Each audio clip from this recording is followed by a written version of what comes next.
The second book of Moses, called Exodus. Chapter 1.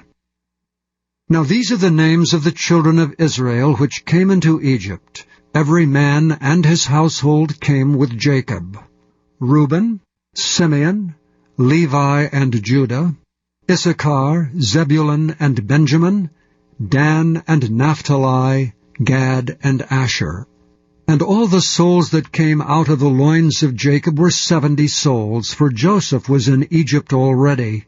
And Joseph died, and all his brethren, and all that generation.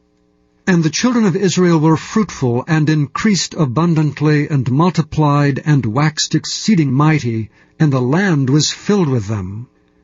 Now there arose up a new king over Egypt, which knew not Joseph. And he said unto his people, Behold, the people of the children of Israel are more and mightier than we. Come on, let us deal wisely with them, lest they multiply, and it come to pass that when there falleth out any war, they join also unto our enemies, and fight against us, and so get them up out of the land. Therefore they did set over them taskmasters to afflict them with their burdens. And they built for Pharaoh treasure cities, Pithom and Raamses. But the more they afflicted them, the more they multiplied and grew. And they were grieved because of the children of Israel. And the Egyptians made the children of Israel to serve with rigor. And they made their lives bitter with hard bondage in mortar and in brick, and in all manner of service in the field. All their service wherein they made them serve was with rigor. And the king of Egypt spake to the Hebrew midwives, of which the name of one was Shiphrah, and the name of the other Puah. And he said, When ye do the office of a midwife to the Hebrew women, and see them upon the stools, if it be a son, then ye shall kill him. But if it be a daughter, then she shall live. But the midwives feared God, and did not as the king of Egypt commanded them, but saved the men-children alive. And the king of Egypt called for the midwives, and said unto them, Why have ye done this thing, and have saved the men-children alive? And the midwives said unto Pharaoh, Because the Hebrew women are not as the Egyptian women, for they are lively, and are delivered ere the midwives come in unto them. Therefore God dealt well with the midwives, and the people multiplied and waxed very mighty. And it came to pass, because the midwives feared God, that he made them houses. And Pharaoh charged all his people, saying, Every son that is born ye shall cast into the river, and every daughter ye shall save alive. Chapter 2. And there went a man of the house of Levi, and took to wife a daughter of Levi. And the woman conceived, and bare a son. And when she saw him that he was a goodly child, she hid him 3 months. And when she could no longer hide him, she took for him an ark of bulrushes, and daubed it with slime and with pitch, and put the child therein, and she laid it in the flags by the river's brink. And his sisters stood afar off, to wit what would be done to him. And the daughter of Pharaoh came down to wash herself at the river, and her maidens walked along by the river's side. And when she saw the ark among the flags, she sent her maid to fetch it. And when she had opened it, she saw the child, and behold, the babe wept. And she had compassion on him, and said, This is one of the Hebrews' children. Then said his sister to Pharaoh's daughter, Shall I go and call to thee a nurse of the Hebrew women, that she may nurse the child for thee? And Pharaoh's daughter said to her, Go. And the maid went and called the child's mother. And Pharaoh's daughter said unto her, Take this child away and nurse it for me, and I will give thee thy wages.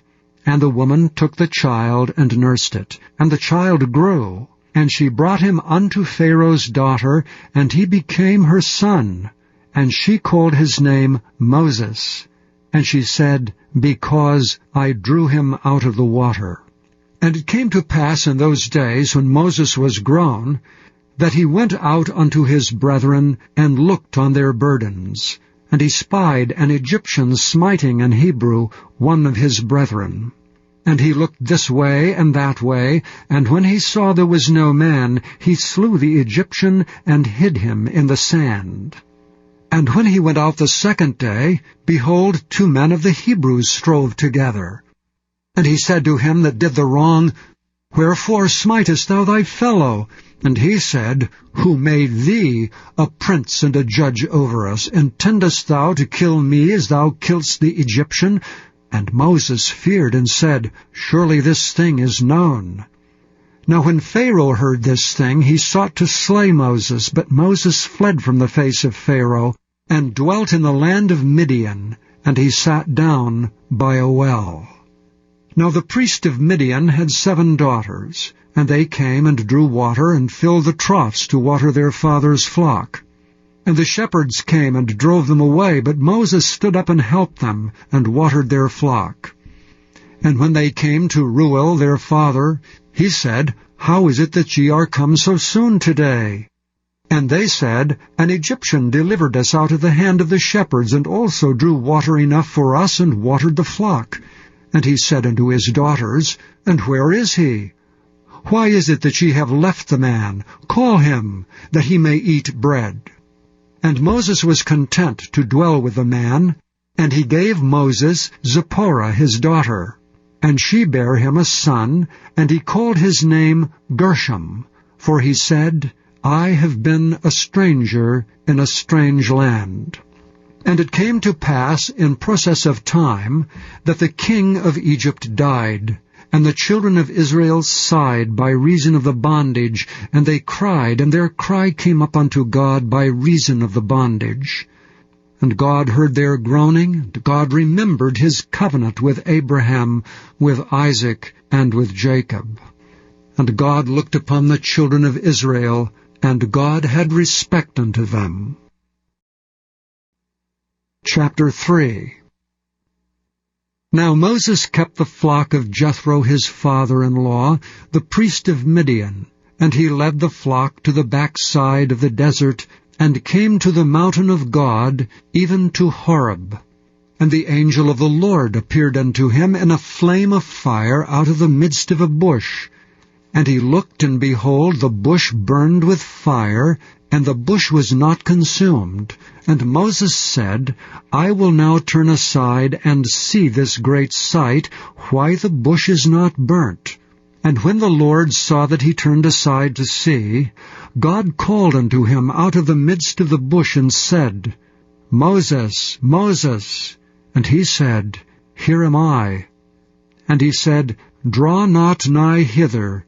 Put off thy shoes from off thy feet, for the place whereon thou standest is holy ground.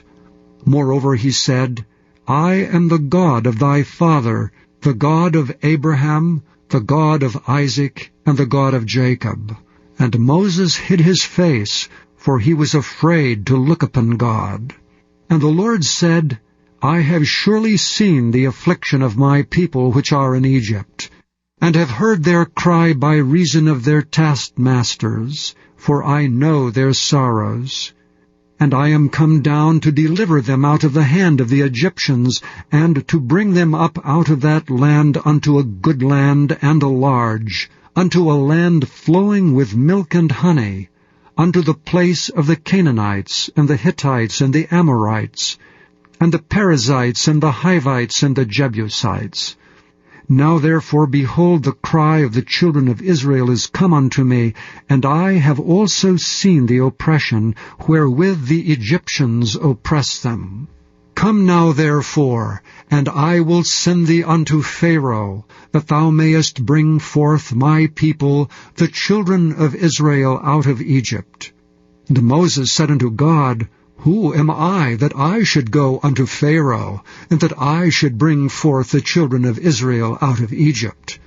And he said, Certainly I will be with thee, and this shall be a token unto thee, that I have sent thee. When thou hast brought forth the people out of Egypt, ye shall serve God upon this mountain. And Moses said unto God, Behold, when I come unto the children of Israel, and shall say unto them, The God of your fathers hath sent me unto you, and they shall say to me, What is his name? What shall I say unto them? And God said unto Moses, I am that I am. And he said, Thus shalt thou say unto the children of Israel, I am, hath sent me unto you. And God said moreover unto Moses, Thus shalt thou say unto the children of Israel, The Lord God of your fathers, the God of Abraham, the God of Isaac, and the God of Jacob hath sent me unto you. This is my name forever, and this is my memorial unto all generations. Go and gather the elders of Israel together, and say unto them, The Lord God of your fathers, the God of Abraham, of Isaac, and of Jacob, appeared unto me, saying, I have surely visited you, and seen that which is done to you in Egypt. And I have said, I will bring you up out of the affliction of Egypt, unto the land of the Canaanites, and the Hittites, and the Amorites, and the Perizzites, and the Hivites, and the Jebusites, unto a land flowing with milk and honey. And they shall hearken to thy voice. And thou shalt come, thou and the elders of Israel, unto the king of Egypt, and ye shall say unto him, The Lord God of the Hebrews hath met with us. And now let us go, we beseech thee, 3 days' journey into the wilderness, that we may sacrifice to the Lord our God. And I am sure that the king of Egypt will not let you go, no, not by a mighty hand. And I will stretch out my hand, and smite Egypt with all my wonders which I will do in the midst thereof, and after that he will let you go. And I will give this people favor in the sight of the Egyptians, and it shall come to pass that when ye go, ye shall not go empty, but every woman shall borrow of her neighbor, and of her that sojourneth in her house, jewels of silver, and jewels of gold, and raiment, and ye shall put them upon your sons, and upon your daughters, and ye shall spoil the Egyptians. Chapter 4. And Moses answered and said, But behold, they will not believe me, nor hearken unto my voice, for they will say, The Lord hath not appeared unto thee. And the Lord said unto him, What is that in thine hand? And he said, A rod. And he said, Cast it on the ground. And he cast it on the ground, and it became a serpent, and Moses fled from before it. And the Lord said unto Moses, Put forth thine hand, and take it by the tail. And he put forth his hand, and caught it, and it became a rod in his hand. That they may believe that the Lord God of their fathers, the God of Abraham, the God of Isaac, and the God of Jacob, hath appeared unto thee. And the Lord said furthermore unto him, Put now thine hand into thy bosom. And he put his hand into his bosom, and when he took it out, behold, his hand was leprous as snow. And he said, Put thine hand into thy bosom again. And he put his hand into his bosom again, and plucked it out of his bosom, and behold, it was turned again as his other flesh. And it shall come to pass, if they will not believe thee, neither hearken to the voice of the first sign, that they will believe the voice of the latter sign. And it shall come to pass, if they will not believe also these 2 signs, neither hearken unto thy voice, that thou shalt take of the water of the river, and pour it upon the dry land, and the water which thou takest out of the river shall become blood upon the dry land. And Moses said unto the Lord, O my Lord, I am not eloquent, neither heretofore nor since thou hast spoken unto thy servant, but I am slow of speech, and of a slow tongue. And the Lord said unto him, Who hath made man's mouth? Or who maketh the dumb, or deaf, or the seeing, or the blind? Have not I the Lord? Now therefore go, and I will be with thy mouth, and teach thee what thou shalt say. And he said, O my Lord, send, I pray thee, by the hand of him whom thou wilt send. And the anger of the Lord was kindled against Moses, and he said, Is not Aaron the Levite thy brother?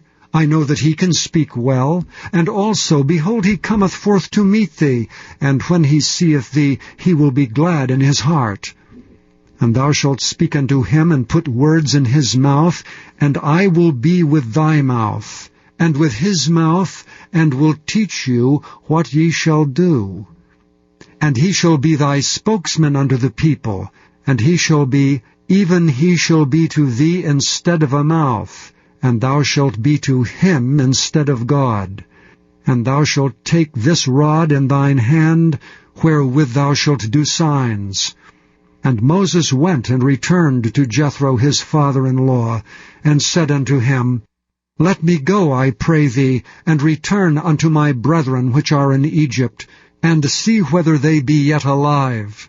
And Jethro said to Moses, Go in peace.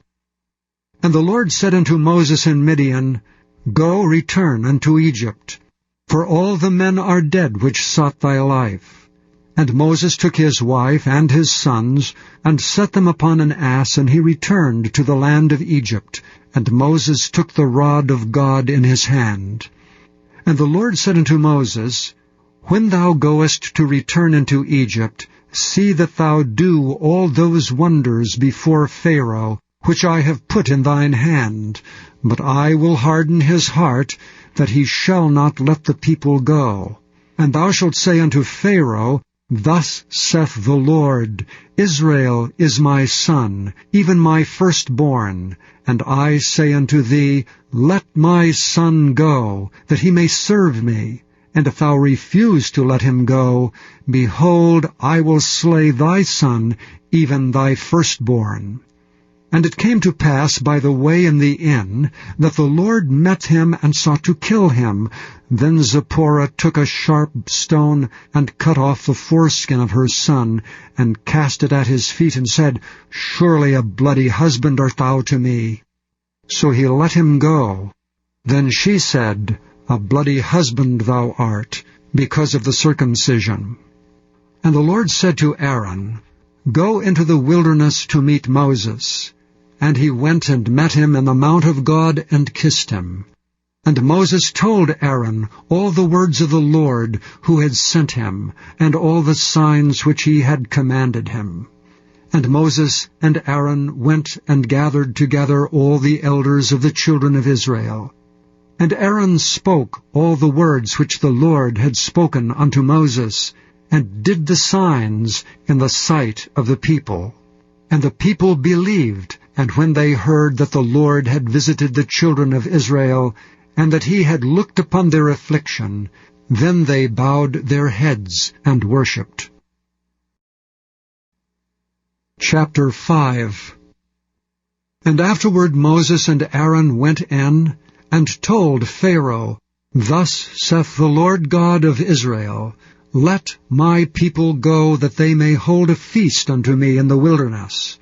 And Pharaoh said, Who is the Lord, that I should obey his voice, to let Israel go? I know not the Lord, neither will I let Israel go. And they said, The God of the Hebrews hath met with us. Let us go, we pray thee, 3 days' journey into the desert, and sacrifice unto the Lord our God, lest he fall upon us with pestilence, or with the sword. And the king of Egypt said unto them, Wherefore do ye, Moses and Aaron, let the people from their works? Get you unto your burdens. And Pharaoh said, Behold, the people of the land now are many, and ye make them rest from their burdens. And Pharaoh commanded the same day the taskmasters of the people and their officers, saying, Ye shall no more give the people straw to make brick as heretofore. Let them go and gather straw for themselves. And the tale of the bricks which they did make heretofore ye shall lay upon them. Ye shall not diminish aught thereof, for they be idle. Therefore they cry, saying, Let us go and sacrifice to our God.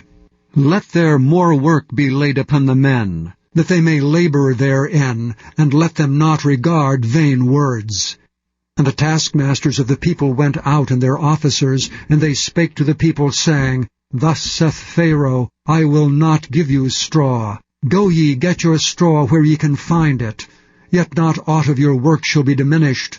So the people were scattered abroad throughout all the land of Egypt to gather stubble instead of straw. And the taskmasters hasted them, saying, Fulfill your works, your daily tasks, as when there was straw.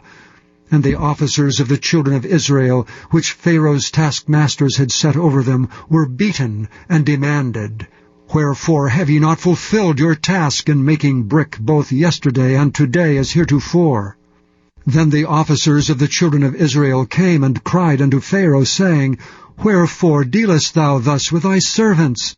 There is no straw given unto thy servants. And they say to us, Make brick, and behold, thy servants are beaten, but the fault is thine own people. But he said, Ye are idle, ye are idle. Therefore ye say, Let us go and do sacrifice to the Lord. Go therefore now and work. For there shall no straw be given you, yet shall ye deliver the tale of bricks. And the officers of the children of Israel did see that they were in evil case, after it was said, Ye shall not diminish aught from your bricks of your daily task. And they met Moses and Aaron, who stood in the way as they came forth from Pharaoh. And they said unto them, The Lord look upon you and judge, because ye have made our savour to be abhorred in the eyes of Pharaoh and in the eyes of his servants, to put a sword in their hand to slay us. And Moses returned unto the Lord and said, Lord, wherefore hast thou so evil entreated this people? Why is it that thou hast sent me? For since I came to Pharaoh to speak in thy name, he hath done evil to this people, neither hast thou delivered thy people at all. Chapter 6. Then the Lord said unto Moses, Now shalt thou see what I will do to Pharaoh. For with a strong hand shall he let them go, and with a strong hand shall he drive them out of his land. And God spake unto Moses, and said unto him, I am the Lord, and I appeared unto Abraham, unto Isaac, and unto Jacob, by the name of God Almighty, but by my name Jehovah was I not known to them. And I have also established my covenant with them, to give them the land of Canaan, the land of their pilgrimage wherein they were strangers. And I have also heard the groaning of the children of Israel, whom the Egyptians keep in bondage, and I have remembered my covenant. Wherefore say unto the children of Israel, I am the Lord, and I will bring you out from under the burdens of the Egyptians, and I will rid you out of their bondage, and I will redeem you with a stretched out arm, and with great judgments. And I will take you to me for a people, and I will be to you a God. And ye shall know that I am the Lord your God, which bringeth you out from under the burdens of the Egyptians. And I will bring you in unto the land concerning the which I did swear to give it to Abraham, to Isaac, and to Jacob, and I will give it you for an heritage. I am the Lord. And Moses spake so unto the children of Israel, but they hearkened not unto Moses for anguish of spirit, and for cruel bondage. And the Lord spake unto Moses, saying, Go in, speak unto Pharaoh king of Egypt, that he let the children of Israel go out of his land. And Moses spake before the Lord, saying, Behold, the children of Israel have not hearkened unto me. How then shall Pharaoh hear me, who am of uncircumcised lips? And the Lord spake unto Moses and unto Aaron, and gave them a charge unto the children of Israel, and unto Pharaoh king of Egypt, to bring the children of Israel out of the land of Egypt. These be the heads of their fathers' houses, the sons of Reuben, the firstborn of Israel, Hanok, and Palu, Hezron, and Carmi. These be the families of Reuben. And the sons of Simeon, Jemuel, and Jamin, and Ohad, and Jachin, and Zohar, and Shaul, the son of a Canaanitish woman. These are the families of Simeon. And these are the names of the sons of Levi according to their generations, Gershon, and Kohath, and Merari. And the years of the life of Levi were 137 years. The sons of Gershon, Libni and Shimei, according to their families. And the sons of Kohath, Amram and Izhar and Hebron, and Uziel. And the years of the life of Kohath were 133 years. And the sons of Merari, Mahali and Mushai. These are the families of Levi according to their generations. And Amram took him Jochebed his father's sister to wife, and she bare him Aaron and Moses. And the years of the life of Amram were 137 years. And the sons of Izhar, Korah and Nepheg, and Zichri, and the sons of Uziel, Mishael, and Elzaphan, and Zithri. And Aaron took him Elisheba, daughter of Amminadab, sister of Naashon, to wife. And she bare him Nadab, and Abihu, Eleazar, and Ithamar. And the sons of Korah, Asir, and Elkanah, and Abiasaph. These are the families of the Korhites. And Eleazar, Aaron's son, took him one of the daughters of Putiel to wife, and she bare him Phinehas. These are the heads of the fathers of the Levites according to their families. These are that Aaron and Moses to whom the Lord said, Bring out the children of Israel from the land of Egypt according to their armies. These are they which spake to Pharaoh king of Egypt to bring out the children of Israel from Egypt. These are that Moses and Aaron. And it came to pass on the day when the Lord spake unto Moses in the land of Egypt, that the Lord spake unto Moses, saying, I am the Lord. Speak thou unto Pharaoh king of Egypt all that I say unto thee. And Moses said before the Lord, Behold, I am of uncircumcised lips, and how shall Pharaoh hearken unto me? Chapter 7. And the Lord said unto Moses, See, I have made thee a god to Pharaoh, and Aaron thy brother shall be thy prophet. Thou shalt speak all that I command thee, and Aaron thy brother shall speak unto Pharaoh, that he send the children of Israel out of his land. And I will harden Pharaoh's heart, and multiply my signs and my wonders in the land of Egypt. But Pharaoh shall not hearken unto you, that I may lay my hand upon Egypt, and bring forth mine armies and my people, the children of Israel, out of the land of Egypt by great judgments. And the Egyptians shall know that I am the Lord, when I stretch forth mine hand upon Egypt, and bring out the children of Israel from among them. And Moses and Aaron did as the Lord commanded them, so did they. And Moses was 80 years old, and Aaron 83 years old, when they spake unto Pharaoh. And the Lord spake unto Moses and unto Aaron, saying, When Pharaoh shall speak unto you, saying, Show a miracle for you, then thou shalt say unto Aaron, Take thy rod, and cast it before Pharaoh, and it shall become a serpent.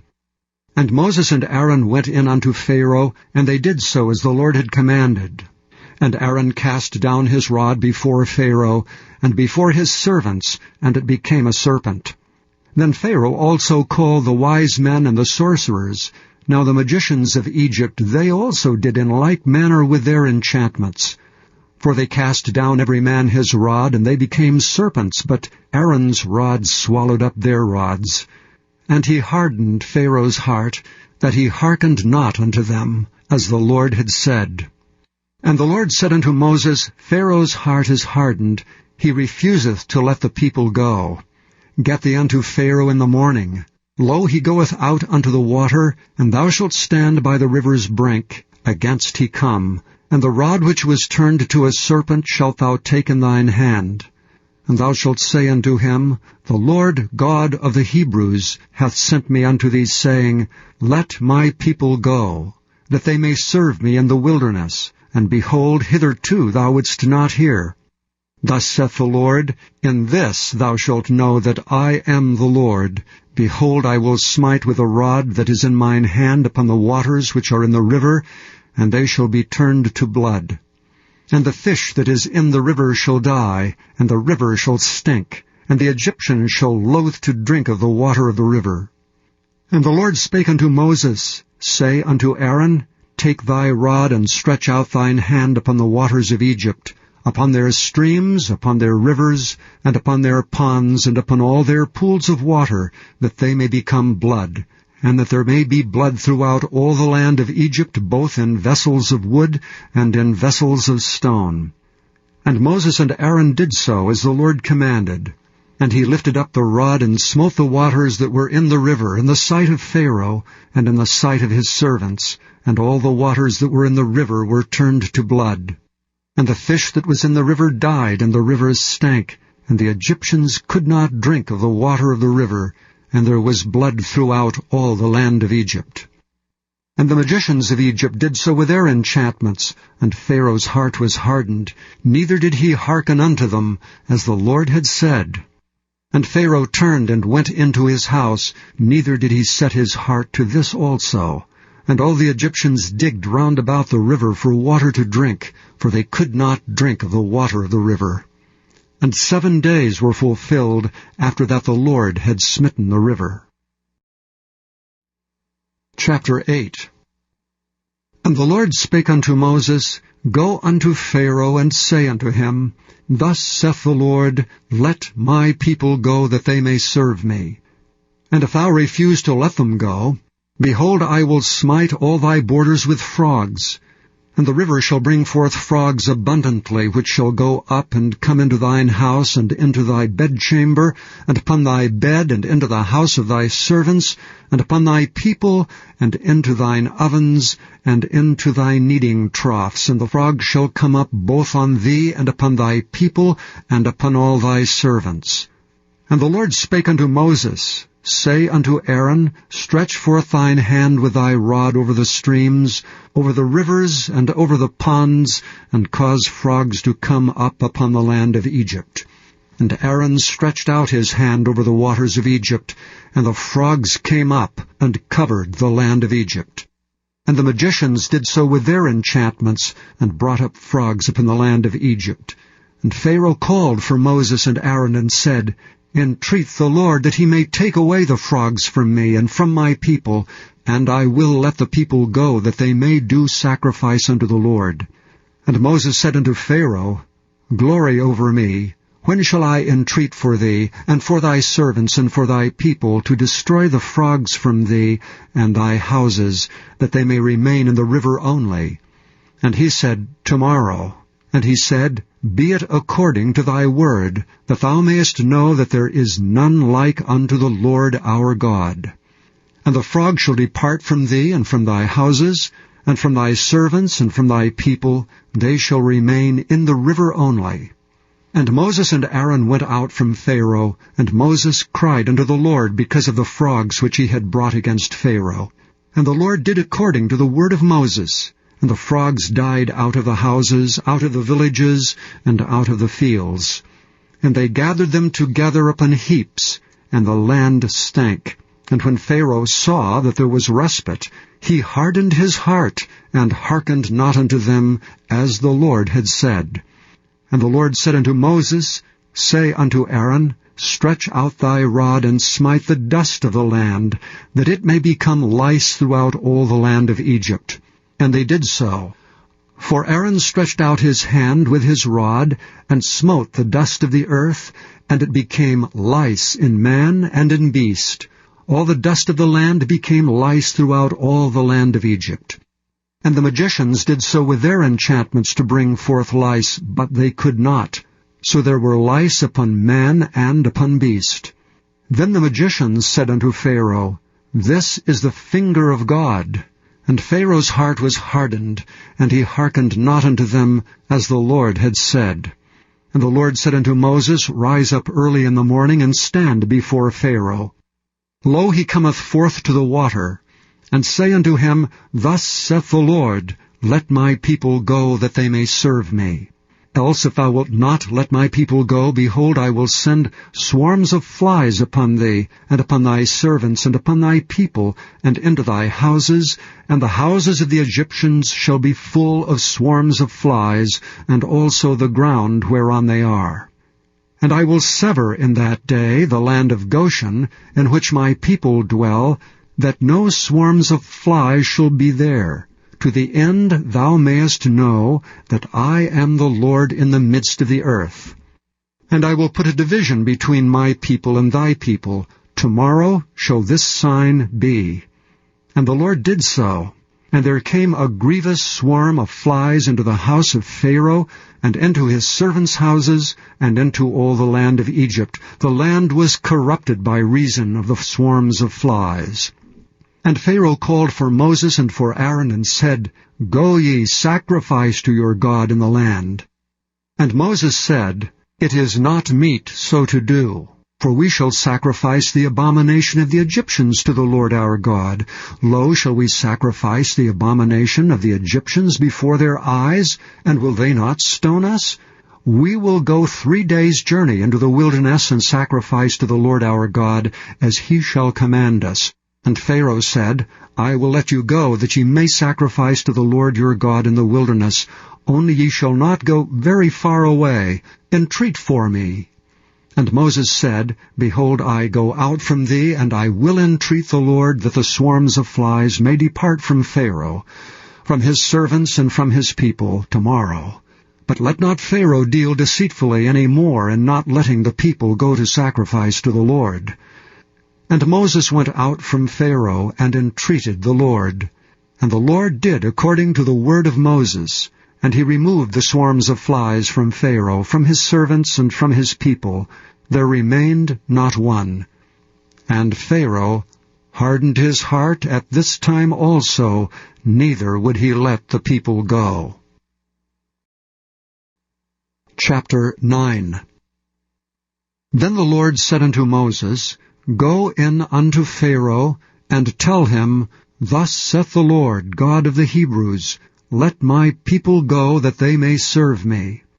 For if thou refuse to let them go, and wilt hold them still, behold, the hand of the Lord is upon thy cattle which is in the field, upon the horses, upon the asses, upon the camels, upon the oxen, and upon the sheep. There shall be a very grievous murrain. And the Lord shall sever between the cattle of Israel and the cattle of Egypt, and there shall nothing die of all that is the children's of Israel. And the Lord appointed a set time, saying, Tomorrow the Lord shall do this thing in the land. And the Lord did that thing on the morrow.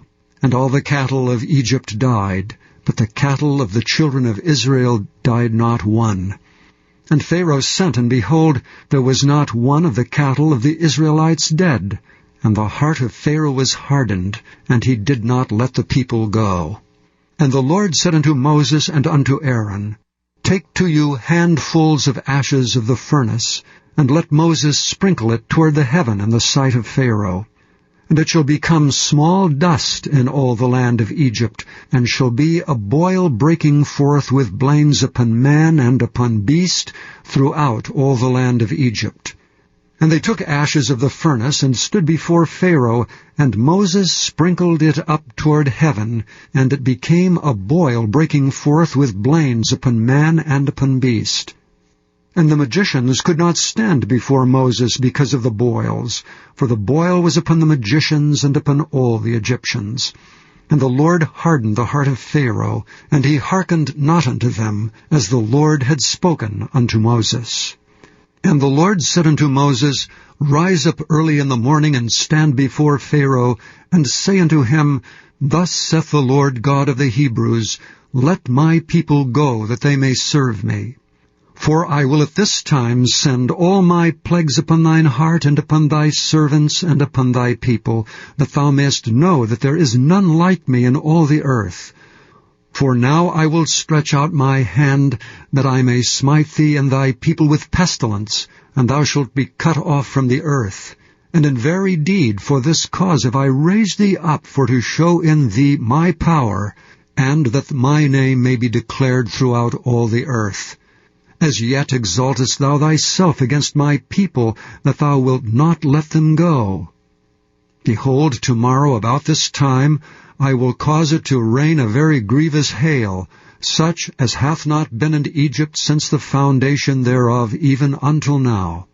Send therefore now, and gather thy cattle, and all that thou hast in the field, for upon every man and beast which shall be found in the field, and shall not be brought home, the hail shall come down upon them, and they shall die. He that feared the word of the Lord among the servants of Pharaoh made his servants and his cattle flee into the houses. And he that regarded not the word of the Lord left his servants and his cattle in the field.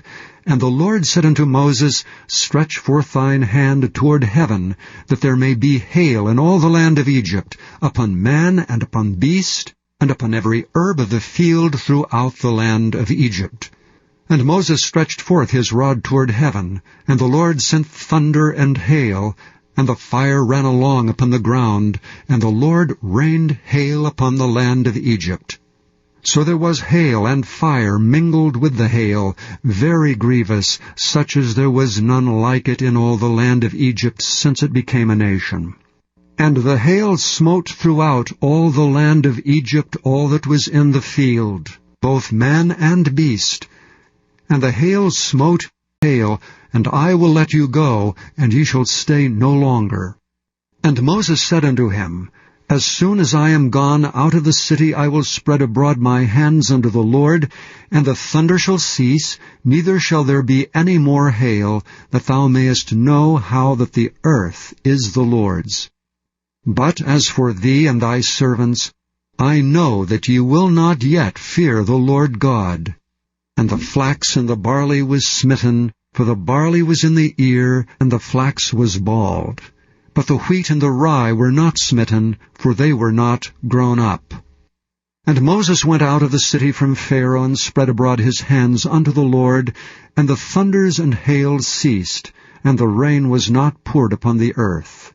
And when Pharaoh saw that the rain and the hail and the thunders were ceased, he sinned yet more, and hardened his heart, he and his servants.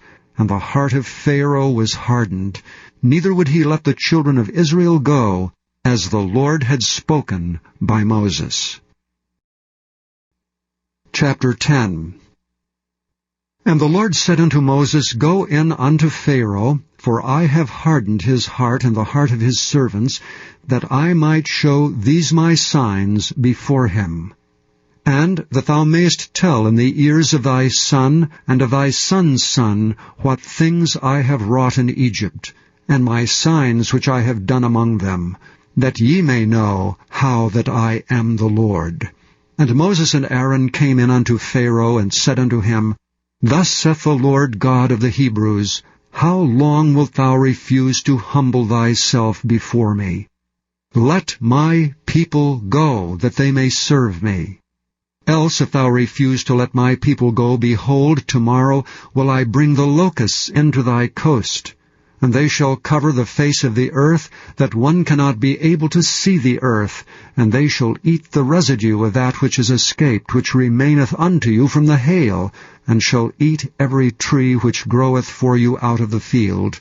And they shall fill thy houses, and the houses of all thy servants, and the houses of all the Egyptians, which neither thy fathers nor thy fathers' fathers have seen since the day that they were upon the earth unto this day.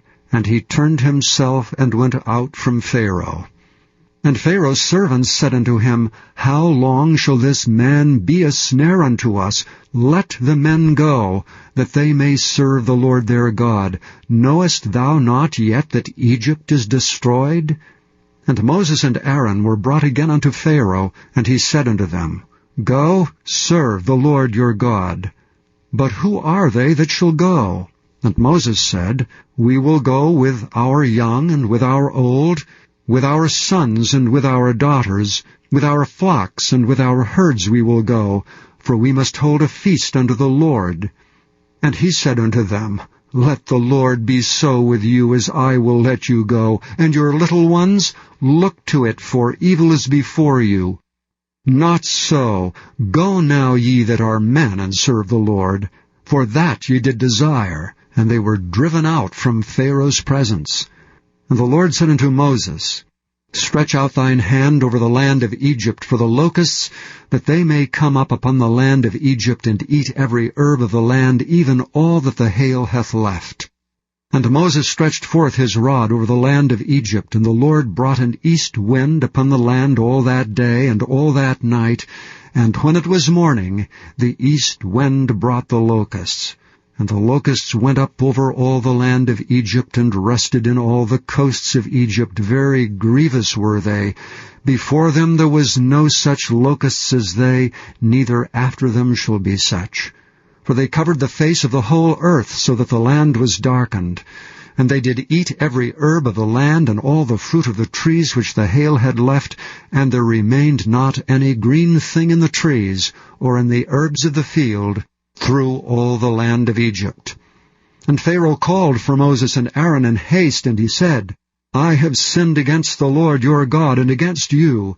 Now therefore forgive, I pray thee, my sin only this once, and entreat the Lord your God, that he may take away from me this death only. And he went out from Pharaoh, and entreated the Lord. And the Lord turned a mighty strong west wind, which took away the locusts, and cast them into the Red Sea. There remained not one locust in all the coasts of Egypt. But the Lord hardened Pharaoh's heart, so that he would not let the children of Israel go. And the Lord said unto Moses, Stretch out thine hand toward heaven, that there may be darkness over the land of Egypt, even darkness which may be felt. And Moses stretched forth his hand toward heaven, and there was a thick darkness in all the land of Egypt 3 days. They saw not one another, neither rose any from his place for 3 days. But all the children of Israel had light in their dwellings. And Pharaoh called unto Moses and said, Go ye, serve the Lord, only let your flocks and your herds be stayed, let your little ones also go with you. And Moses said, Thou must give us also sacrifices and burnt offerings, that we may sacrifice unto the Lord our God. Our cattle also shall go with us. There shall not an hoof be left behind, for therefore must we take to serve the Lord our God, and we know not with what we must serve the Lord until we come thither. But the Lord hardened Pharaoh's heart, and he would not let them go. And Pharaoh said unto him, Get thee from me, take heed to thyself, see my face no more. For in that day thou seest my face, thou shalt die. And Moses said, Thou hast spoken well. I will see thy face again no more. Chapter 11. And the Lord said unto Moses, Yet will I bring one plague more upon Pharaoh and upon Egypt. Afterwards he will let you go hence.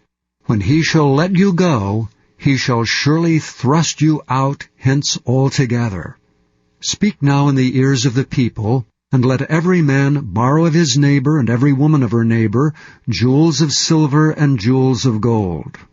And the Lord gave the people favor in the sight of the Egyptians. Moreover, the man Moses was very great in the land of Egypt, in the sight of Pharaoh's servants and in the sight of the people. And Moses said, Thus saith the Lord, About midnight will I go out into the midst of Egypt, and all the firstborn in the land of Egypt shall die, from the firstborn of Pharaoh that sitteth upon his throne, even unto the firstborn of the maidservant that is behind the mill, and all the firstborn of beasts. And there shall be a great cry throughout all the land of Egypt, such as there was none like it, nor shall be like it any more. But against any of the children of Israel shall not a dog move his tongue against man or beast, that ye may know how that the Lord doth put a difference between the Egyptians and Israel. And all these thy servants shall come down unto me, and bow down themselves unto me, saying, Get thee out, and all the people that follow thee, and after that I will go out. And he went out from Pharaoh in a great anger. And the Lord said unto Moses, Pharaoh shall not hearken unto you, that my wonders may be multiplied in the land of Egypt. And Moses and Aaron did all these wonders before Pharaoh, and the Lord hardened Pharaoh's heart, so that he would not let the children of Israel go out of his land. Chapter 12. And the Lord spake unto Moses and Aaron in the land of Egypt, saying, This month shall be unto you the beginning of months. It shall be the first month of the year to you. Speak ye unto all the congregation of Israel, saying, In the 10th day of this month they shall take to them every man a lamb according to the house of their fathers, a lamb for an house. And if the household be too little for the lamb, let him and his neighbor next unto his house take it according to the number of the souls. Every man according to his eating shall make your count for the lamb. Your lamb shall be without blemish, a male of the first year. Ye shall take it out from the sheep and from the goats, and ye shall keep it up until the 14th day of the same month. And the whole assembly of the congregation of Israel shall kill it in the evening. And they shall take of the blood, and strike it on the 2 side posts, and on the upper door post of the houses wherein they shall eat it. And they shall eat the flesh in that night, roasted with fire, and unleavened bread, and with bitter herbs they shall eat it. Eat not of it raw, nor sodden it all with water, but roast with fire, his head with his legs, and with the purtenance thereof. And ye shall let nothing of it remain until the morning, and that which remaineth of it until the morning ye shall burn with fire. And thus shall ye eat it, with your loins girded, your shoes on your feet, and your staff in your hand. And ye shall eat it in haste. It is the Lord's Passover. For I will pass through the land of Egypt this night, and will smite all the firstborn in the land of Egypt, both man and beast. And against all the gods of Egypt I will execute judgment. I am the Lord. And the blood shall be to you for a token upon the houses where ye are. And when I see the blood, I will pass over you, and the plague shall not be upon you to destroy you when I smite the land of Egypt. And this day shall be unto you for a memorial, and ye shall keep it a feast to the Lord throughout your generations. Ye shall keep it a feast by an ordinance forever. 7 days shall ye eat unleavened bread. Even the first day ye shall put away leaven out of your houses, for whosoever eateth leavened bread from the first day until the 7th day, that soul shall be cut off from Israel. And in the first day there shall be an holy convocation. And in the 7th day there shall be an holy convocation to you. No manner of work shall be done in them, save that which every man must eat, that only may be done of you. And ye shall observe the feast of unleavened bread, for in this selfsame day have I brought your armies out of the land of Egypt. Therefore shall ye observe this day in your generations by an ordinance forever. In the first month on the 14th day of the month at even, ye shall eat unleavened bread until the 21st day of the month at even. 7 days shall there be no leaven found in your houses. For whosoever eateth that which is leavened, even that soul shall be cut off from the congregation of Israel, whether he be a stranger or born in the land. Ye shall eat nothing leavened. In all your habitations shall ye eat unleavened bread. Then Moses called for all the elders of Israel, and said unto them, Draw out and take you a lamb according to your families, and kill the Passover. And ye shall take a bunch of hyssop, and dip it in the blood that is in the basin, and strike the lintel and the 2 side posts with the blood that is in the basin, and none of you shall go out at the door of his house until the morning. For the Lord will pass through to smite the Egyptians, and when he seeth the blood upon the lintel and on the 2 side posts, the Lord will pass over the door, and will not suffer the destroyer to come in unto your houses to smite you. And ye shall observe this thing for an ordinance to thee and to thy sons forever. And it shall come to pass, when ye be come to the land which the Lord will give you, according as he hath promised, that ye shall keep this service. And it shall come to pass, when your children shall say unto you, What mean ye by this service? That ye shall say, It is the sacrifice of the Lord's Passover, who passed over the houses of the children of Israel and Egypt, when he smote the Egyptians, and delivered our houses. And the people bowed the head and worshipped. And the children of Israel went away, and did as the Lord had commanded Moses and Aaron, so did they. And it came to pass that at midnight the Lord smote all the firstborn of the land of Egypt, from the firstborn of Pharaoh that sat on his throne, unto the firstborn of the captive that was in the dungeon, and all the firstborn of cattle. And Pharaoh rose up in the night, he and all his servants and all the Egyptians, and there was a great cry in Egypt, for there was not a house where there was not one dead. And he called for Moses and Aaron by night, and said, Rise up and get you forth from among my people, both ye and the children of Israel, and go, serve the Lord as ye have said. Also take your flocks and your herds as ye have said, and be gone, and bless me also.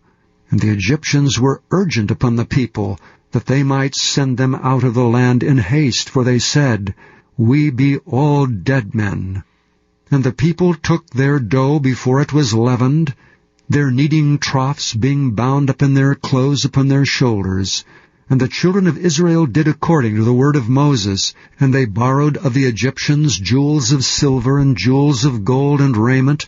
And the Lord gave the people favor in the sight of the Egyptians, so that they lent unto them such things as they required, and they spoiled the Egyptians. And the children of Israel journeyed from Ramesses to Succoth about 600,000 on foot, that were men beside children. And a mixed multitude went up also with them, and flocks and herds, even very much cattle. And they baked unleavened cakes of the dough which they brought forth out of Egypt, for it was not leavened, because they were thrust out of Egypt and could not tarry, neither had they prepared for themselves any victual. Now the sojourning of the children of Israel who dwelt in Egypt was 430 years. And it came to pass at the end of the 430 years, even the selfsame day it came to pass, that all the hosts of the Lord went out from the land of Egypt. It is a night to be much observed unto the Lord for bringing them out from the land of Egypt. This is that night of the Lord to be observed of all the children of Israel in their generations. And the Lord said unto Moses and Aaron, This is the ordinance of the Passover. There shall be no stranger eat thereof, but every man's servant that is bought for money, when thou hast circumcised him, then shall he eat thereof. A foreigner and an hired servant shall not eat thereof. In one house shall it be eaten. Thou shalt not carry forth aught of the flesh abroad out of the house, neither shall ye break a bone thereof. All the congregation of Israel shall keep it. And when a stranger shall sojourn with thee, and will keep the Passover to the Lord, let all his males be circumcised, and then let him come near and keep it. And he shall be as one that is born in the land, for no uncircumcised person shall eat thereof. One law shall be to him that is homeborn, and unto the stranger that sojourneth among you. Thus did all the children of Israel, as the Lord commanded Moses and Aaron, so did they. And it came to pass the selfsame day, that the Lord did bring the children of Israel out of the land of Egypt by their armies. Chapter 13. And the Lord spake unto Moses, saying, Sanctify unto me all the firstborn, whatsoever openeth the womb among the children of Israel, both of man and of beast. It is mine. And Moses said unto the people, Remember this day in which ye came out from Egypt, out of the house of bondage. For by strength of hand the Lord brought you out from this place. There shall no leavened bread be eaten. This day came ye out in the month Abib. And it shall be, when the Lord shall bring thee into the land of the Canaanites, and the Hittites, and the Amorites, and the Hivites, and the Jebusites, which he sware unto thy fathers to give thee, a land flowing with milk and honey, that thou shalt keep this service in this month. 7 days thou shalt eat unleavened bread, and in the 7th day shall be a feast to the Lord. Unleavened bread shall be eaten 7 days. and there shall no leavened bread be seen with thee, neither shall there be leaven seen with thee in all thy quarters. And thou shalt show thy son in that day, saying, This is done because of that which the Lord did unto me when I came forth out of Egypt. And it shall be for a sign unto thee upon thine hand, and for a memorial between thine eyes, that the Lord's law may be in thy mouth. For with a strong hand hath the Lord brought thee out of Egypt. Thou shalt therefore keep this ordinance in his season from year to year. And it shall be, when the Lord shall bring thee into the land of the Canaanites, as he sware unto thee and to thy fathers, and shall give it thee, that thou shalt set apart unto the Lord all that openeth the matrix, and every firstling that cometh of a beast which thou hast. The males shall be the Lord's. And every firstling of an ass thou shalt redeem with a lamb. And if thou wilt not redeem it, then thou shalt break his neck, and all the firstborn of men among thy children shalt thou redeem. And it shall be, when thy son asketh thee in time to come, saying, What is this? That thou shalt say unto him, By strength of hand the Lord brought us out from Egypt, from the house of bondage. And it came to pass, when Pharaoh would hardly let us go, that the Lord slew all the firstborn in the land of Egypt, both the firstborn of man and the firstborn of beast. Therefore I sacrifice to the Lord all that openeth the matrix, being males, but all the firstborn of my children I redeem. And it shall be for a token upon thine hand, and for frontlets between thine eyes. For by strength of hand the Lord brought us forth out of Egypt. And it came to pass, when Pharaoh had let the people go, that God led them not through the way of the land of the Philistines, although that was near. For God said, Lest peradventure the people repent when they see war, and they return to Egypt. But God led the people about through the way of the wilderness of the Red Sea, and the children of Israel went up, harnessed out of the land of Egypt. And Moses took the bones of Joseph with him, for he had straitly sworn the children of Israel, saying, God will surely visit you, and ye shall carry up my bones away hence with you. And they took their journey from Succoth, and encamped in Etham, in the edge of the wilderness. And the Lord went before them by day in a pillar of a cloud, to lead them the way, and by night in a pillar of fire to give them light, to go by day and night. He took not away the pillar of the cloud by day, nor the pillar of fire by night, from before the people. Chapter 14. And the Lord spake unto Moses, saying, Speak unto the children of Israel, that they turn and encamp before Pi-hahiroth, between Migdol and the sea, over against Baal-zephon. Before it shall ye encamp by the sea. For Pharaoh will say of the children of Israel, They are entangled in the land, the wilderness hath shut them in. And I will harden Pharaoh's heart, that he shall follow after them. And I will be honored upon Pharaoh, and upon all his host, that the Egyptians may know that I am the Lord. And they did so.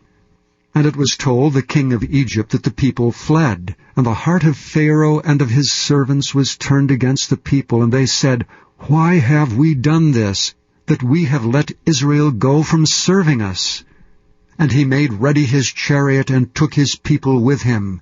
And he took 600 chosen chariots, and all the chariots of Egypt, and captains over every one of them. And the Lord hardened the heart of Pharaoh king of Egypt, and he pursued after the children of Israel, and the children of Israel went out with an high hand. But the Egyptians pursued after them, all the horses and chariots of Pharaoh, and his horsemen and his army, and overtook them encamping by the sea, beside Pi-hahiroth, before Baal-zephon. And when Pharaoh drew nigh, the children of Israel lifted up their eyes, and behold, the Egyptians marched after them, and they were sore afraid, and the children of Israel cried out unto the Lord. And they said unto Moses, Because there were no graves in Egypt, hast thou taken us away to die in the wilderness? Wherefore hast thou dealt thus with us to carry us forth out of Egypt? Is not this the word that we did tell thee in Egypt, saying, Let us alone, that we may serve the Egyptians? For it had been better for us to serve the Egyptians than that we should die in the wilderness. And Moses said unto the people, Fear ye not. Stand still and see the salvation of the Lord, which he will show to you today. For the Egyptians whom ye have seen today, ye shall see them again no more forever. The Lord shall fight for you, and ye shall hold your peace. And the Lord said unto Moses, Wherefore criest thou unto me? Speak unto the children of Israel, that they go forward. But lift thou up thy rod, and stretch out thine hand over the sea, and divide it. And the children of Israel shall go on dry ground through the midst of the sea. And I, behold, I will harden the hearts of the Egyptians, and they shall follow them. And I will get me honor upon Pharaoh, and upon all his host, upon his chariots, and upon his horsemen. The Egyptians shall know that I am the Lord, when I have gotten me honor upon Pharaoh, upon his chariots, and upon his horsemen. And the angel of God which went before the camp of Israel removed and went behind them. And the pillar of the cloud went from before their face, and stood behind them. And it came between the camp of the Egyptians and the camp of Israel. And it was a cloud and darkness to them, but it gave light by night to these, so that the one came not near the other all the night. And Moses stretched out his hand over the sea, and the Lord caused the sea to go back by a strong east wind all that night, and made the sea dry land, and the waters were divided. And the children of Israel went into the midst of the sea upon dry ground, and the waters were a wall unto them on their right hand and on their left. And the Egyptians pursued and went in after them to the midst of the sea, even all Pharaoh's horses, his chariots, and his horsemen. And it came to pass that in the morning watch the Lord looked unto the host of the Egyptians through the pillar of fire and of the cloud, and troubled the host of the Egyptians, and took off their chariot wheels, that they drave them heavily, so that the Egyptians said, Let us flee from the face of Israel, for the Lord fighteth for them against the Egyptians. And the Lord said unto Moses, Stretch out thine hand over the sea, that the waters may come again upon the Egyptians, upon their chariots, and upon their horsemen. And Moses stretched forth his hand over the sea returned to his strength when the morning appeared, and the Egyptians fled against it, and the Lord overthrew the Egyptians in the midst of the sea. And the waters returned and covered the chariots and the horsemen, and all the host of Pharaoh that came into the sea after them. There remained not so much as one of them. But the children of Israel walked upon dry land in the midst of the sea, and the waters were a wall unto them on their right hand and on their left. Thus the Lord saved Israel that day out of the hand of the Egyptians, and Israel saw the Egyptians dead upon the seashore. And Israel saw that great work which the Lord did upon the Egyptians, and the people feared the Lord, and believed the Lord and his servant Moses. Chapter 15. Then sang Moses and the children of Israel this song unto the Lord, and spake, saying, I will sing unto the Lord, for he hath triumphed gloriously.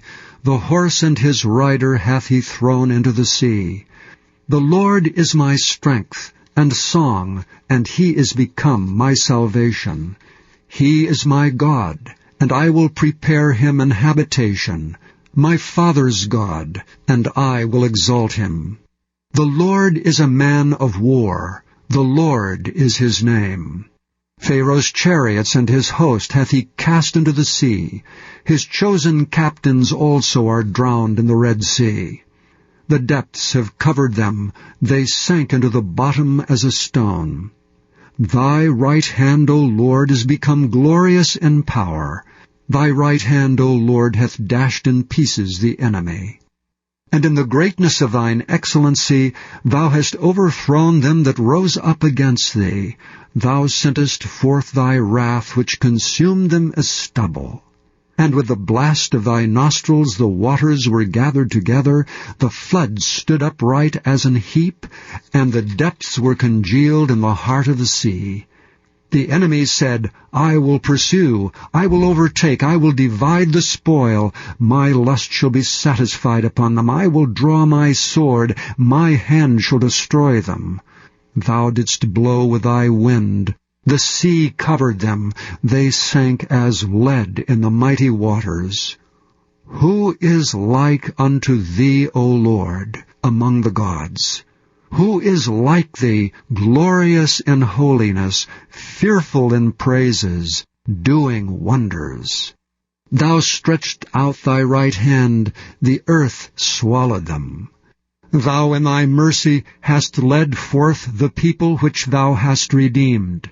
Thou hast guided them in thy strength unto thy holy habitation. The people shall hear and be afraid. Sorrow shall take hold on the inhabitants of Palestina.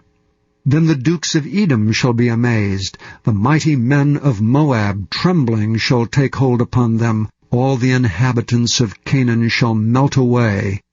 Fear and dread shall fall upon them. By the greatness of thine arm they shall be as still as a stone, till thy people pass over, O Lord, till the people pass over which thou hast purchased.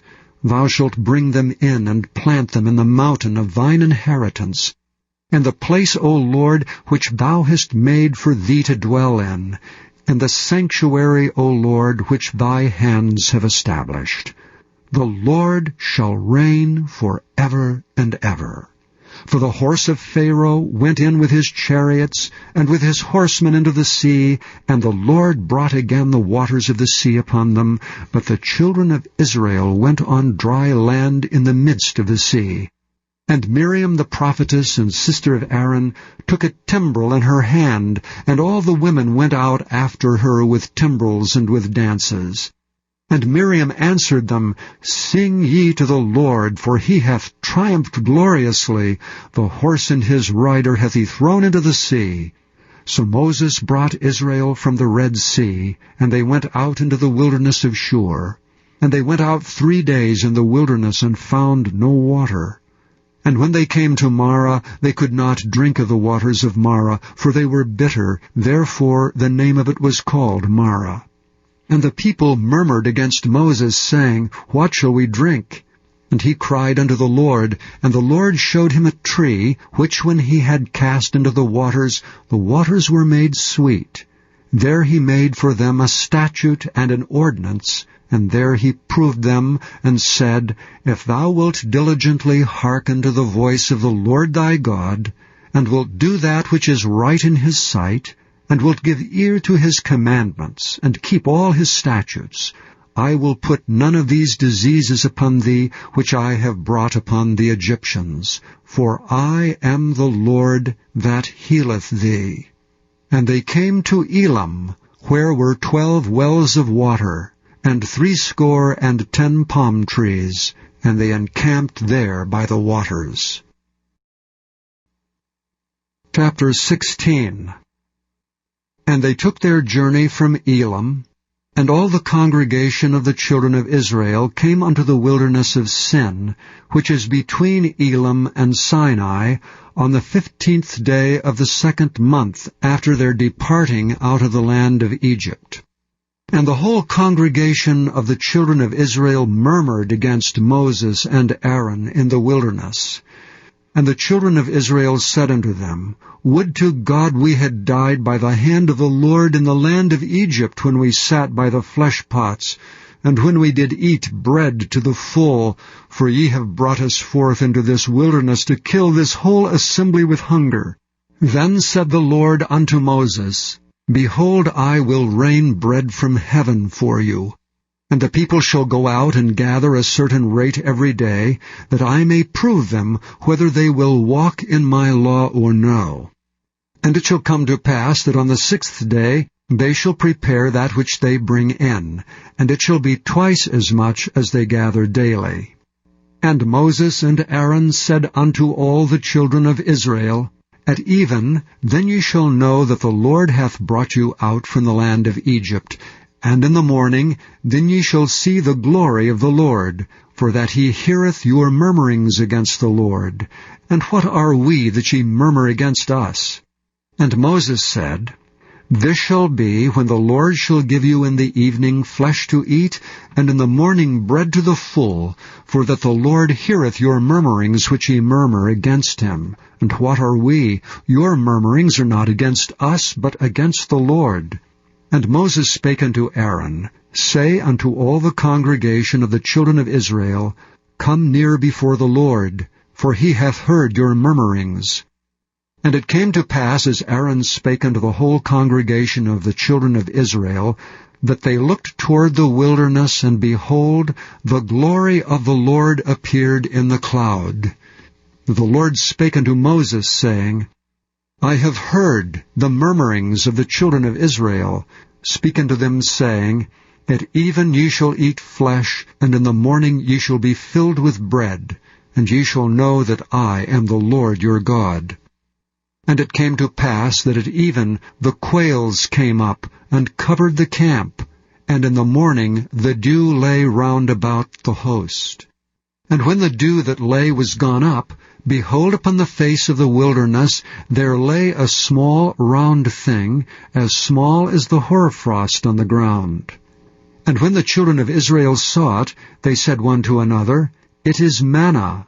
For they wist not what it was. And Moses said unto them, This is the bread which the Lord hath given you to eat. This is the thing which the Lord hath commanded.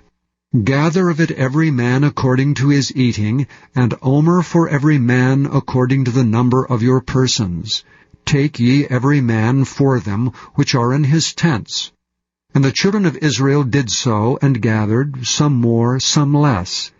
And when they did meet it with an omer, he that gathered much had nothing over, and he that gathered little had no lack. They gathered every man according to his eating. And Moses said, Let no man leave of it till the morning. Notwithstanding they hearkened not unto Moses, but some of them left it until the morning, and it bred worms and stank. And Moses was wroth with them. And they gathered it every morning, every man according to his eating, and when the sun waxed hot, it melted. And it came to pass that on the 6th day they gathered twice as much bread, 2 omers for one man. And all the rulers of the congregation came and told Moses. And he said unto them, This is that which the Lord hath said, Tomorrow is the rest of the holy Sabbath unto the Lord. Bake that which ye will bake today, and seethe that ye will seethe, and that which remaineth over lay up for you to be kept until the morning. And they laid it up till the morning as Moses bade, and it did not stink, neither was there any worm therein. And Moses said, Eat that today, for today is a Sabbath unto the Lord. Today ye shall not find it in the field. 6 days ye shall gather it, but on the 7th day, which is the Sabbath, in it there shall be none. And it came to pass that there went out some of the people on the 7th day for to gather, and they found none. And the Lord said unto Moses, How long refuse ye to keep my commandments and my laws? See, for that the Lord hath given you the Sabbath, therefore he giveth you on the 6th day the bread of 2 days. Abide ye every man in his place, let no man go out of his place on the 7th day. So the people rested on the 7th day. And the house of Israel called the name thereof manna. And it was like coriander seed, white, and the taste of it was like wafers made with honey. And Moses said, This is the thing which the Lord commandeth. Fill an omer of it to be kept for your generations, that they may see the bread wherewith I have fed you in the wilderness, when I brought you forth from the land of Egypt. And Moses said unto Aaron, Take a pot, and put an omer full of manna therein, and lay it up before the Lord, to be kept for your generations. As the Lord commanded Moses, so Aaron laid it up before the testimony to be kept. And the children of Israel did eat manna 40 years until they came to a land inhabited. They did eat manna until they came into the borders of the land of Canaan. Now an omer is the 10th part of an ephah. Chapter 17.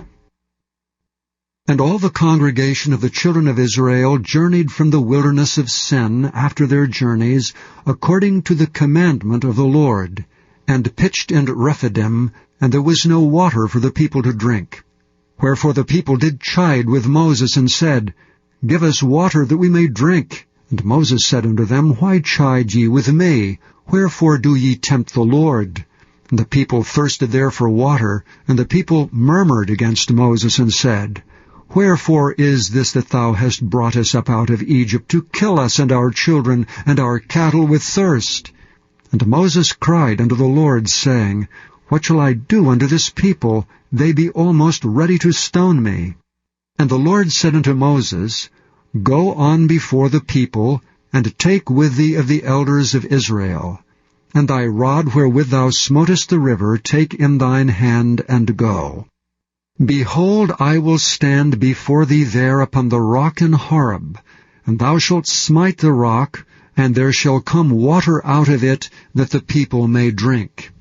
And Moses did so in the sight of the elders of Israel.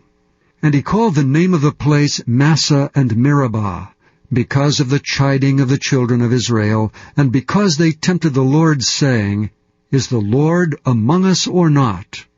Then came Amalek, and fought with Israel and Rephidim. And Moses said unto Joshua, Choose us out men, and go out, fight with Amalek. Tomorrow I will stand on the top of the hill, with the rod of God in mine hand. So Joshua did as Moses had said to him, and fought with Amalek. And Moses, Aaron, and Hur went up to the top of the hill. And it came to pass, when Moses held up his hand, that Israel prevailed. And when he let down his hand, Amalek prevailed. But Moses' hands were heavy. And they took a stone, and put it under him, and he sat thereon, and Aaron and Hur stayed up his hands, the one on the one side, and the other on the other side, and his hands were steady until the going down of the sun. And Joshua discomfited Amalek, and his people with the edge of the sword.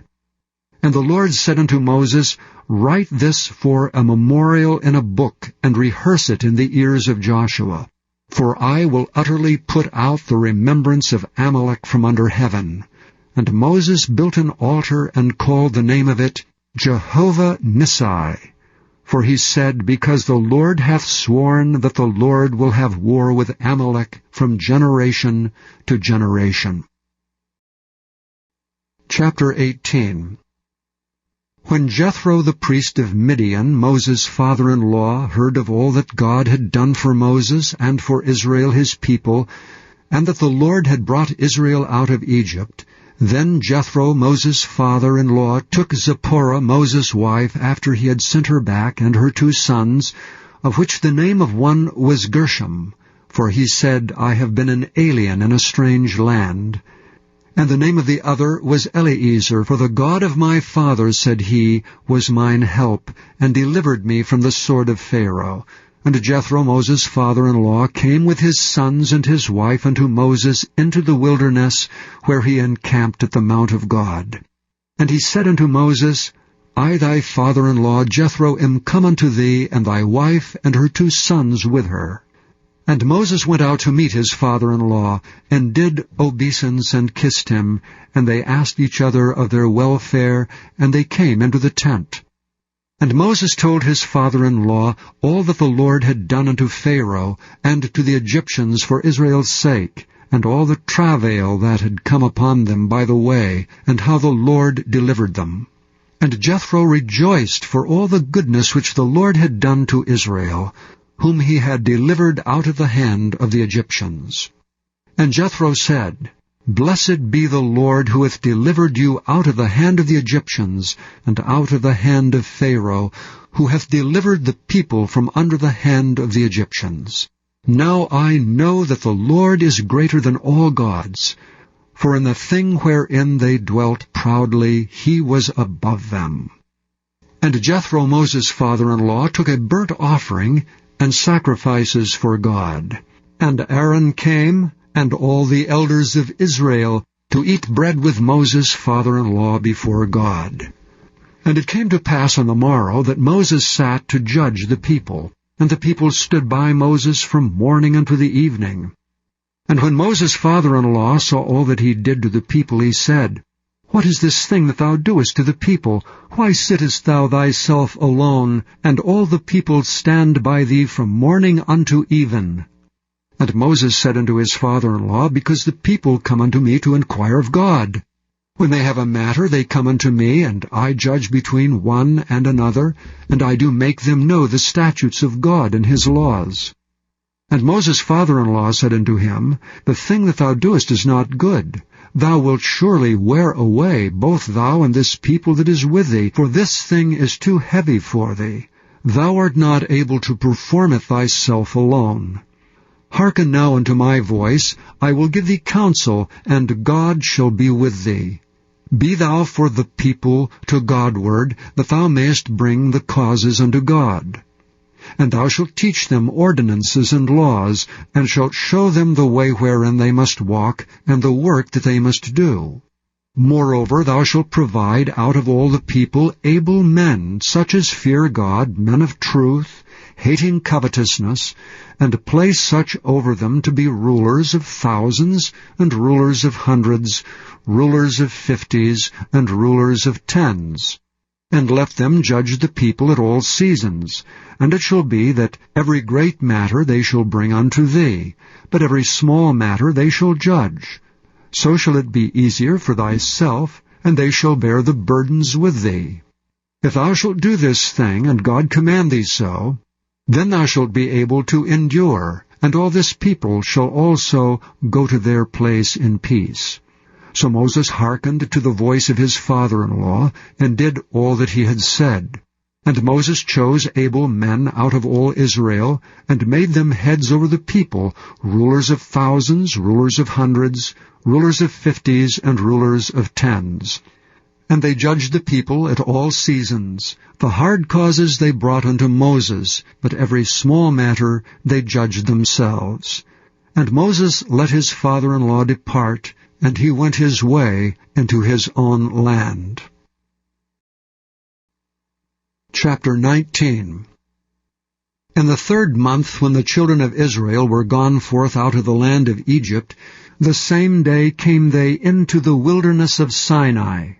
For they were departed from Rephidim, and were come to the desert of Sinai, and had pitched in the wilderness, and there Israel camped before the mount. And Moses went up unto God, and the Lord called unto him out of the mountain, saying, Thus shalt thou say to the house of Jacob, and tell the children of Israel, Ye have seen what I did unto the Egyptians, and how I bare you on eagle's wings, and brought you unto myself. Now therefore, if ye will obey my voice indeed, and keep my covenant, then ye shall be a peculiar treasure unto me above all people, for all the earth is mine. And ye shall be unto me a kingdom of priests, and an holy nation. These are the words which thou shalt speak unto the children of Israel. And Moses came and called for the elders of the people, and laid before their faces all these words which the Lord commanded him. And all the people answered together and said, All that the Lord hath spoken we will do. And Moses returned the words of the people unto the Lord. And the Lord said unto Moses, Lo, I come unto thee in a thick cloud, that the people may hear when I speak with thee, and believe thee forever. And Moses told the words of the people unto the Lord. And the Lord said unto Moses, Go unto the people, and sanctify them today and tomorrow, and let them wash their clothes, and be ready against the 3rd day. For the 3rd day the Lord will come down in the sight of the people upon Mount Sinai. And thou shalt set bounds unto the people round about, saying, Take heed to yourselves that ye go not up into the mount, or touch the border of it. Whosoever toucheth the mount shall be surely put to death. There shall not be an hand touch it, but he shall surely be stoned or shot through. Whether it be beast or man, it shall not live. When the trumpet soundeth long, they shall come up to the mount. And Moses went down from the mount unto the people, and sanctified the people, and they washed their clothes. And he said unto the people, Be ready against the third day. Come not at your wives. And it came to pass on the third day in the morning that there were thunders and lightnings, and a thick cloud upon the mount, and the voice of the trumpet exceeding loud, so that all the people that was in the camp trembled. And Moses brought forth the people out of the camp to meet with God. And they stood at the nether part of the mount. And Mount Sinai was altogether on a smoke, because the Lord descended upon it in fire. And the smoke thereof ascended as the smoke of a furnace, and the whole mount quaked greatly. And when the voice of the trumpet sounded long, and waxed louder and louder, Moses spake, and God answered him by a voice. And the Lord came down upon Mount Sinai, on the top of the mount, and the Lord called Moses up to the top of the mount, and Moses went up. And the Lord said unto Moses, Go down, charge the people, lest they break through unto the Lord to gaze, and many of them perish. And let the priests also which come near to the Lord sanctify themselves, lest the Lord break forth upon them. And Moses said unto the Lord, The people cannot come up to Mount Sinai, for thou chargedst us, saying, Set bounds about the mount, and sanctify it. And the Lord said unto him, Away, get thee down, and thou shalt come up, thou and Aaron with thee, but let not the priests and the people break through to come up unto the Lord, lest he break forth upon them. So Moses went down unto the people, and spake unto them. Chapter 20. And God spake all these words, saying, I am the Lord thy God, which have brought thee out of the land of Egypt, out of the house of bondage. Thou shalt have no other gods before me. Thou shalt not make unto thee any graven image, or any likeness of anything that is in heaven above, or that is in the earth beneath, or that is in the water under the earth. Thou shalt not bow down thyself to them, nor serve them. For I, the Lord thy God, am a jealous God, visiting the iniquity of the fathers upon the children unto the third and fourth generation of them that hate me, and showing mercy unto thousands of them that love me and keep my commandments. Thou shalt not take the name of the Lord thy God in vain, for the Lord will not hold him guiltless that taketh his name in vain. Remember the Sabbath day to keep it holy. 6 days shalt thou labor and do all thy work. But the 7th day is the Sabbath of the Lord thy God. In it thou shalt not do any work, thou, nor thy son, nor thy daughter, thy manservant, nor thy maidservant, nor thy cattle, nor thy stranger that is within thy gates. For in 6 days the Lord made heaven and earth, the sea, and all that in them is, and rested the 7th day. Wherefore the Lord blessed the Sabbath day, and hallowed it.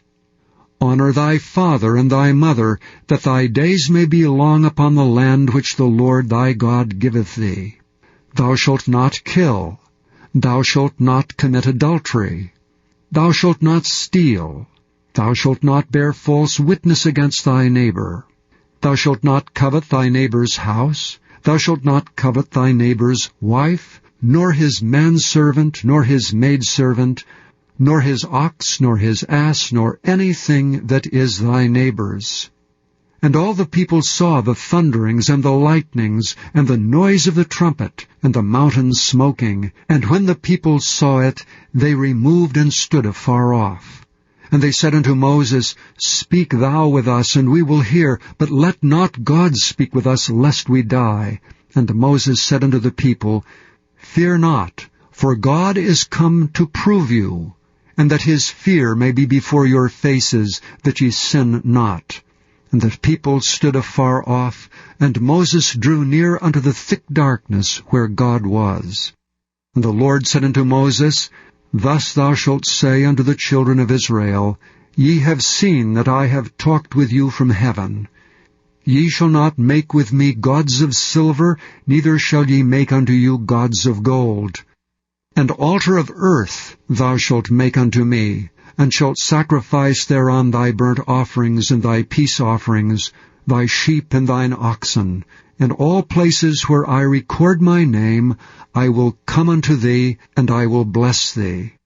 And if thou wilt make me an altar of stone, thou shalt not build it of hewn stone. For if thou lift up thy tool upon it, thou hast polluted it.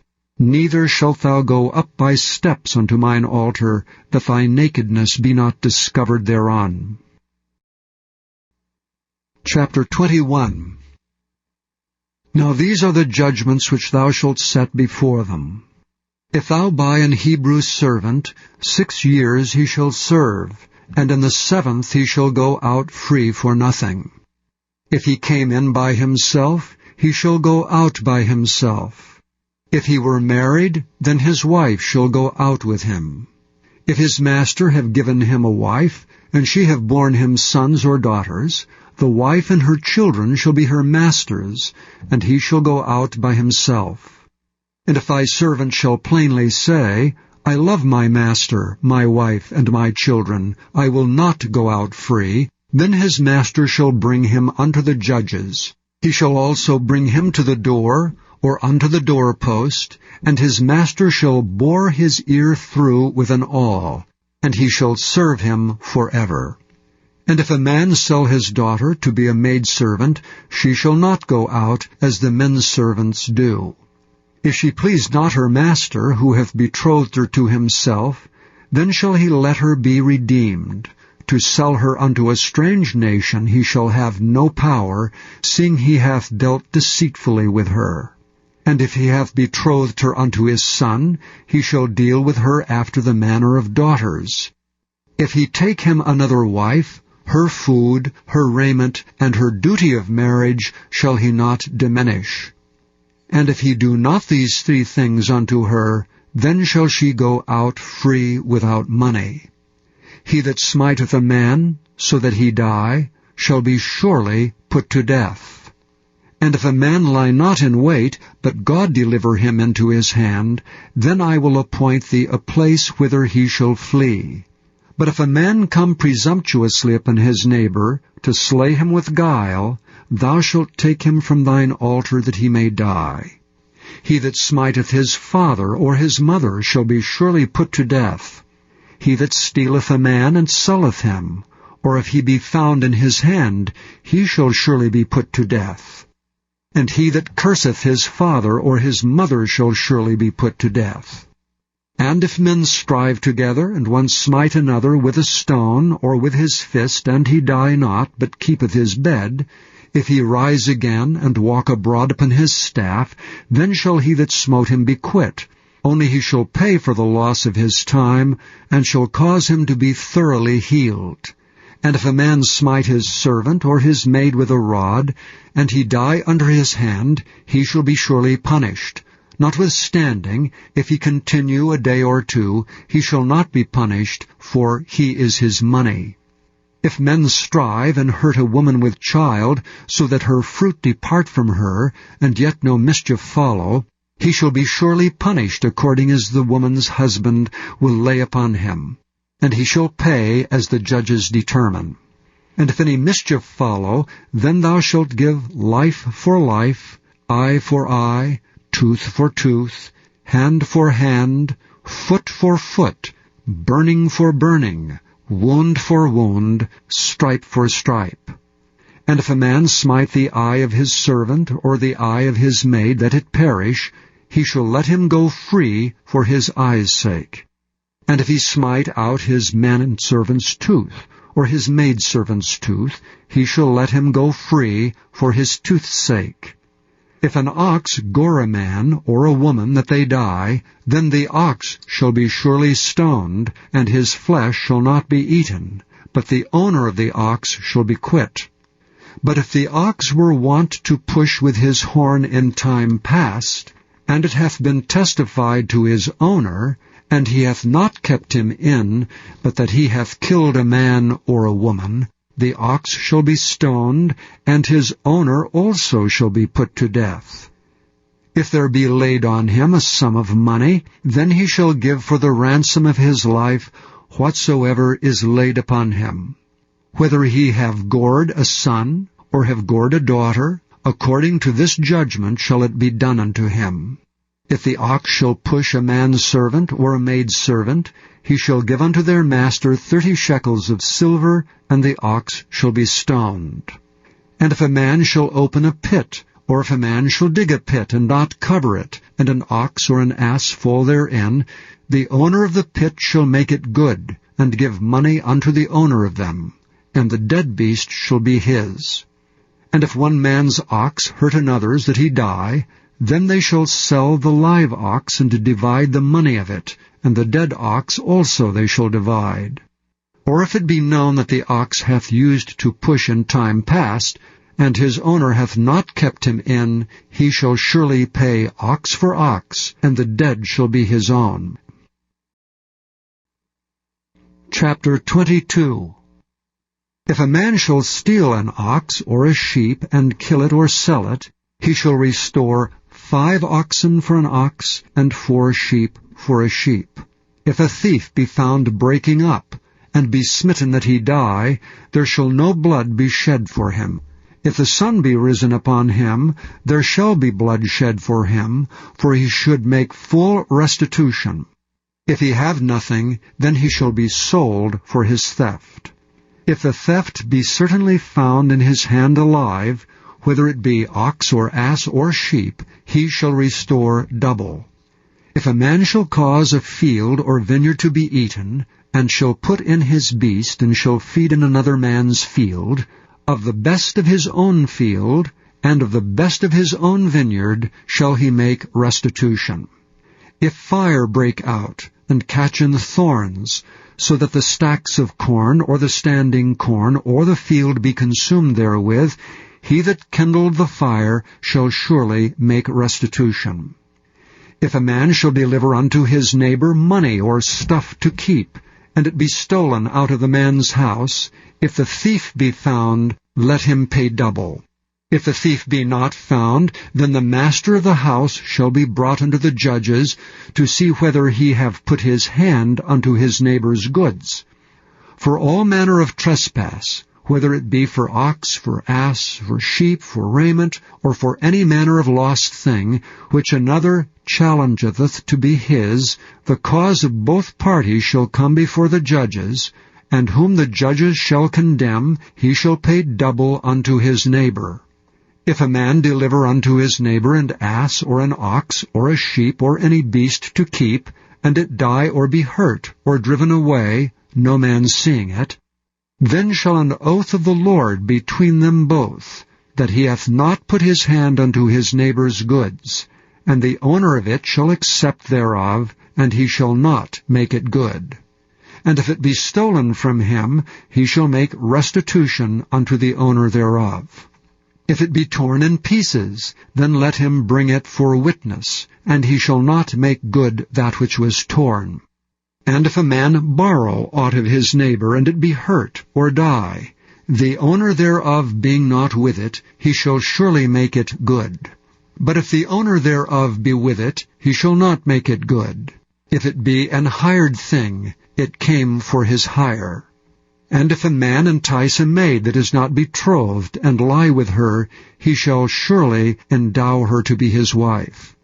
If her father utterly refuse to give her unto him, he shall pay money according to the dowry of virgins.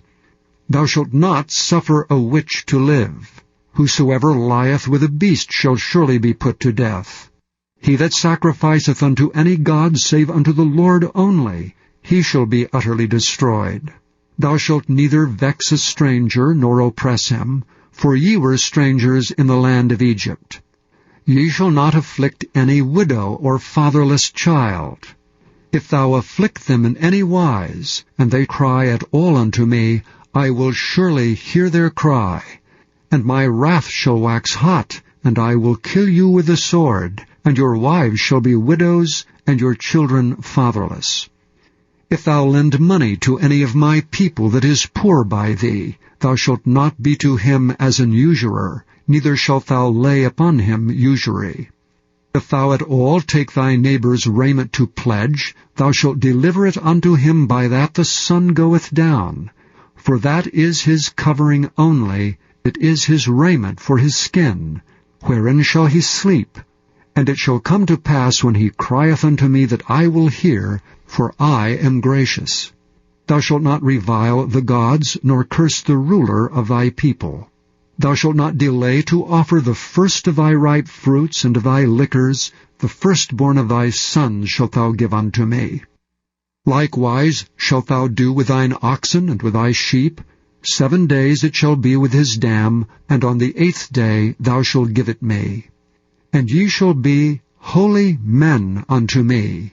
Neither shall ye eat any flesh that is torn of beasts in the field, ye shall cast it to the dogs.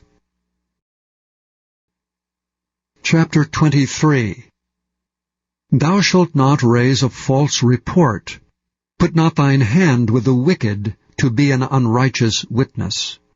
Thou shalt not follow a multitude to do evil, neither shalt thou speak in a cause to decline after many to wrest judgment. Neither shalt thou countenance a poor man in his cause. If thou meet thine enemy's ox or his ass going astray, thou shalt surely bring it back to him again. If thou see the ass of him that hateth thee lying under his burden, and wouldst forbear to help him, thou shalt surely help with him. Thou shalt not wrest the judgment of thy poor in his cause. Keep thee far from a false matter, and the innocent and righteous slay thou not, for I will not justify the wicked. And thou shalt take no gift, for the gift blindeth the wise, and perverteth the words of the righteous. Also thou shalt not oppress a stranger, for ye know the heart of a stranger, seeing ye were strangers in the land of Egypt. And 6 years thou shalt sow thy land, and shalt gather in the fruits thereof. But the 7th year thou shalt let it rest and lie still, that the poor of thy people may eat. And what they leave, the beasts of the field shall eat. In like manner thou shalt deal with thy vineyard and with thy oliveyard. 6 days thou shalt do thy work, and on the 7th day thou shalt rest, that thine ox and thine ass may rest, and the son of thy handmaid and the stranger may be refreshed. And in all things that I have said unto you, be circumspect, and make no mention of the name of other gods, neither let it be heard out of thy mouth. 3 times thou shalt keep a feast unto me in the year. Thou shalt keep the feast of unleavened bread. Thou shalt eat unleavened bread 7 days, as I commanded thee, in the time appointed of the month Abib. For in it thou camest out from Egypt, and none shall appear before me empty. And the feast of harvest, the firstfruits of thy labors which thou hast sown in the field. And the feast of ingathering, which is in the end of the year, when thou hast gathered in thy labors out of the field. 3 times in the year all thy males shall appear before the Lord God. Thou shalt not offer the blood of my sacrifice with leavened bread, neither shall the fat of my sacrifice remain until the morning. The first of the firstfruits of thy land thou shalt bring into the house of the Lord thy God. Thou shalt not seethe a kid in his mother's milk. Behold, I send an angel before thee, to keep thee in the way, and to bring thee into the place which I have prepared. Beware of him, and obey his voice. Provoke him not, for he will not pardon your transgressions, for my name is in him. But if thou shalt indeed obey his voice, and do all that I speak, then I will be an enemy unto thine enemies, and an adversary unto thine adversaries. For mine angel shall go before thee, and bring thee unto the Amorites, and the Hittites, and the Perizzites, and the Canaanites, and the Hivites, and the Jebusites, and I will cut them off. Thou shalt not bow down to their gods, nor serve them, nor do after their works, but thou shalt utterly overthrow them, and quite break down their images. And ye shall serve the Lord your God, and he shall bless thy bread and thy water, and I will take sickness away from the midst of thee. There shall nothing cast their young, nor be barren in thy land. The number of thy days I will fulfill. I will send my fear before thee, and will destroy all the people to whom thou shalt come, and I will make all thine enemies turn their backs unto thee. And I will send hornets before thee, which shall drive out the Hivite, the Canaanite, and the Hittite from before thee. And I will not drive them out from before thee in 1 year, lest the land become desolate, and the beast of the field multiply against thee. By little and little I will drive them out from before thee, until thou be increased and inherit the land. And I will set thy bounds from the Red Sea even unto the sea of the Philistines, and from the desert unto the river. For I will deliver the inhabitants of the land into your hand, and thou shalt drive them out before thee. Thou shalt make no covenant with them, nor with their gods. They shall not dwell in thy land, lest they make thee sin against me. For if thou serve their gods, it will surely be a snare unto thee. Chapter 24. And he said unto Moses, Come up unto the Lord, thou and Aaron, Nadab and Abihu, and 70 of the elders of Israel, and worship ye afar off. And Moses alone shall come near the Lord, but they shall not come nigh, neither shall the people go up with him. And Moses came and told the people all the words of the Lord, and all the judgments. And all the people answered with one voice, and said, All the words which the Lord hath said we will do. And Moses wrote all the words of the Lord, and rose up early in the morning, and builded an altar under the hill, and 12 pillars, according to the 12 tribes of Israel. And he sent young men of the children of Israel, which offered burnt offerings, and sacrificed peace offerings of oxen unto the Lord. And Moses took half of the blood, and put it in basins, and half of the blood he sprinkled on the altar. And he took the book of the covenant, and read in the audience of the people. And they said, All that the Lord hath said, we will do, and be obedient. And Moses took the blood, and sprinkled it on the people, and said, Behold the blood of the covenant, which the Lord hath made with you concerning all these words. Then went up Moses and Aaron, Nadab and Abihu, and 70 of the elders of Israel. And they saw the God of Israel, and there was under his feet as it were a paved work of a sapphire stone, and as it were the body of heaven in his clearness. And upon the nobles of the children of Israel he laid not his hand. Also they saw God, and did eat and drink. And the Lord said unto Moses, Come up to me into the mount, and be there. And I will give thee tables of stone, and the law and commandments which I have written, that thou mayest teach them. And Moses rose up, and his minister Joshua, and Moses went up into the mount of God. And he said unto the elders, Tarry ye here for us, until we come again unto you. And behold, Aaron and Hur are with you. If any man have any matters to do, let him come unto them. And Moses went up into the mount, and a cloud covered the mount. And the glory of the Lord abode upon Mount Sinai, and the cloud covered it 6 days. And the 7th day he called unto Moses out of the midst of the cloud. And the sight of the glory of the Lord was like devouring fire on the top of the mount in the eyes of the children of Israel. And Moses went into the midst of the cloud, and gat him up into the mount. And Moses was in the mount 40 days and 40 nights. Chapter 25. And the Lord spake unto Moses, saying, Speak unto the children of Israel, that they bring me an offering. Of every man that giveth it willingly with his heart, ye shall take my offering. And this is the offering which ye shall take of them: gold and silver and brass, and blue and purple and scarlet, and fine linen and goat's hair, and rams' skins dyed red, and badgers' skins and shittim wood, oil for the light, spices for anointing oil, and for sweet incense, onyx stones and stones to be set in the ephod and in the breastplate, and let them make me a sanctuary, that I may dwell among them. According to all that I show thee, after the pattern of the tabernacle and the pattern of all the instruments thereof, even so shall ye make it. And they shall make an ark of shittim wood. 2 cubits and a half shall be the length thereof, and 1 cubit and a half the breadth thereof, and 1 cubit and a half the height thereof. And thou shalt overlay it with pure gold. Within and without shalt thou overlay it, and shalt make upon it a crown of gold round about. And thou shalt cast 4 rings of gold for it, and put them in the 4 corners thereof. And 2 rings shall be in the one side of it, and 2 rings in the other side of it. And thou shalt make staves of shittim wood, and overlay them with gold. And thou shalt put the staves into the rings by the sides of the ark, that the ark may be borne with them. The staves shall be in the rings of the ark, they shall not be taken from it. And thou shalt put into the ark the testimony which I shall give thee. And thou shalt make a mercy seat of pure gold.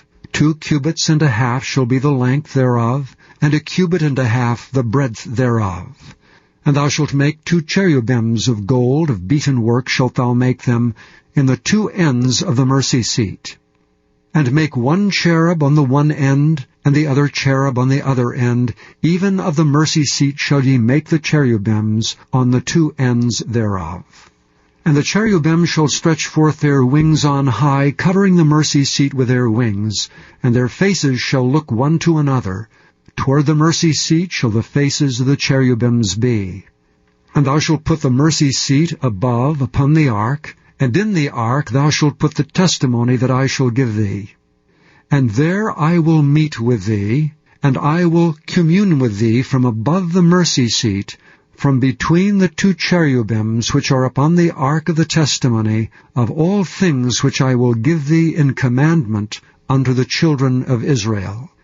Thou shalt also make a table of shittim wood. 2 cubits shall be the length thereof, and 1 cubit the breadth thereof, and 1 cubit and a half the height thereof. And thou shalt overlay it with pure gold, and make thereto a crown of gold round about. And thou shalt make unto it a border of an hand breadth round about, and thou shalt make a golden crown to the border thereof round about. And thou shalt make for it 4 rings of gold, and put the rings in the 4 corners that are on the 4 feet thereof. Over against the border shall the rings be for places of the staves to bear the table.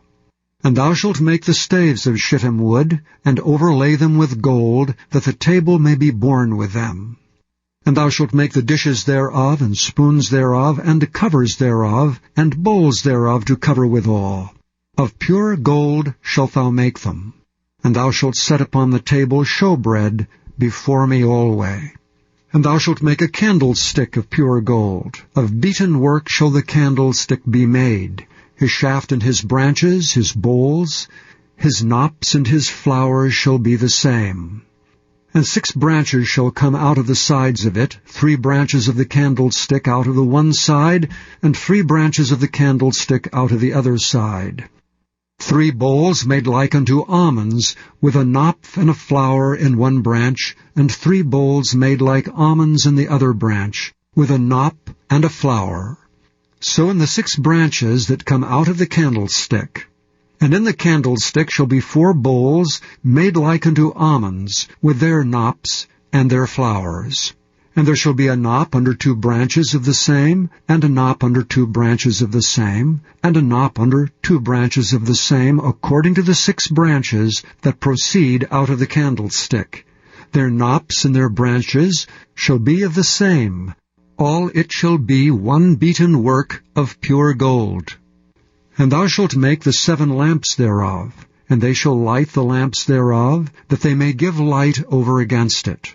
And the tongs thereof, and the snuff dishes thereof shall be of pure gold. Of a talent of pure gold shall he make it, with all these vessels. And look that thou make them after their pattern, which was showed thee in the mount. Chapter 26.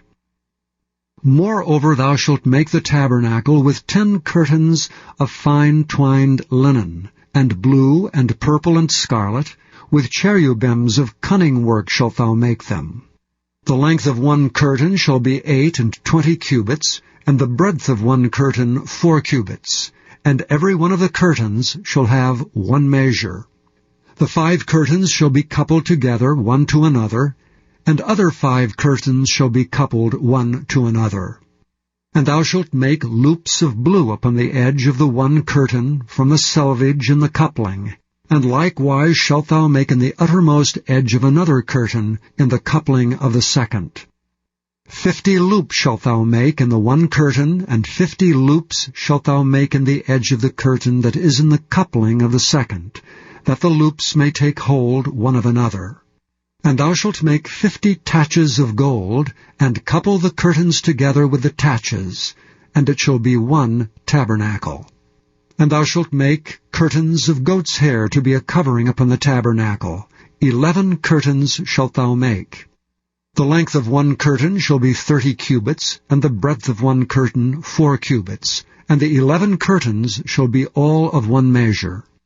And thou shalt couple 5 curtains by themselves, and 6 curtains by themselves, and shalt double the 6th curtain in the forefront of the tabernacle. And thou shalt make 50 loops on the edge of the one curtain that is outmost in the coupling, and 50 loops in the edge of the curtain which coupleth the second. And thou shalt make 50 taches of brass, and put the taches into the loops, and couple the tent together, that it may be one.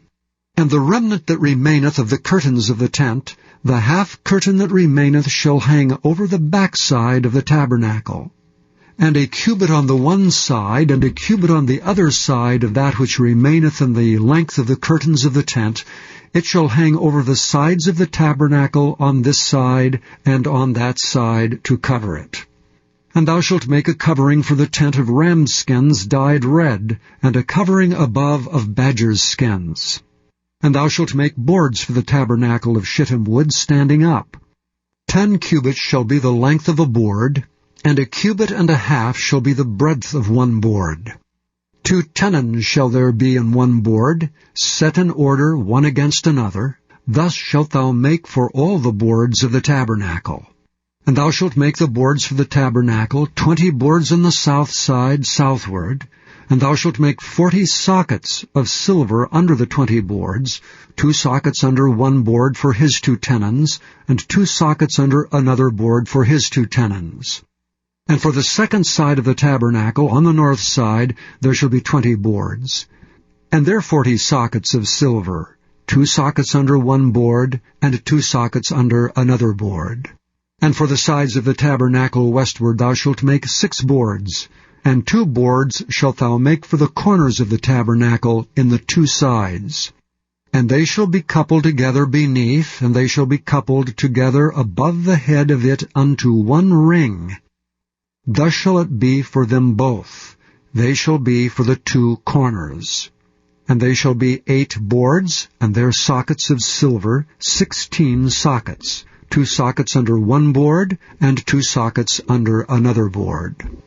And thou shalt make bars of shittim wood, 5 for the boards of one side of the tabernacle, and 5 bars for the boards of the other side of the tabernacle, and 5 bars for the boards of the side of the tabernacle, for the 2 sides westward. And the middle bar in the midst of the boards shall reach from end to end. And thou shalt overlay the boards with gold, and make their rings of gold for places for the bars. And thou shalt overlay the bars with gold. And thou shalt rear up the tabernacle according to the fashion thereof which was showed thee in the mount. And thou shalt make a veil of blue and purple and scarlet and fine-twined linen of cunning work. With cherubims shall it be made. And thou shalt hang it upon 4 pillars of shittim wood overlaid with gold. Their hooks shall be of gold upon the 4 sockets of silver. And thou shalt hang up the veil under the taches, that thou mayest bring in thither within the veil the ark of the testimony. And the veil shall divide unto you between the holy place and the most holy. And thou shalt put the mercy seat upon the ark of the testimony in the most holy place. And thou shalt set the table without the veil, and the candlestick over against the table on the side of the tabernacle toward the south. And thou shalt put the table on the north side. And thou shalt make an hanging for the door of the tent, of blue and purple and scarlet and fine-twined linen, wrought with needlework. And thou shalt make for the hanging 5 pillars of shittim wood, and overlay them with gold. And their hooks shall be of gold, and thou shalt cast 5 sockets of brass for them. Chapter 27. And thou shalt make an altar of shittim wood, 5 cubits long and 5 cubits broad. The altar shall be 4 square, and the height thereof shall be 3 cubits. And thou shalt make the horns of it upon the 4 corners thereof. His horns shall be of the same, and thou shalt overlay it with brass. And thou shalt make his pans to receive his ashes, and his shovels, and his basins, and his flesh hooks, and his fire pans. All the vessels thereof thou shalt make of brass. And thou shalt make for it a grate of network of brass. And upon the net shalt thou make 4 brazen rings in the 4 corners thereof. And thou shalt put it under the compass of the altar beneath, that the net may be even to the midst of the altar. And thou shalt make staves for the altar, staves of shittim wood, and overlay them with brass. And the stave shall be put into the rings, and the stave shall be upon the 2 sides of the altar to bear it. Hollow with boards shalt thou make it, as it was showed thee in the mount, so shall they make it.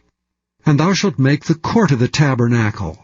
For the south side southward there shall be hangings for the court of fine-twined linen of 100 cubits long for one side. And the 20 pillars thereof and their 20 sockets shall be of brass. The hooks of the pillars and their fillets shall be of silver. And likewise for the north side in length there shall be hangings of 100 cubits long, and his 20 pillars and their 20 sockets of brass. The hooks of the pillars and their fillets of silver. And for the breadth of the court on the west side shall be hangings of 50 cubits, their pillars 10, and their sockets 10. And the breadth of the court on the east side eastward shall be 50 cubits. The hangings of one side of the gate shall be 15 cubits, their pillars 3, and their sockets 3. And on the other side shall be hangings 15 cubits, their pillars 3, and their sockets 3. And for the gate of the court shall be an hanging of 20 cubits of blue and purple and scarlet and fine-twined linen, wrought with needlework, and their pillars shall be 4, and their sockets 4. All the pillars round about the court shall be filleted with silver. Their hooks shall be of silver, and their sockets of brass. The length of the court shall be 100 cubits, and the breadth 50 everywhere, and the height 5 cubits of fine-twined linen, and their sockets of brass. All the vessels of the tabernacle, and all the service thereof, and all the pins thereof, and all the pins of the court shall be of brass. And thou shalt command the children of Israel that they bring thee pure oil olive beaten for the light, to cause the lamp to burn always. In the tabernacle of the congregation without the veil, which is before the testimony, Aaron and his sons shall order it from evening to morning before the Lord. It shall be a statute forever unto their generations on the behalf of the children of Israel. Chapter 28. And take thou unto thee Aaron thy brother, and his sons with him, from among the children of Israel, that he may minister unto me in the priest's office, even Aaron, Nadab, and Abihu, Eleazar, and Ithamar, Aaron's sons. And thou shalt make holy garments for Aaron thy brother, for glory and for beauty. And thou shalt speak unto all that are wise-hearted, whom I have filled with the spirit of wisdom, that they may make Aaron's garments to consecrate him, that he may minister unto me in the priest's office. And these are the garments which they shall make: a breastplate, and an ephod, and a robe, and a broidered coat, a mitre, and a girdle. And they shall make holy garments for Aaron thy brother and his sons, that he may minister unto me in the priest's office. And they shall take gold, and blue, and purple, and scarlet, and fine linen. And they shall make the ephod of gold, of blue, and of purple, of scarlet, and fine twined linen with cunning work. It shall have 2 shoulder pieces thereof, joined at the edges thereof, and so it shall be joined together. And the curious girdle of the ephod which is upon it shall be of the same, according to the work thereof, even of gold, of blue, and purple, and scarlet, and fine twined linen. And thou shalt take 2 onyx stones, and grave on them the names of the children of Israel, 6 of their names on one stone, and the other 6 names of the rest on the other stone, according to their birth. With the work of an engraver in stone, like the engravings of a signet, shalt thou engrave the 2 stones with the names of the children of Israel. Thou shalt make them to be set in ouches of gold. And thou shalt put the 2 stones upon the shoulders of the ephod for stones of a memorial unto the children of Israel. And Aaron shall bear their names before the Lord upon his 2 shoulders for a memorial. And thou shalt make ouches of gold, and 2 chains of pure gold at the ends. Of wreathen work shalt thou make them, and fasten the wreathen chains to the ouches. And thou shalt make the breastplate of judgment with cunning work. After the work of the ephod thou shalt make it, of gold, of blue, and of purple, and of scarlet, and of fine twined linen shalt thou make it. 4 square it shall be, being doubled. A span shall be the length thereof, and a span shall be the breadth thereof. And thou shalt set in it settings of stones, even 4 rows of stones. The first row shall be a sardius, a topaz, and a carbuncle. This shall be the first row. And the second row shall be an emerald, a sapphire, and a diamond. And the third row a ligure, an agate, and an amethyst. And the fourth row a beryl, and an onyx, and a jasper. They shall be set in gold in their enclosings. And the stones shall be with the names of the children of Israel, 12 according to their names, like the engravings of a signet. Every one with his name shall they be, according to the 12 tribes. And thou shalt make upon the breastplate chains at the ends of wreathen work of pure gold. And thou shalt make upon the breastplate 2 rings of gold, and shalt put the 2 rings on the 2 ends of the breastplate. And thou shalt put the 2 wreathen chains of gold in the 2 rings which are on the ends of the breastplate. And the other 2 ends, the 2 wreathen chains, shalt thou fasten in the 2 ouches, and put them on the shoulder pieces of the ephod before it. And thou shalt make 2 rings of gold, and thou shalt put them upon the 2 ends of the breastplate in the border thereof, which is in the side of the ephod inward.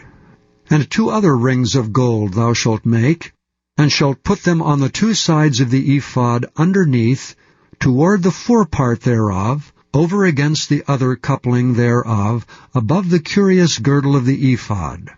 And they shall bind the breastplate by the rings thereof unto the rings of the ephod with a lace of blue, that it may be above the curious girdle of the ephod, and that the breastplate be not loosed from the ephod. And Aaron shall bear the names of the children of Israel in the breastplate of judgment upon his heart, when he goeth into the holy place for a memorial before the Lord continually. And thou shalt put in the breastplate of judgment the Urim and the Thummim, and they shall be upon Aaron's heart when he goeth in before the Lord. And Aaron shall bear the judgment of the children of Israel upon his heart before the Lord continually. And thou shalt make the robe of the ephod all of blue. And there shall be an hole in the top of it, in the midst thereof. It shall have a binding of woven work round about the hole of it, as it were the hole of an habergeon, that it be not rent. And beneath upon the hem of it thou shalt make pomegranates of blue, and of purple, and of scarlet, round about the hem thereof, and bells of gold between them round about, a golden bell and a pomegranate, a golden bell and a pomegranate, upon the hem of the robe round about. And it shall be upon Aaron to minister, and his sound shall be heard when he goeth in unto the holy place before the Lord, and when he cometh out, that he die not. And thou shalt make a plate of pure gold, and grave upon it, like the engravings of a signet, Holiness to the Lord. And thou shalt put it on a blue lace, that it may be upon the mitre, upon the forefront of the mitre it shall be. And it shall be upon Aaron's forehead, that Aaron may bear the iniquity of the holy things, which the children of Israel shall hallow in all their holy gifts. And it shall be always upon his forehead, that they may be accepted before the Lord. And thou shalt embroider the coat of fine linen, and thou shalt make the mitre of fine linen, and thou shalt make the girdle of needlework. And for Aaron's sons thou shalt make coats, and thou shalt make for them girdles, and bonnets shalt thou make for them, for glory and for beauty. And thou shalt put them upon Aaron thy brother, and his sons with him, and shalt anoint them, and consecrate them, and sanctify them, that they may minister unto me in the priest's office. And thou shalt make them linen breeches to cover their nakedness. From the loins even unto the thighs they shall reach. And they shall be upon Aaron and upon his sons, when they come in unto the tabernacle of the congregation, or when they come near unto the altar to minister in the holy place, that they bear not iniquity and die. It shall be a statute forever unto him and his seed after him. Chapter 29. And this is the thing that thou shalt do unto them to hallow them, to minister unto me in the priest's office. Take 1 young bullock, and 2 rams without blemish, and unleavened bread, and cakes unleavened tempered with oil, and wafers unleavened, anointed with oil. Of wheaten flour shalt thou make them. And thou shalt put them into 1 basket, and bring them in the basket with the bullock and the 2 rams. And Aaron and his sons thou shalt bring unto the door of the tabernacle of the congregation, and shalt wash them with water. And thou shalt take the garments, and put upon Aaron the coat, and the robe of the ephod, and the breastplate, and gird him with the curious girdle of the ephod. And thou shalt put the mitre upon his head, and put the holy crown upon the mitre. Then shalt thou take anointing oil, and pour it upon his head, and anoint him. And thou shalt bring his sons, and put coats upon them. And thou shalt gird them with girdles, Aaron and his sons, and put the bonnets on them. And the priest's office shall be theirs for a perpetual statute, and thou shalt consecrate Aaron and his sons. And thou shalt cause a bullock to be brought before the tabernacle of the congregation, and Aaron and his sons shall put their hands upon the head of the bullock. And thou shalt kill the bullock before the Lord, by the door of the tabernacle of the congregation. And thou shalt take of the blood of the bullock, and put it upon the horns of the altar with thy finger, and pour all the blood beside the bottom of the altar.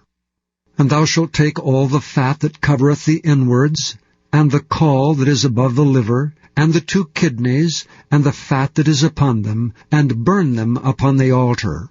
But the flesh of the bullock, and his skin, and his dung, shalt thou burn with fire without the camp. It is a sin offering.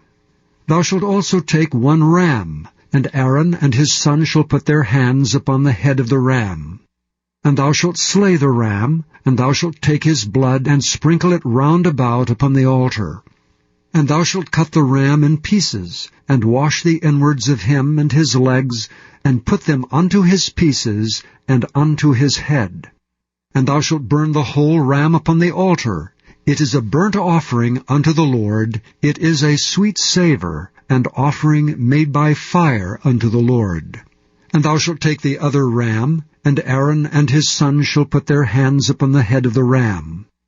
Then shalt thou kill the ram, and take of his blood, and put it upon the tip of the right ear of Aaron, and upon the tip of the right ear of his sons, and upon the thumb of their right hand, and upon the great toe of their right foot, and sprinkle the blood upon the altar round about. And thou shalt take of the blood that is upon the altar, and of the anointing oil, and sprinkle it upon Aaron, and upon his garments, and upon his sons, and upon the garments of his sons with him. And he shall be hallowed, and his garments, and his sons' garments with him.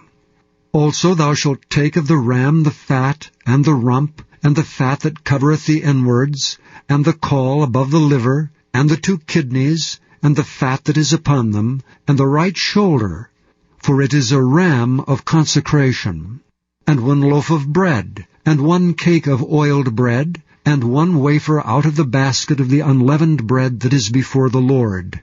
And thou shalt put all in the hands of Aaron, and in the hands of his sons, and shalt wave them for a wave offering before the Lord.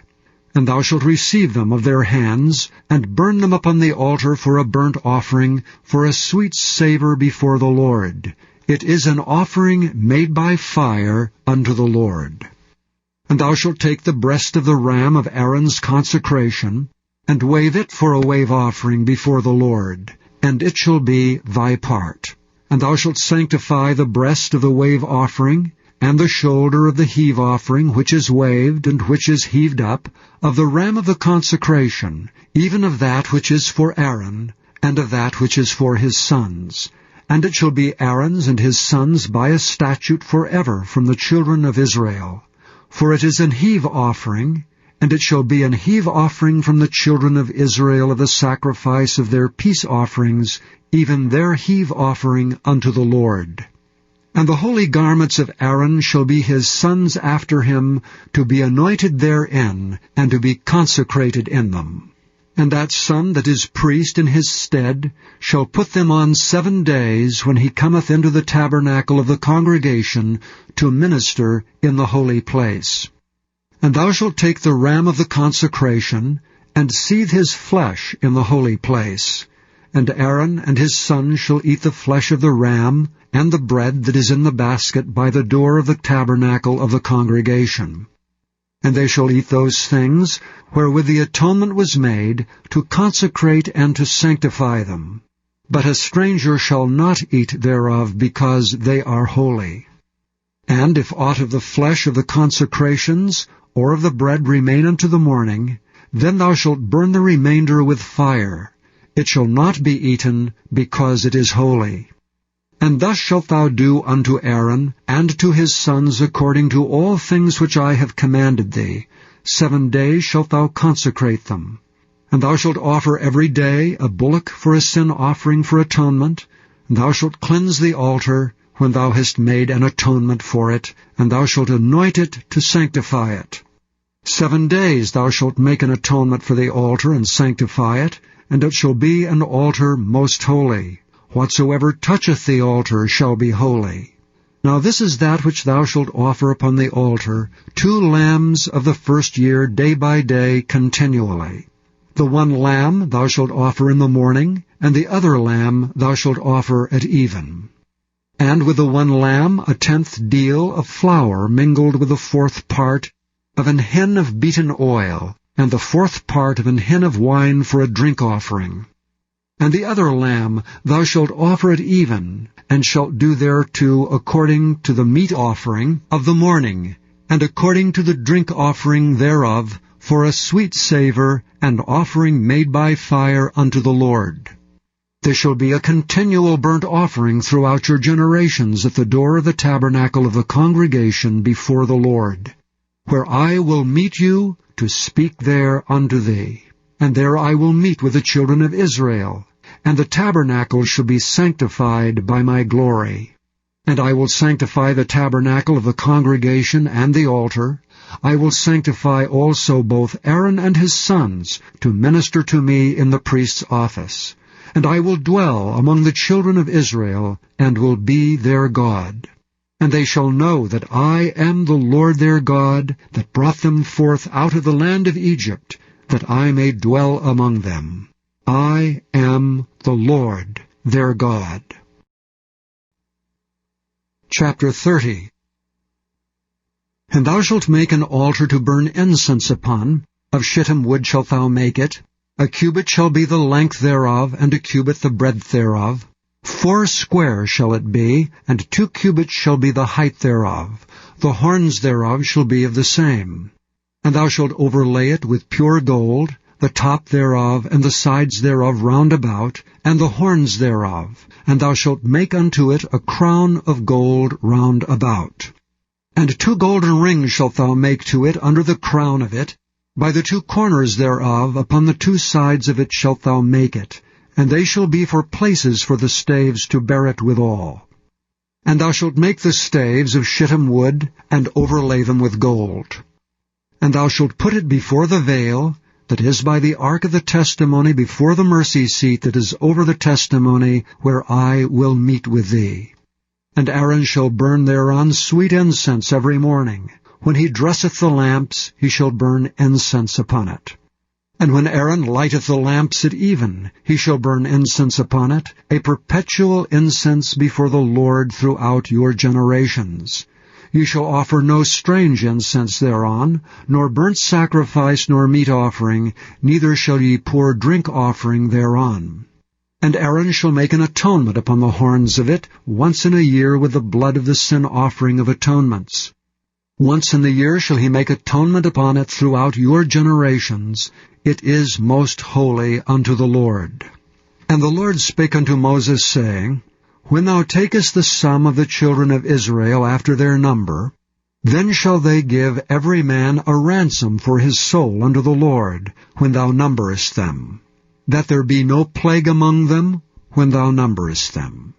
This they shall give every one that passeth among them that are numbered, half a shekel after the shekel of the sanctuary. A shekel is 20 gerahs, and half shekel shall be the offering of the Lord. Every one that passeth among them that are numbered from 20 years old and above shall give an offering unto the Lord. The rich shall not give more, and the poor shall not give less than half a shekel, when they give an offering unto the Lord, to make an atonement for your souls.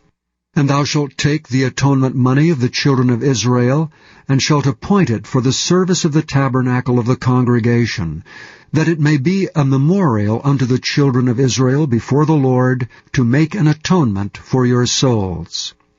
And the Lord spake unto Moses, saying, Thou shalt also make a laver of brass, and his foot also of brass, to wash withal. And thou shalt put it between the tabernacle of the congregation and the altar, and thou shalt put water therein. For Aaron and his sons shall wash their hands and their feet thereat. When they go into the tabernacle of the congregation, they shall wash with water, that they die not, or when they come near to the altar to minister to burn offering made by fire unto the Lord. So they shall wash their hands and their feet, that they die not. And it shall be a statute forever to them, even to him and to his seed throughout their generations. Moreover the Lord spake unto Moses, saying, Take thou also unto thee principal spices of pure myrrh, 500 shekels, and of sweet cinnamon half so much, even 250 shekels, and of sweet calamus 250 shekels, and of cassia 500 shekels, after the shekel of the sanctuary, and of oil olive an hin. And thou shalt make it an oil of holy ointment, an ointment compound, after the art of the apothecary. It shall be an holy anointing oil. And thou shalt anoint the tabernacle of the congregation therewith, and the ark of the testimony, and the table and all his vessels, and the candlestick and his vessels, and the altar of incense, and the altar of burnt offering with all his vessels, and the laver and his foot. And thou shalt sanctify them, that they may be most holy. Whatsoever toucheth them shall be holy. And thou shalt anoint Aaron and his sons, and consecrate them, that they may minister unto me in the priest's office. And thou shalt speak unto the children of Israel, saying, This shall be an holy anointing oil unto me throughout your generations. Upon men's flesh shall it not be poured, neither shall ye make any other like it, after the composition of it. It is holy, and it shall be holy unto you. Whosoever compoundeth any like it, or whosoever putteth any of it upon a stranger, shall even be cut off from his people.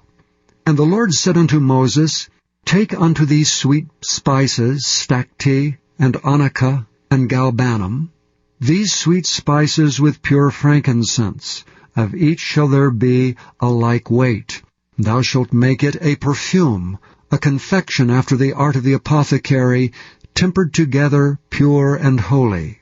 Thou shalt beat some of it very small, and put of it before the testimony in the tabernacle of the congregation, where I will meet with thee. it shall be unto you most holy. And as for the perfume which thou shalt make, ye shall not make to yourselves according to the composition thereof. It shall be unto thee holy for the Lord. Whosoever shall make like unto that, to smell thereto, shall even be cut off from his people. Chapter 31.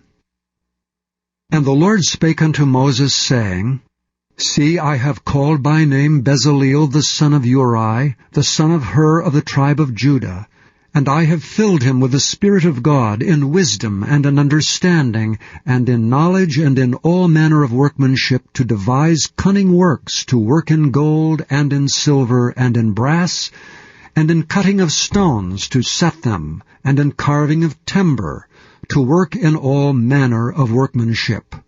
And I, behold, I have given with him Aholiab, the son of Ahisamach of the tribe of Dan. And in the hearts of all that are wise-hearted I have put wisdom, that they may make all that I have commanded thee, the tabernacle of the congregation, and the ark of the testimony, and the mercy seat that is thereupon, and all the furniture of the tabernacle, and the table and his furniture, and the pure candlestick with all his furniture, and the altar of incense, and the altar of burnt offering with all his furniture, and the laver and his foot, and the cloths of service, and the holy garments for Aaron and the priest, and the garments of his sons to minister in the priest's office, and the anointing oil, and sweet incense for the holy place. According to all that I have commanded thee shall they do.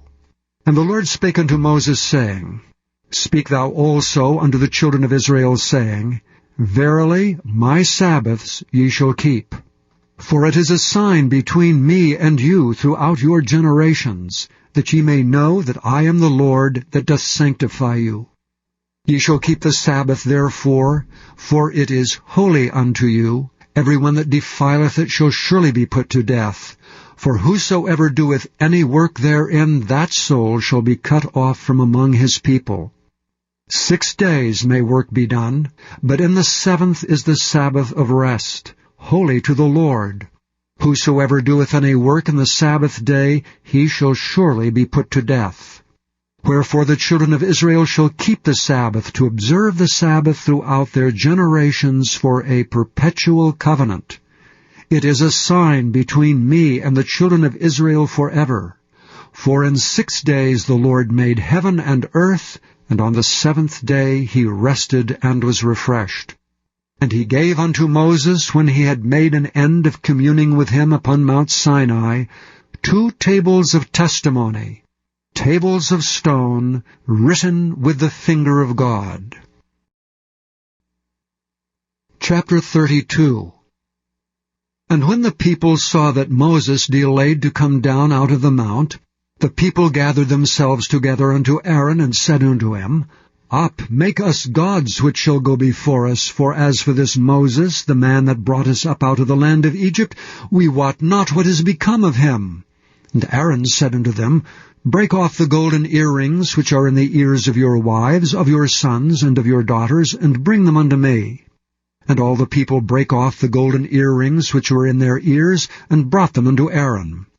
And he received them at their hand, and fashioned it with a graving tool, after he had made it a molten calf. And they said, These be thy gods, O Israel, which brought thee up out of the land of Egypt. And when Aaron saw it, he built an altar before it, and Aaron made proclamation and said, Tomorrow is a feast to the Lord. And they rose up early on the morrow, and offered burnt offerings, and brought peace offerings, and the people sat down to eat and drink, and rose up to play. And the Lord said unto Moses, Go, get thee down, for thy people which thou broughtest out of the land of Egypt have corrupted themselves. They have turned aside quickly out of the way which I commanded them. They have made them a molten calf, and have worshipped it, and have sacrificed thereunto, and said, These be thy gods, O Israel, which have brought thee up out of the land of Egypt. And the Lord said unto Moses, I have seen this people, and behold, it is a stiff-necked people. Now therefore let me alone, that my wrath may wax hot against them, and that I may consume them, and I will make of thee a great nation. And Moses besought the Lord his God, and said, Lord, why doth thy wrath wax hot against thy people, which thou hast brought forth out of the land of Egypt with great power, and with a mighty hand? Wherefore should the Egyptians speak and say, For mischief did he bring them out, to slay them in the mountains, and to consume them from the face of the earth?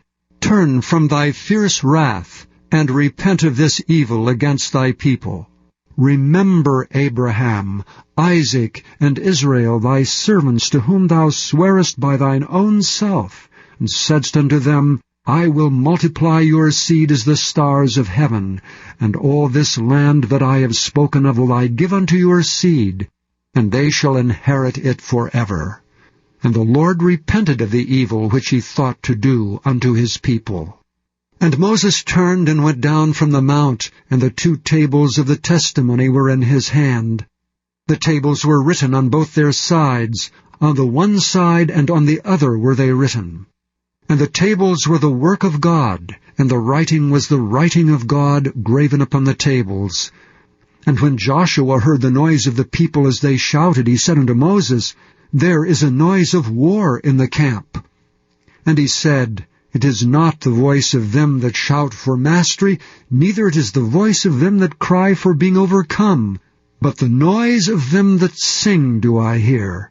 And it came to pass, as soon as he came nigh unto the camp, that he saw the calf, and the dancing, and Moses' anger waxed hot, and he cast the tables out of his hands, and brake them beneath the mount. And he took the calf which they had made, and burnt it in the fire, and ground it to powder, and strawed it upon the water, and made the children of Israel drink of it. And Moses said unto Aaron, What did this people unto thee, that thou hast brought so great a sin upon them? And Aaron said, Let not the anger of my Lord wax hot. Thou knowest the people, that they are set on mischief. For they said unto me, Make us gods which shall go before us. As for this Moses, the man that brought us up out of the land of Egypt, we wot not what is become of him. And I said unto them, Whosoever hath any gold, let them break it off.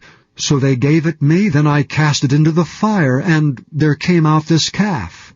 And when Moses saw that the people were naked, for Aaron had made them naked unto their shame among their enemies, then Moses stood up in the gate of the camp and said, Who is on the Lord's side? Let him come unto me. And all the sons of Levi gathered themselves together unto him.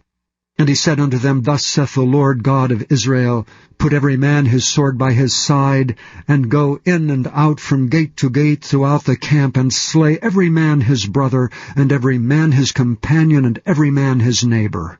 And the children of Levi did according to the word of Moses, and there fell of the people that day about 3,000 men. For Moses had said, Consecrate yourselves today to the Lord, every man upon his son, and upon his brother, that he may bestow upon you a blessing this day. And it came to pass on the morrow that Moses said unto the people, Ye have sinned a great sin.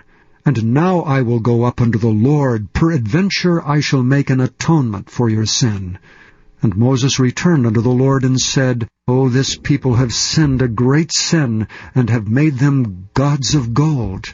Yet now if thou wilt forgive their sin, and if not, blot me, I pray thee, out of thy book which thou hast written. And the Lord said unto Moses, Whosoever hath sinned against me, him will I blot out of my book. Therefore now go, lead the people unto the place of which I have spoken unto thee. Behold, mine angel shall go before thee. Nevertheless in the day when I visit, I will visit their sin upon them. And the Lord plagued the people because they made the calf which Aaron made. Chapter 33. And the Lord said unto Moses, Depart, and go up hence, thou and the people which thou hast brought up out of the land of Egypt, unto the land which I swear unto Abraham, to Isaac, and to Jacob, saying, Unto thy seed will I give it. And I will send an angel before thee, and I will drive out the Canaanite, the Amorite, and the Hittite, and the Perizzite, the Hivite, and the Jebusite. unto a land flowing with milk and honey. For I will not go up in the midst of thee, for thou art a stiff-necked people, lest I consume thee in the way. And when the people heard these evil tidings, they mourned, and no man did put on him his ornaments. For the Lord had said unto Moses, Say unto the children of Israel, Ye are a stiff-necked people. I will come up into the midst of thee in a moment and consume thee. Therefore now put off thy ornaments from thee, that I may know what to do unto thee. And the children of Israel stripped themselves of their ornaments by the Mount Horeb. And Moses took the tabernacle and pitched it without the camp, afar off from the camp, and called it the tabernacle of the congregation. And it came to pass that every one which sought the Lord went out unto the tabernacle of the congregation, which was without the camp.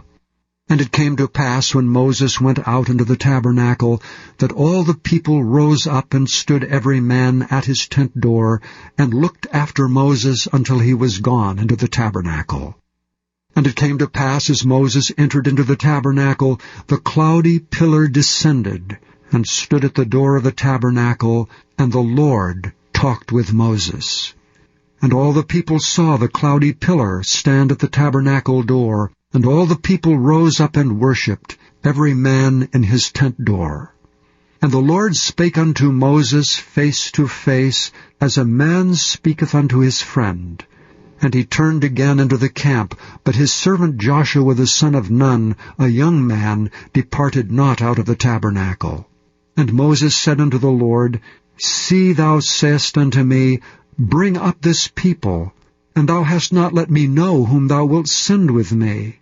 Yet thou hast said, I know thee by name, and thou hast also found grace in my sight. Now therefore I pray thee, if I have found grace in thy sight, show me now the way that I may know thee, that I may find grace in thy sight, and consider that this nation is thy people. And he said, My presence shall go with thee, and I will give thee rest. And he said unto him, If thy presence go not with me, carry us not up hence. For wherein shall it be known here that I and thy people have found grace in thy sight? Is it not in that thou goest with us? So shall we be separated, I and thy people, from all the people that are upon the face of the earth. And the Lord said unto Moses, I will do this thing also that thou hast spoken, for thou hast found grace in my sight, and I know thee by name. And he said, I beseech thee, show me thy glory. And he said, I will make all my goodness pass before thee, and I will proclaim the name of the Lord before thee, and will be gracious to whom I will be gracious, and will show mercy on whom I will show mercy. And he said, Thou canst not see my face, for there shall no man see me and live. And the Lord said, Behold, there is a place by me, and thou shalt stand upon a rock. And it shall come to pass, while my glory passeth by, that I will put thee in a cleft of the rock, and will cover thee with my hand while I pass by.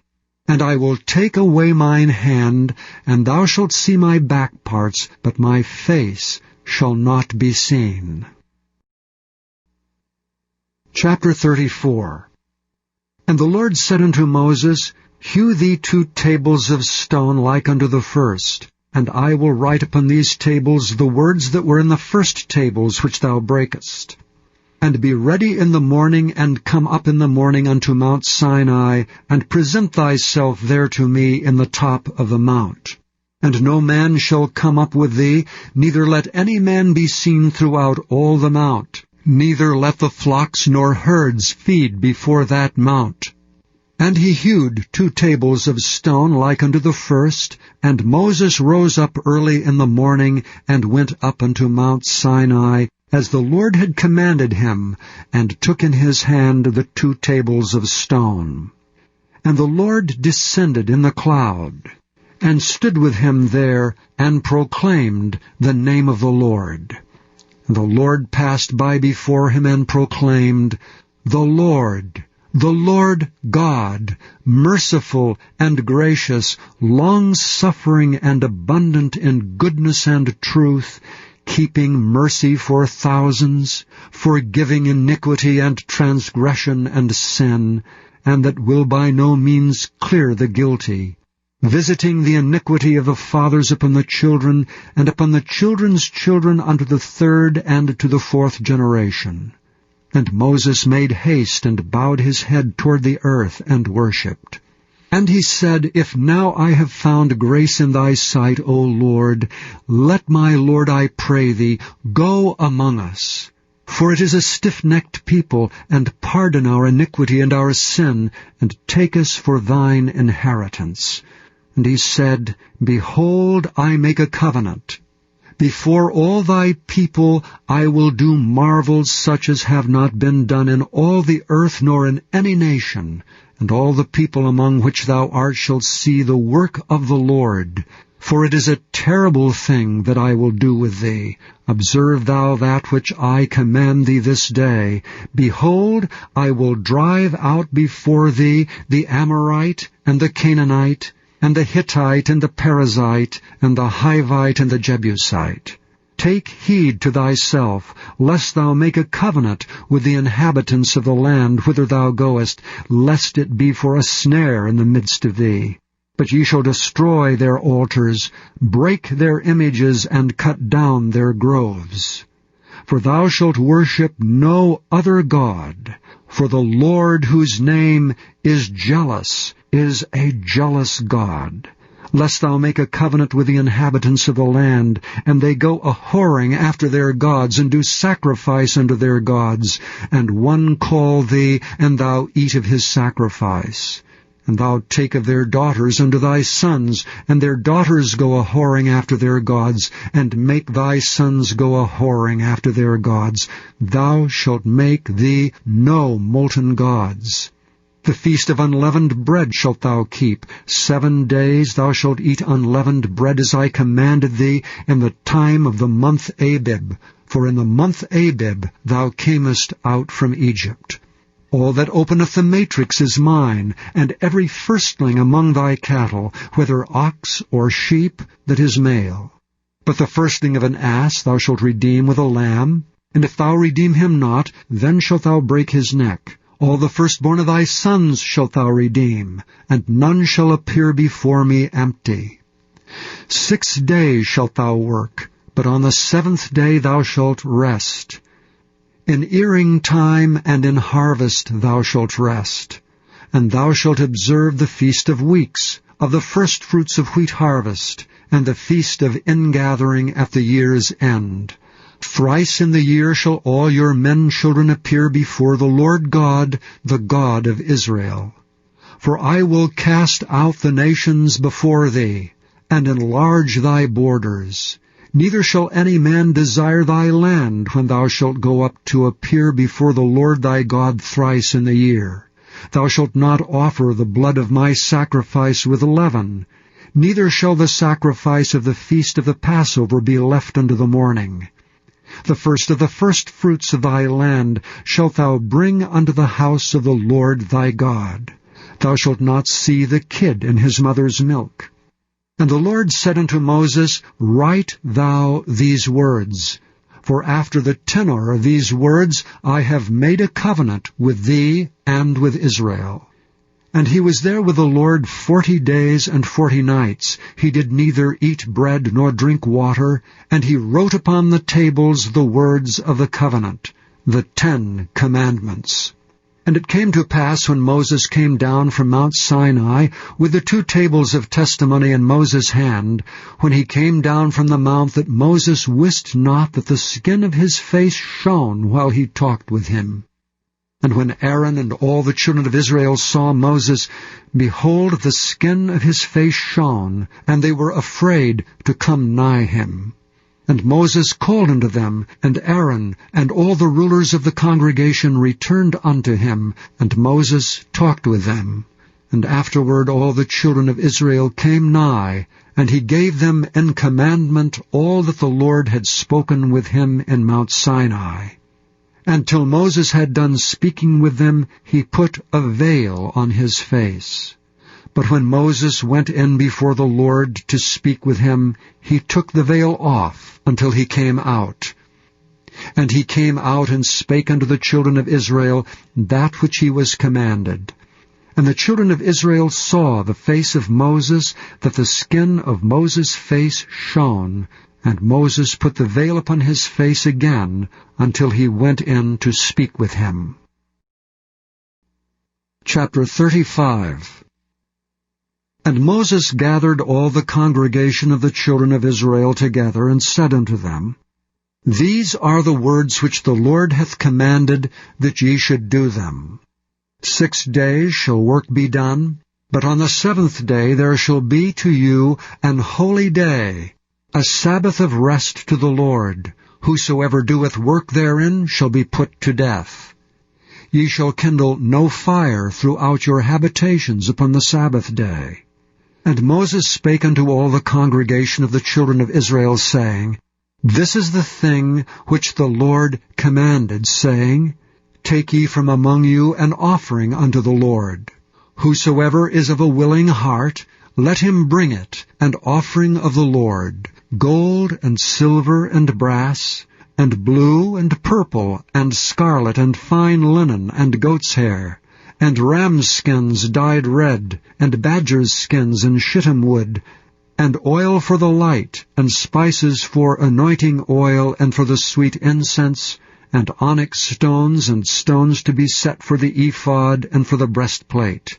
And every wise-hearted among you shall come, and make all that the Lord hath commanded: the tabernacle, his tent, and his covering, his taches and his boards, his bars, his pillars and his sockets, the ark and the staves thereof, with the mercy seat and the veil of the covering, the table and his staves, and all his vessels, and the showbread, the candlestick also for the light, and his furniture and his lamps with the oil for the light, and the incense altar and his staves, and the anointing oil and the sweet incense, and the hanging for the door at the entering in of the tabernacle, the altar of burnt offering with his brazen grate, his staves, and all his vessels, the laver and his foot, the hangings of the court, his pillars and their sockets, and the hanging for the door of the court, the pins of the tabernacle, and the pins of the court and their cords, the cloths of service, to do service in the holy place, the holy garments for Aaron the priest, and the garments of his sons, to minister in the priest's office. And all the congregation of the children of Israel departed from the presence of Moses. And they came, every one whose heart stirred him up, and every one whom his spirit made willing, and they brought the Lord's offering to the work of the tabernacle of the congregation, and for all his service, and for the holy garments. And they came, both men and women, as many as were willing-hearted, and brought bracelets and earrings and rings, and tablets, all jewels of gold, and every man that offered an offering of gold unto the Lord. And every man with whom was found blue and purple, and scarlet and fine linen, and goat's hair, and red skins of rams and badgers' skins brought them. Every one that did offer an offering of silver and brass brought the Lord's offering, and every man with whom was found shittim wood for any work of the service brought it. And all the women that were wise-hearted did spin with their hands, and brought that which they had spun, both of blue and of purple and of scarlet and of fine linen. And all the women whose heart stirred them up in wisdom spun goat's hair. And the rulers brought onyx stones and stones to be set for the ephod and for the breastplate, and spice and oil for the light, and for the anointing oil, and for the sweet incense. And the children of Israel brought a willing offering unto the Lord, every man and woman whose heart made them willing to bring for all manner of work which the Lord had commanded to be made by the hand of Moses. And Moses said unto the children of Israel, See, the Lord hath called by name Bezaleel the son of Uri, the son of Hur of the tribe of Judah. And he hath filled him with the Spirit of God, in wisdom, in understanding, and in knowledge, and in all manner of workmanship, and to devise curious works, to work in gold, and in silver, and in brass, and in the cutting of stones to set them, and in carving of wood, to make any manner of cunning work. And he hath put in his heart that he may teach both he and Aholiab, the son of Ahisamach of the tribe of Dan. Them hath he filled with wisdom of heart, to work all manner of work of the engraver, and of the cunning workman, and of the embroiderer in blue, and in purple, and scarlet, and in fine linen, and of the weaver, even of them that do any work, and of those that devise cunning work. Chapter 36. Then wrought Bezaleel and Aholiab, and every wise-hearted man in whom the Lord put wisdom and understanding, to know how to work all manner of work for the service of the sanctuary, according to all that the Lord had commanded. And Moses called Bezaleel and Aholiab, and every wise-hearted man in whose heart the Lord had put wisdom, even every one whose heart stirred him up to come unto the work to do it. And they received of Moses all the offering which the children of Israel had brought for the work of the service of the sanctuary, to make it withal. And they brought yet unto him free offerings every morning. And all the wise men that wrought all the work of the sanctuary came every man from his work which they made. And they spake unto Moses, saying, The people bring much more than enough for the service of the work which the Lord commanded to make.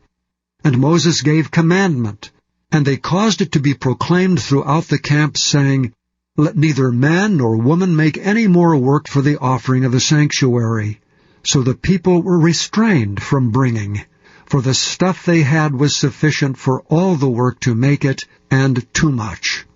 And every wise-hearted man among them that wrought the work of the tabernacle made 10 curtains of fine twined linen, and blue, and purple, and scarlet, with cherubims of cunning work made he them. The length of one curtain was 28 cubits, and the breadth of one curtain 4 cubits. The curtains were all of one size. And he coupled the 5 curtains one unto another, and the other 5 curtains he coupled one unto another. And he made loops of blue on the edge of one curtain from the selvage in the coupling. Likewise he made in the uttermost side of another curtain in the coupling of the second. 50 loops made he in one curtain, and 50 loops made he in the edge of the curtain which was in the coupling of the second. The loops held one curtain to another. And he made 50 taches of gold, and coupled the curtains one unto another with the taches, so it became one tabernacle. And he made curtains of goat's hair for the tent over the tabernacle. 11 curtains he made them.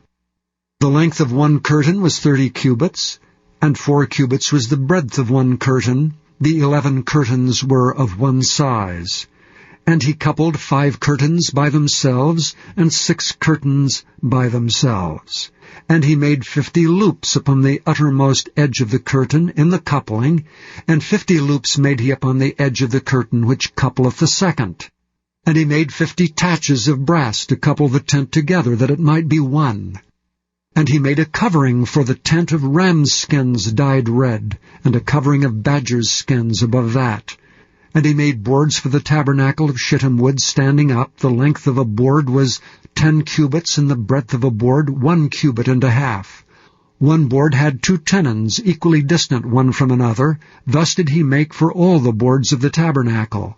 And he made the boards for the tabernacle, 20 boards for the south side southward, and 40 sockets of silver he made under the 20 boards, 2 sockets under one board for his 2 tenons, and 2 sockets under another board for his 2 tenons.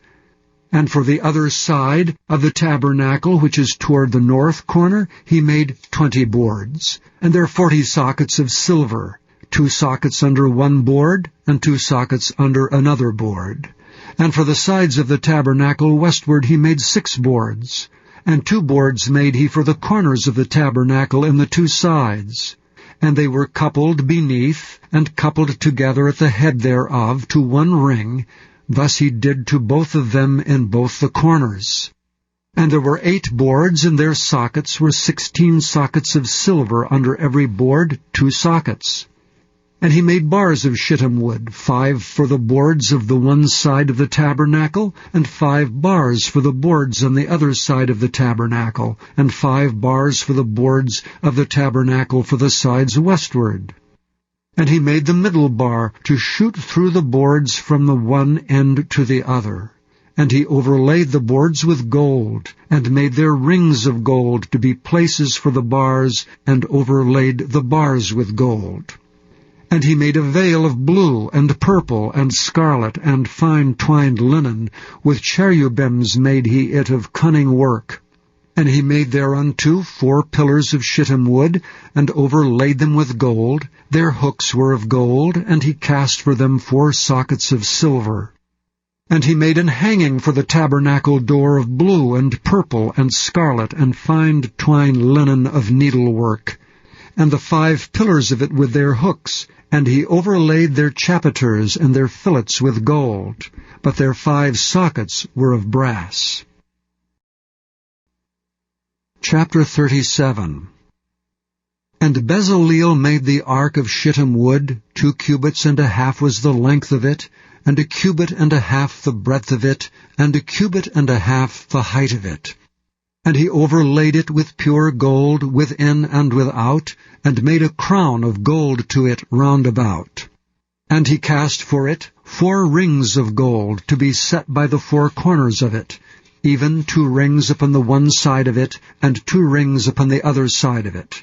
And he made staves of shittim wood, and overlaid them with gold. And he put the staves into the rings by the sides of the ark to bear the ark. And he made the mercy seat of pure gold. 2 cubits and a half was the length thereof, and 1 cubit and a half the breadth thereof. And he made 2 cherubims of gold, beaten out of 1 piece made he them, on the 2 ends of the mercy seat. 1 cherub on the end on this side, and another cherub on the other end on that side. Out of the mercy seat made he the cherubims on the 2 ends thereof. And the cherubims spread out their wings on high, and covered with their wings over the mercy seat, with their faces one to another. Even to the mercy seatward were the faces of the cherubims. And he made the table of shittim wood. 2 cubits was the length thereof, and 1 cubit the breadth thereof, and 1 cubit and a half the height thereof. And he overlaid it with pure gold, and made thereunto a crown of gold round about. Also he made thereunto a border of an handbreadth round about, and made a crown of gold for the border thereof round about. And he cast for it 4 rings of gold, and put the rings upon the 4 corners that were in the 4 feet thereof. Over against the border were the rings, the places for the staves to bear the table. And he made the staves of shittim wood, and overlaid them with gold to bear the table. And he made the vessels which were upon the table, his dishes, and his spoons, and his bowls, and his covers to cover withal, of pure gold. And he made the candlestick of pure gold. Of beaten work made he the candlestick. His shaft and his branch, his bowls, his knops, and his flowers were of the same. And 6 branches going out of the sides thereof, 3 branches of the candlestick out of the one side thereof, and 3 branches of the candlestick out of the other side thereof. 3 bowls made after the fashion of almonds in one branch, a knop and a flower, and 3 bowls made like almonds in another branch, a knop and a flower, so throughout the 6 branches going out of the candlestick.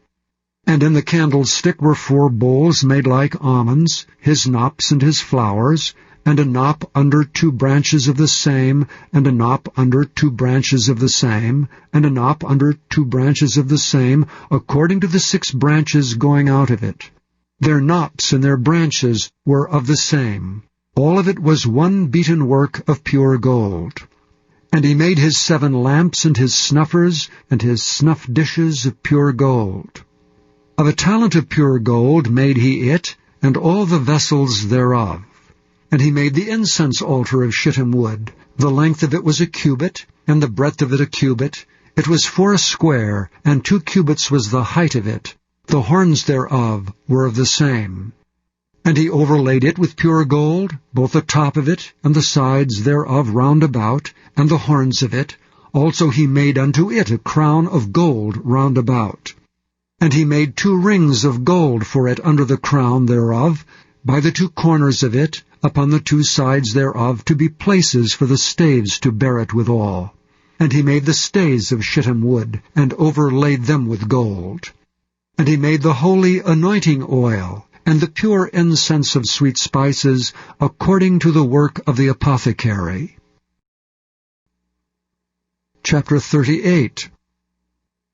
And he made the altar of burnt offering of shittim wood. 5 cubits was the length thereof, and 5 cubits the breadth thereof.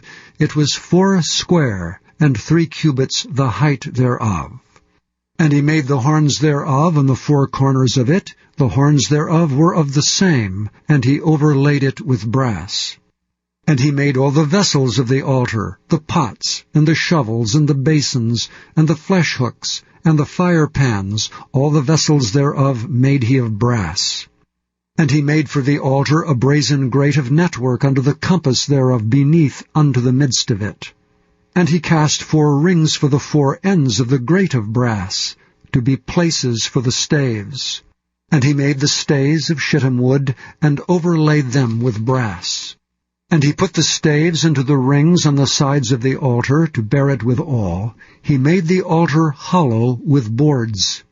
And he made the laver of brass, and the foot of it of brass, of the looking glasses of the women assembling, which assembled at the door of the tabernacle of the congregation.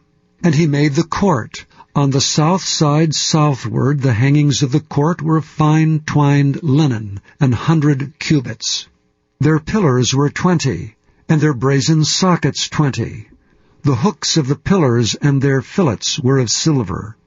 And for the north side the hangings were 100 cubits, their pillars were 20, and their sockets of brass 20, the hooks of the pillars and their fillets of silver. And for the west side were hangings of 50 cubits, their pillars 10, and their sockets 10, the hooks of the pillars and their fillets of silver. And for the east side eastward 50 cubits. The hangings of the one side of the gate were 15 cubits, their pillars 3, and their sockets 3. And for the other side of the court gate, on this hand and that hand were hangings of 15 cubits. Their pillars 3, and their sockets 3. All the hangings of the court round about were of fine twined linen. And the sockets for the pillars were of brass, the hooks of the pillars and their fillets of silver, and the overlaying of their chapiters of silver, and all the pillars of the court were filleted with silver. And the hanging for the gate of the court was needlework, of blue and purple and scarlet, and fine twined linen, and 20 cubits was the length, and the height in the breadth was 5 cubits, answerable to the hangings of the court. And their pillars were 4, and their sockets of brass 4, their hooks of silver, and the overlaying of their chapiters and their fillets of silver. And all the pins of the tabernacle and of the court round about were of brass. This is the sum of the tabernacle, even of the tabernacle of testimony, as it was counted according to the commandment of Moses, for the service of the Levites by the hand of Ithamar, son to Aaron the priest. And Bezaleel the son of Uri, the son of Hur, of the tribe of Judah, made all that the Lord commanded Moses. And with him was Aholiab, son of Ahisamach of the tribe of Dan, an engraver, and a cunning workman, and an embroiderer in blue and in purple, and in scarlet and fine linen. All the gold that was occupied for the work and all the work of the holy place, even the gold of the offering, was 29 talents, and 730 shekels after the shekel of the sanctuary.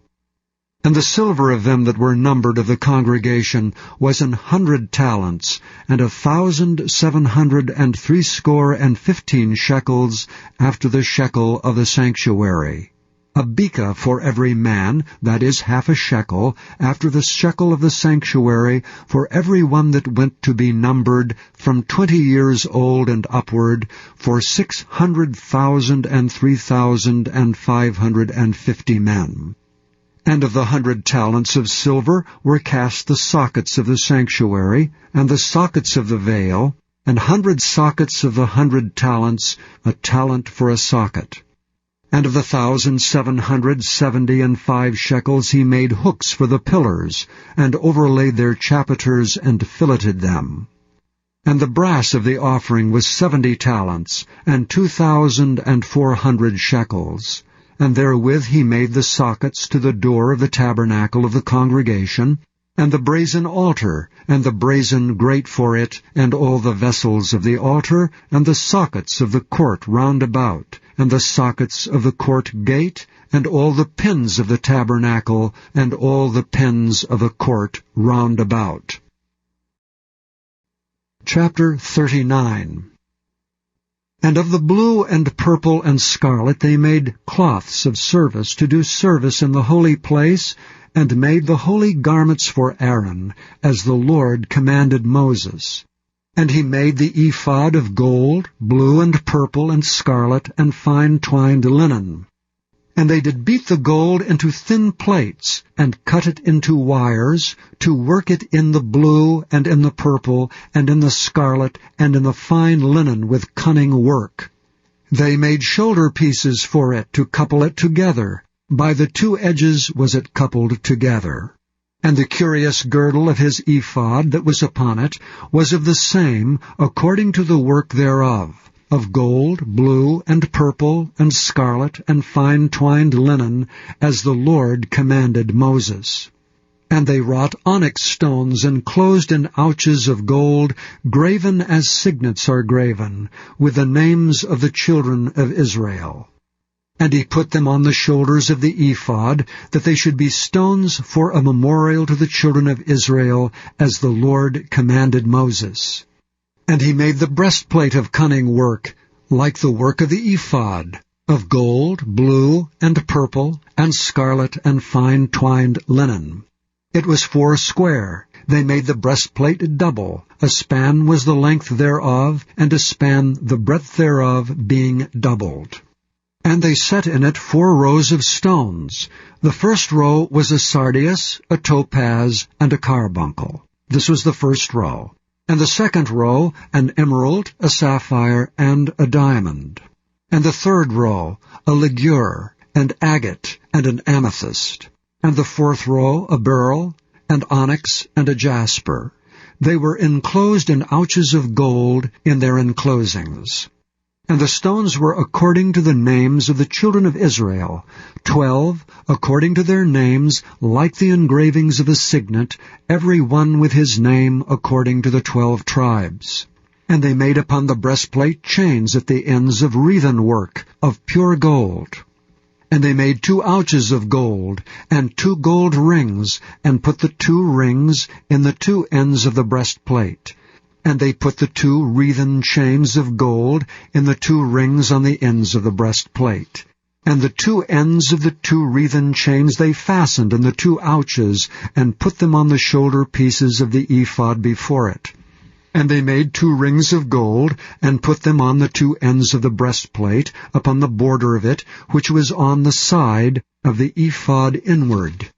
And they made 2 other golden rings, and put them on the 2 sides of the ephod, underneath toward the forepart of it, over against the other coupling thereof, above the curious girdle of the ephod.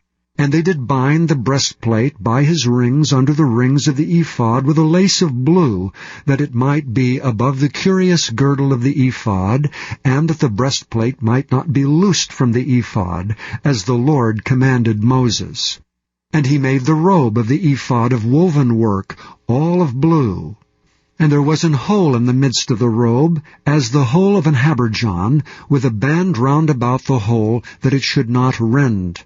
And they made upon the hems of the robe pomegranates of blue and purple and scarlet, and twined linen. And they made bells of pure gold, and put the bells between the pomegranates upon the hem of the robe, round about between the pomegranates. A bell and a pomegranate, a bell and a pomegranate, round about the hem of the robe to minister in, as the Lord commanded Moses. And they made coats of fine linen of woven work for Aaron and for his sons, and a mitre of fine linen, and goodly bonnets of fine linen, and linen breeches of fine twined linen, and a girdle of fine twined linen, and blue, and purple, and scarlet, of needlework, as the Lord commanded Moses. And they made the plate of the holy crown of pure gold, and wrote upon it a writing like to the engravings of a signet, Holiness to the Lord.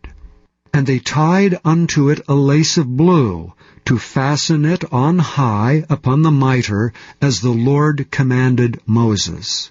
Thus was all the work of the tabernacle of the tent of the congregation finished. And the children of Israel did according to all that the Lord commanded Moses, so did they.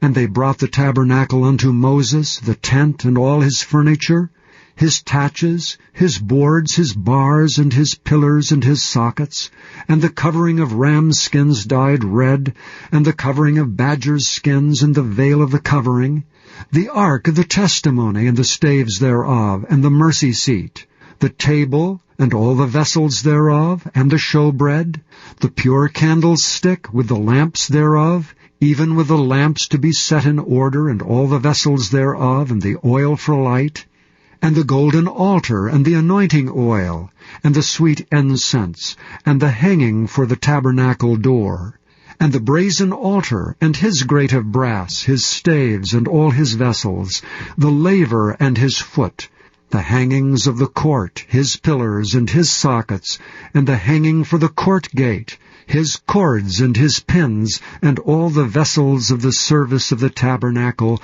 for the tent of the congregation, the cloths of service to do service in the holy place, and the holy garments for Aaron the priest, and his sons' garments to minister in the priest's office, according to all that the Lord commanded Moses, so the children of Israel made all the work.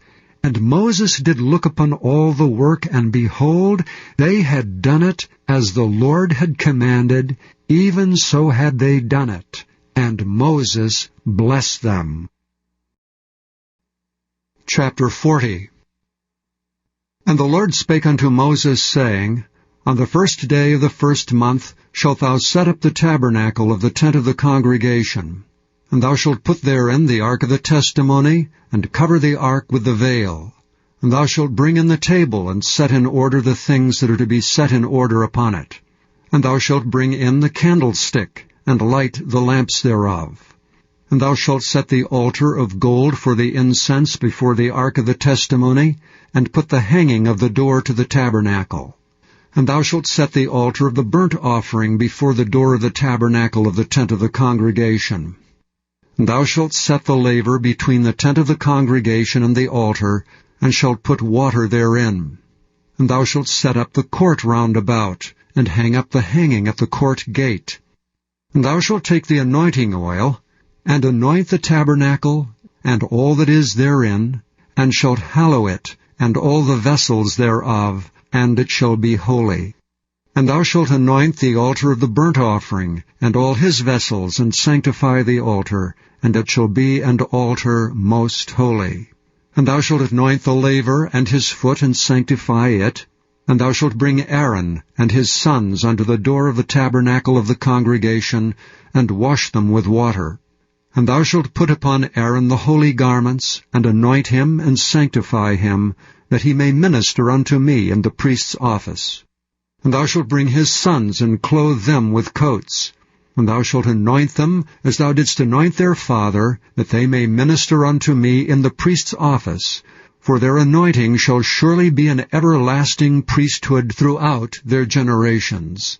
Thus did Moses, according to all that the Lord commanded him, so did he. And it came to pass in the 1st month of the 2nd year, on the 1st day of the month, that the tabernacle was reared up. And Moses reared up the tabernacle, and fastened his sockets, and set up the boards thereof, and put in the bars thereof, and reared up his pillars.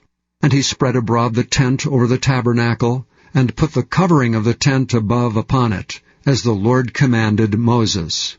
And he took and put the testimony into the ark, and set the staves on the ark, and put the mercy seat above upon the ark. And he brought the ark into the tabernacle, and set up the veil of the covering, and covered the ark of the testimony, as the Lord commanded Moses. And he put the table in the tent of the congregation upon the side of the tabernacle northward, without the veil. And he set the bread in order upon it before the Lord, as the Lord had commanded Moses. And he put the candlestick in the tent of the congregation over against the table on the side of the tabernacle southward. And he lighted the lamps before the Lord, as the Lord commanded Moses. And he put the golden altar in the tent of the congregation before the veil, and he burnt sweet incense thereon, as the Lord commanded Moses. And he set up the hanging at the door of the tabernacle, and he put the altar of burnt offering by the door of the tabernacle of the tent of the congregation, and offered upon it the burnt offering and the meat offering, as the Lord commanded Moses. And he set the laver before the tent of the congregation and the altar, and put water therein to wash withal. And Moses and Aaron and his sons washed their hands and their feet thereat, when they went into the tent of the congregation, and when they came near unto the altar they washed, as the Lord commanded Moses. And he reared up the court round about the tabernacle and the altar, and set up the hanging of the court gate. So Moses finished the work. Then a cloud covered the tent of the congregation, and the glory of the Lord filled the tabernacle. And Moses was not able to enter into the tent of the congregation, because the cloud abode thereon, and the glory of the Lord filled the tabernacle. And when the cloud was taken up from over the tabernacle, the children of Israel went onward in all their journeys. But if the cloud were not taken up, then they journeyed not till the day that it was taken up. For the cloud of the Lord was upon the tabernacle by day, and fire was on it by night, in the sight of all the house of Israel throughout all their journeys. Thank you for listening to this recording of the King James Bible produced by Audio Scriptures International. Audio Scriptures International believes it is more important to spread the Word of God than to make a large profit. Please feel free to make copies of these recordings and distribute them freely so long as you adhere to the following guidelines. First, you may not charge any more than the cost to duplicate and send them. Secondly, you must make a complete copy of the recording, including this message.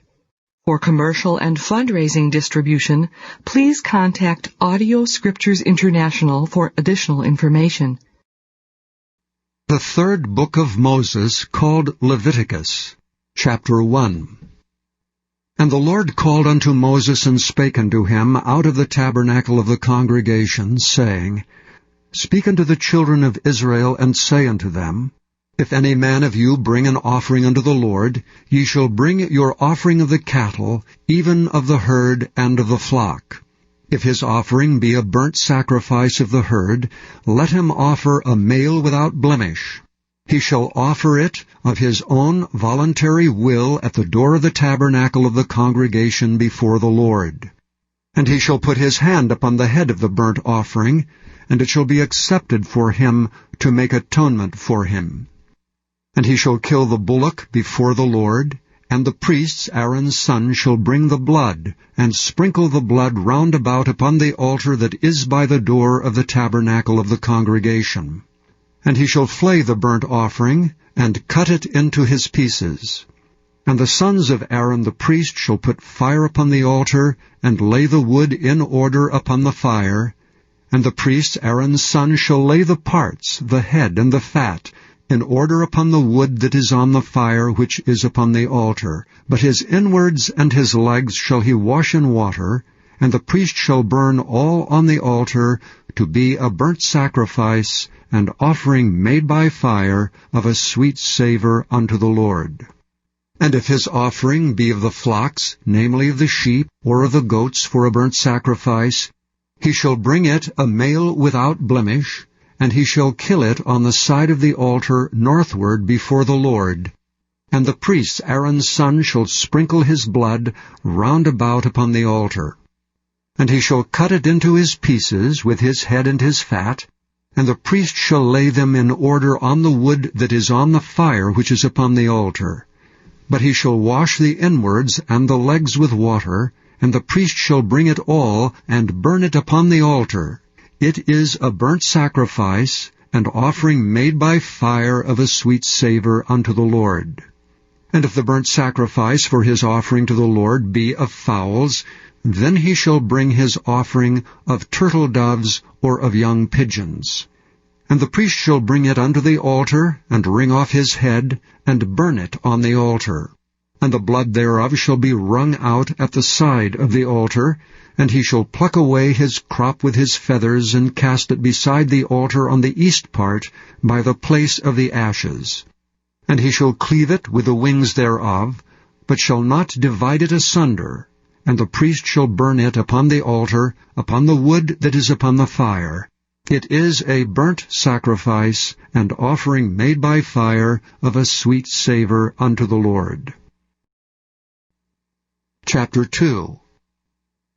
And when any will offer a meat offering unto the Lord, his offering shall be of fine flour, and he shall pour oil upon it, and put frankincense thereon.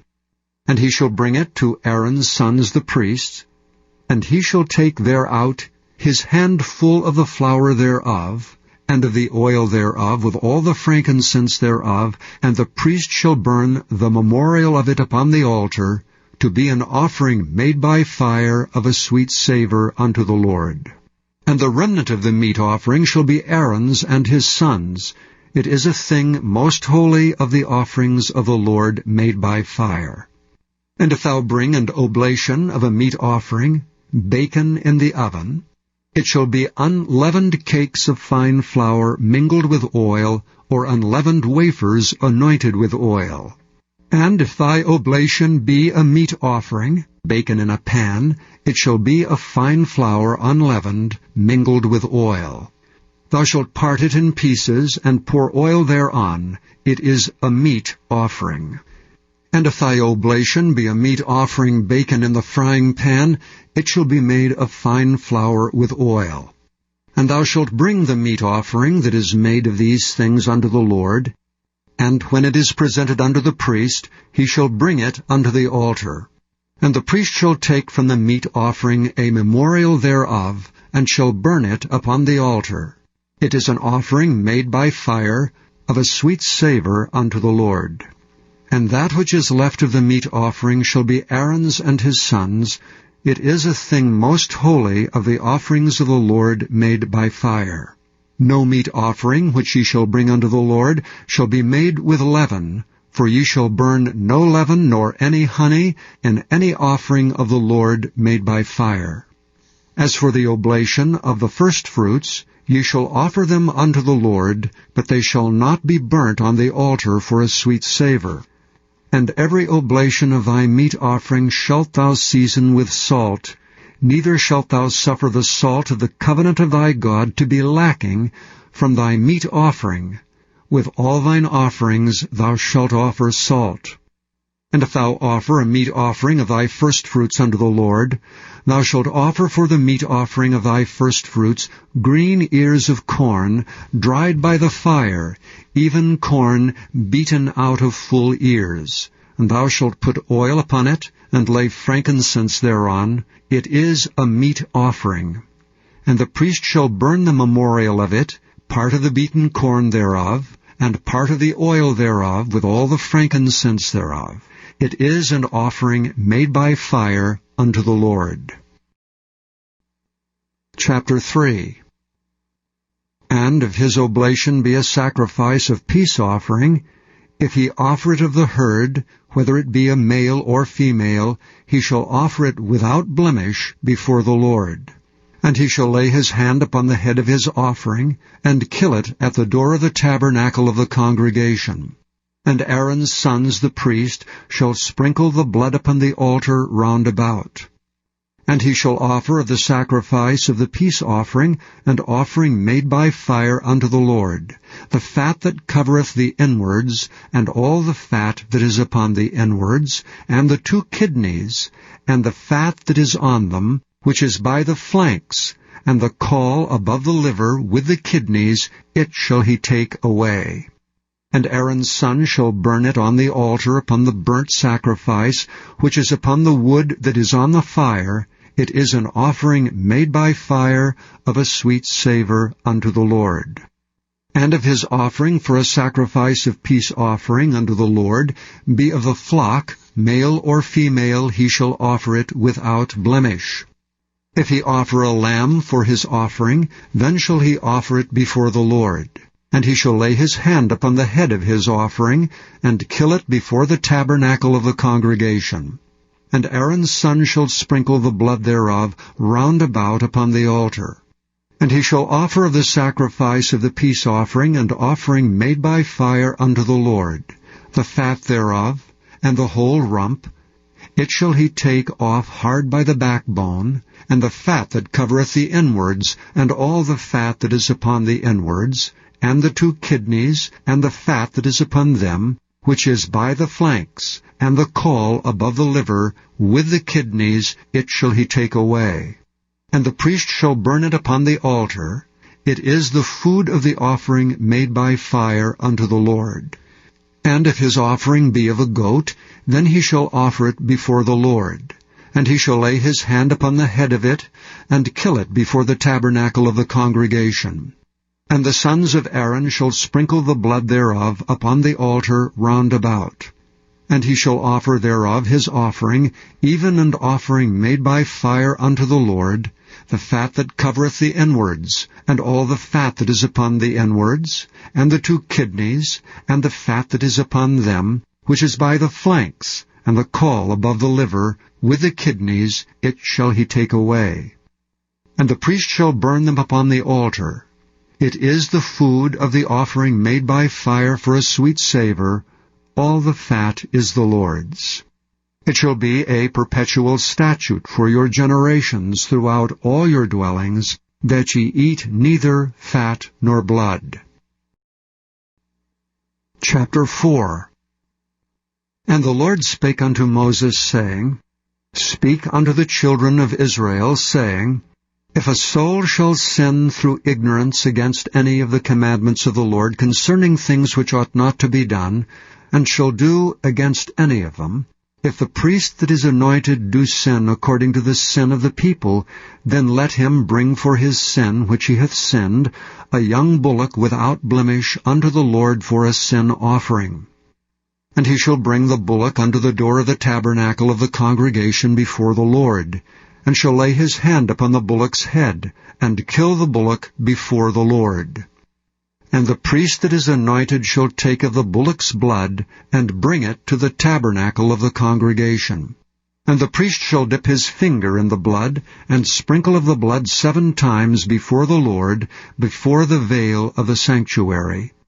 And the priest shall put some of the blood upon the horns of the altar of sweet incense before the Lord, which is in the tabernacle of the congregation, and shall pour all the blood of the bullock at the bottom of the altar of the burnt offering, which is at the door of the tabernacle of the congregation. And he shall take off from it all the fat of the bullock for the sin offering, the fat that covereth the inwards, and all the fat that is upon the inwards, and the 2 kidneys, and the fat that is upon them, which is by the flanks, and the caul above the liver with the kidneys, it shall he take away, as it was taken off from the bullock of the sacrifice of peace offerings, and the priest shall burn them upon the altar of the burnt offering.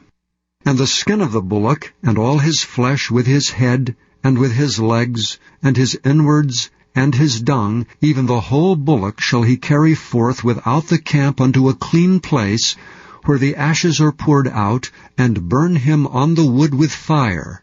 Where the ashes are poured out shall he be burnt. And if the whole congregation of Israel sin through ignorance, and the thing be hid from the eyes of the assembly, and they have done somewhat against any of the commandments of the Lord concerning things which should not be done, and are guilty, when the sin which they have sinned against it is known, then the congregation shall offer a young bullock for the sin, and bring him before the tabernacle of the congregation. And the elders of the congregation shall lay their hands upon the head of the bullock before the Lord, and the bullock shall be killed before the Lord. And the priest that is anointed shall bring of the bullock's blood to the tabernacle of the congregation. And the priest shall dip his finger in some of the blood, and sprinkle it 7 times before the Lord, even before the veil. And he shall put some of the blood upon the horns of the altar which is before the Lord, that is in the tabernacle of the congregation, and shall pour out all the blood at the bottom of the altar of the burnt offering, which is at the door of the tabernacle of the congregation. And he shall take all his fat from him, and burn it upon the altar. And he shall do with the bullock as he did with the bullock for a sin offering, so shall he do with this, and the priest shall make an atonement for them, and it shall be forgiven them. And he shall carry forth the bullock without the camp, and burn him as he burned the first bullock. It is a sin offering for the congregation. When a ruler hath sinned, and done somewhat through ignorance against any of the commandments of the Lord his God concerning things which should not be done, and is guilty, or if his sin, wherein he hath sinned, come to his knowledge, he shall bring his offering, a kid of the goats, a male without blemish. And he shall lay his hand upon the head of the goat, and kill it in the place where they kill the burnt offering before the Lord. It is a sin offering. And the priest shall take of the blood of the sin offering with his finger, and put it upon the horns of the altar of burnt offering, and shall pour out his blood at the bottom of the altar of burnt offering. And he shall burn all his fat upon the altar, as the fat of the sacrifice of peace offerings. And the priest shall make an atonement for him, as concerning his sin, and it shall be forgiven him. And if any one of the common people sin through ignorance, while he doeth somewhat against any of the commandments of the Lord concerning things which ought not to be done, and be guilty, or if his sin which he hath sinned come to his knowledge, then he shall bring his offering, a kid of the goats, a female without blemish, for his sin which he hath sinned. And he shall lay his hand upon the head of the sin offering, and slay the sin offering in the place of the burnt offering. And the priest shall take of the blood thereof with his finger, and put it upon the horns of the altar of burnt offering, and shall pour out all the blood thereof at the bottom of the altar. And he shall take away all the fat thereof, as the fat is taken away from off the sacrifice of peace offerings, and the priest shall burn it upon the altar for a sweet savour unto the Lord. And the priest shall make an atonement for him, and it shall be forgiven him. And if he bring a lamb for a sin offering, he shall bring it a female without blemish. And he shall lay his hand upon the head of the sin offering, and slay it for a sin offering in the place where they kill the burnt offering. And the priest shall take of the blood of the sin offering with his finger, and put it upon the horns of the altar of burnt offering, and shall pour out all the blood thereof at the bottom of the altar. And he shall take away all the fat thereof, as the fat of the lamb is taken away from the sacrifice of the peace offerings, and the priest shall burn them upon the altar, according to the offerings made by fire unto the Lord.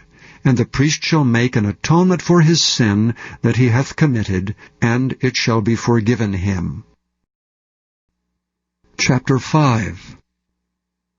And if a soul sin, and hear the voice of swearing, and is a witness, whether he have seen or known of it, if he do not utter it, then he shall bear his iniquity.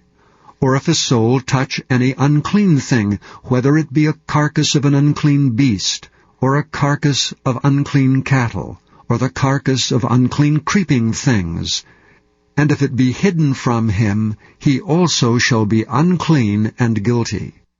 Or if he touch the uncleanness of man, whatsoever uncleanness it be, that a man shall be defiled withal, and it be hid from him, when he knoweth of it, then he shall be guilty. Or if a soul swear, pronouncing with his lips to do evil, or to do good, whatsoever it be that a man shall pronounce with an oath, and it be hid from him, when he knoweth of it, then he shall be guilty in one of these. And it shall be, when he shall be guilty in one of these things, that he shall confess that he hath sinned in that thing.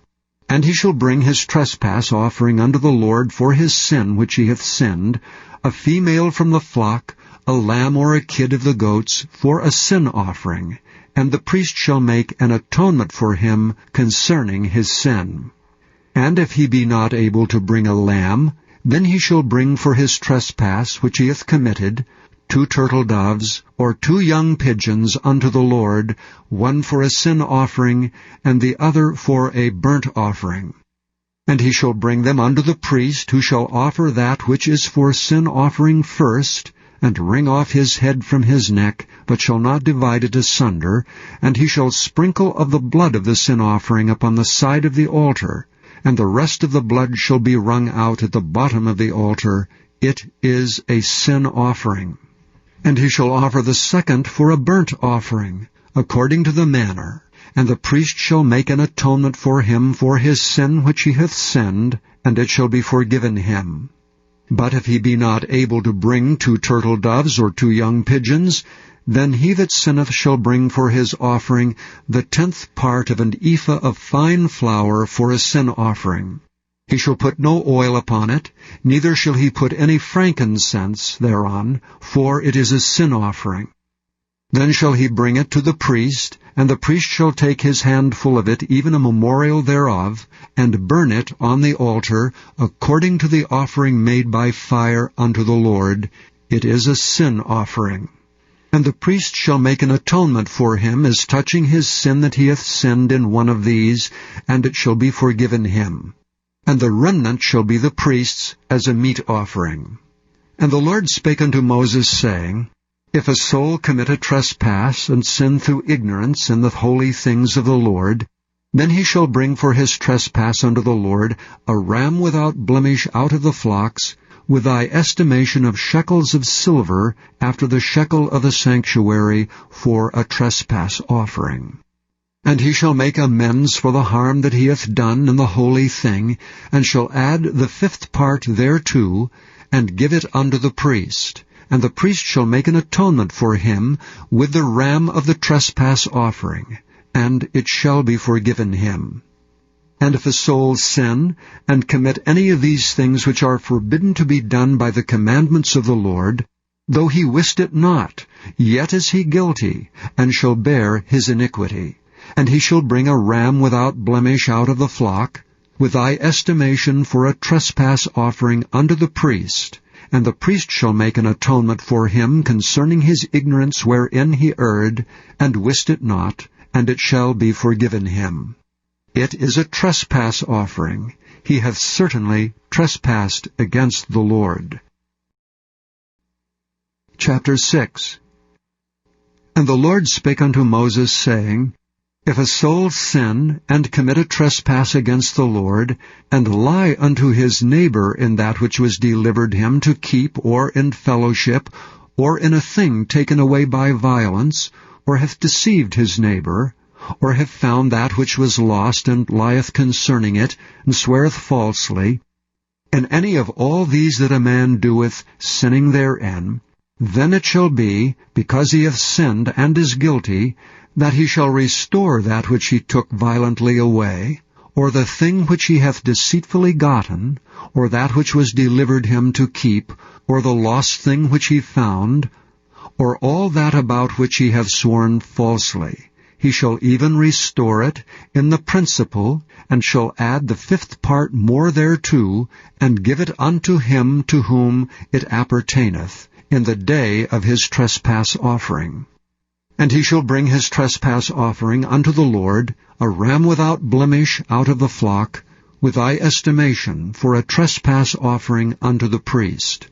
And the priest shall make an atonement for him before the Lord, and it shall be forgiven him for anything of all that he hath done in trespassing therein. And the Lord spake unto Moses, saying, Command Aaron and his sons, saying, This is the law of the burnt offering.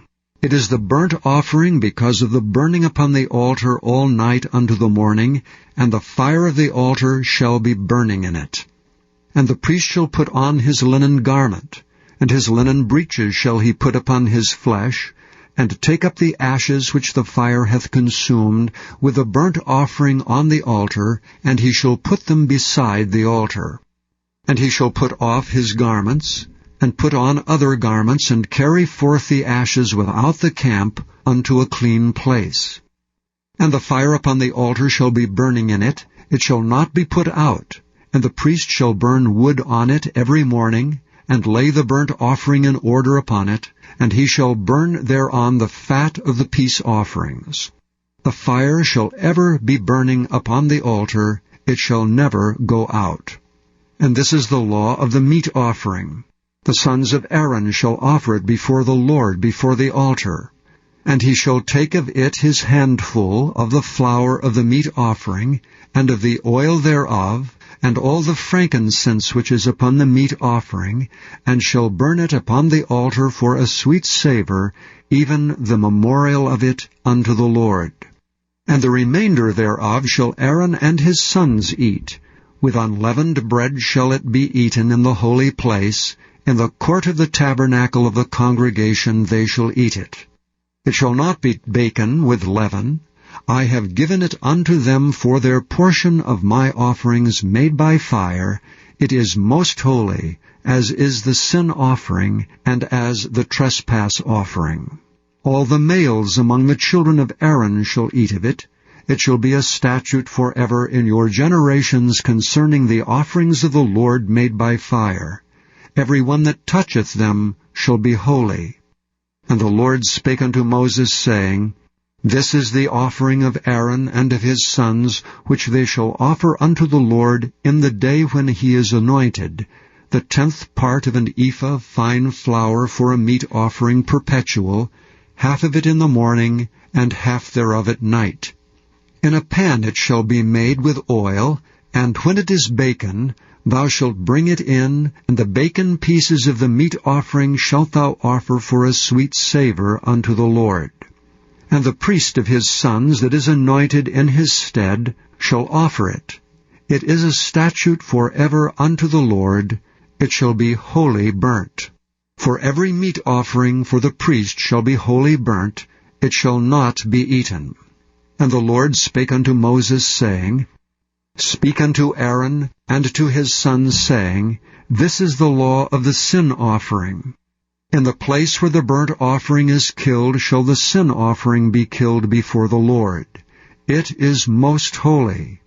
The priest that offereth it for sin shall eat it, and the holy place shall it be eaten in the court of the tabernacle of the congregation. Whatsoever shall touch the flesh thereof shall be holy. And when there is sprinkled of the blood thereon upon any garment, thou shalt wash that whereon it was sprinkled in the holy place. But the earthen vessel wherein it is sodden shall be broken. And if it be sodden in a brazen pot, it shall be both scoured and rinsed in water. All the males among the priests shall eat thereof. It is most holy. And no sin offering, whereof any of the blood is brought into the tabernacle of the congregation to reconcile with all in the holy place, shall be eaten. It shall be burnt in the fire. Chapter 7. Likewise, this is the law of the trespass offering. It is most holy. In the place where they kill the burnt offering shall they kill the trespass offering, and the blood thereof shall be sprinkled round about upon the altar. And he shall offer of it all the fat thereof, the rump and the fat that covereth the inwards, and the 2 kidneys, and the fat that is on them, which is by the flanks, and the caul that is above the liver with the kidneys, it shall he take away.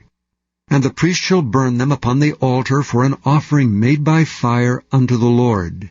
It is a trespass offering. Every male among the priests shall eat thereof. It shall be eaten in the holy place. It is most holy. As the sin offering is, so is the trespass offering. There is one law for them. The priest that maketh atonement therewith shall have it. And the priest that offereth any man's burnt offering, even the priest shall have to himself the skin of the burnt offering which he hath offered. And all the meat offering that is baken in the oven, and all that is dressed in the frying pan, and in the pan shall be the priest that offereth it. And every meat offering mingled with oil and dry shall all the sons of Aaron have, one as much as another. And this is the law of the sacrifice of peace offerings which he shall offer unto the Lord. If he offer it for a thanksgiving, then he shall offer with the sacrifice of thanksgiving unleavened cakes mingled with oil, and unleavened wafers anointed with oil, and cakes mingled with oil of fine flour fried. Besides the cakes, he shall offer for his offering leavened bread with the sacrifice of thanksgiving of his peace offerings. And of it he shall offer one out of a whole oblation for an heave offering unto the Lord, and it shall be the priest that sprinkleth the blood of the peace offerings. And the flesh of the sacrifice of his peace offerings for thanksgiving shall be eaten the same day that it is offered. He shall not leave any of it until the morning. But if the sacrifice of his offering be a vow, or a voluntary offering, it shall be eaten the same day that he offereth his sacrifice, and on the morrow also the remainder of it shall be eaten. But the remainder of the flesh of the sacrifice of the third day shall be burnt with fire. And if any of the flesh of the sacrifice of his peace offerings be eaten at all on the third day, it shall not be accepted, neither shall it be imputed unto him that offereth it. It shall be an abomination, and the soul that eateth of it shall bear his iniquity. And the flesh that toucheth any unclean thing shall not be eaten. It shall be burnt with fire. And as for the flesh, all that be clean shall eat thereof.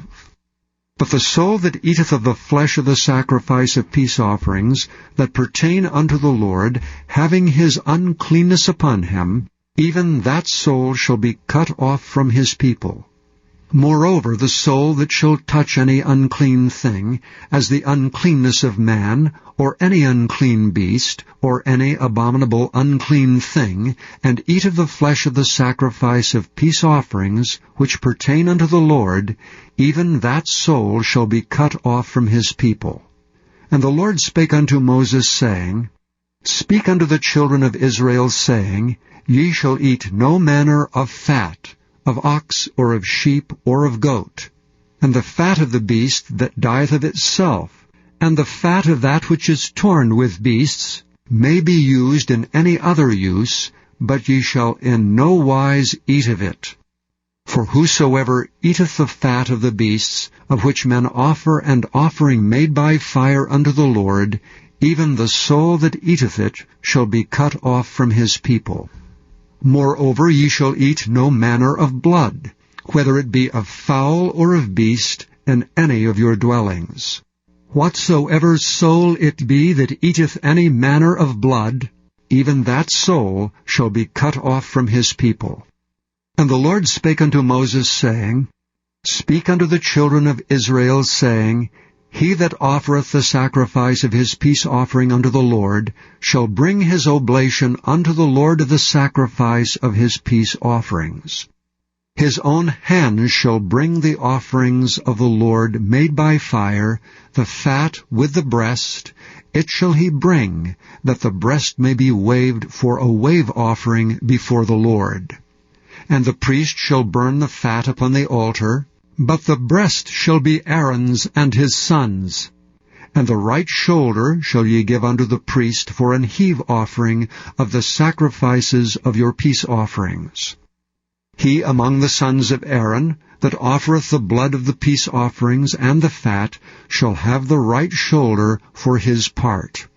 For the wave breast and the heave shoulder have I taken of the children of Israel from off the sacrifices of their peace offerings, and have given them unto Aaron the priest and unto his sons by a statute forever from among the children of Israel. This is the portion of the anointing of Aaron and of the anointing of his sons out of the offerings of the Lord made by fire, in the day when he presented them to minister unto the Lord in the priest's office, which the Lord commanded to be given them of the children of Israel in the day that he anointed them by a statute forever throughout their generations.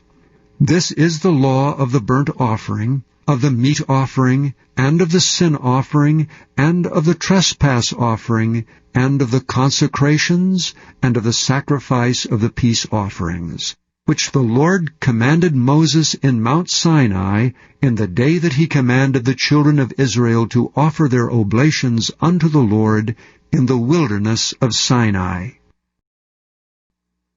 Chapter 8.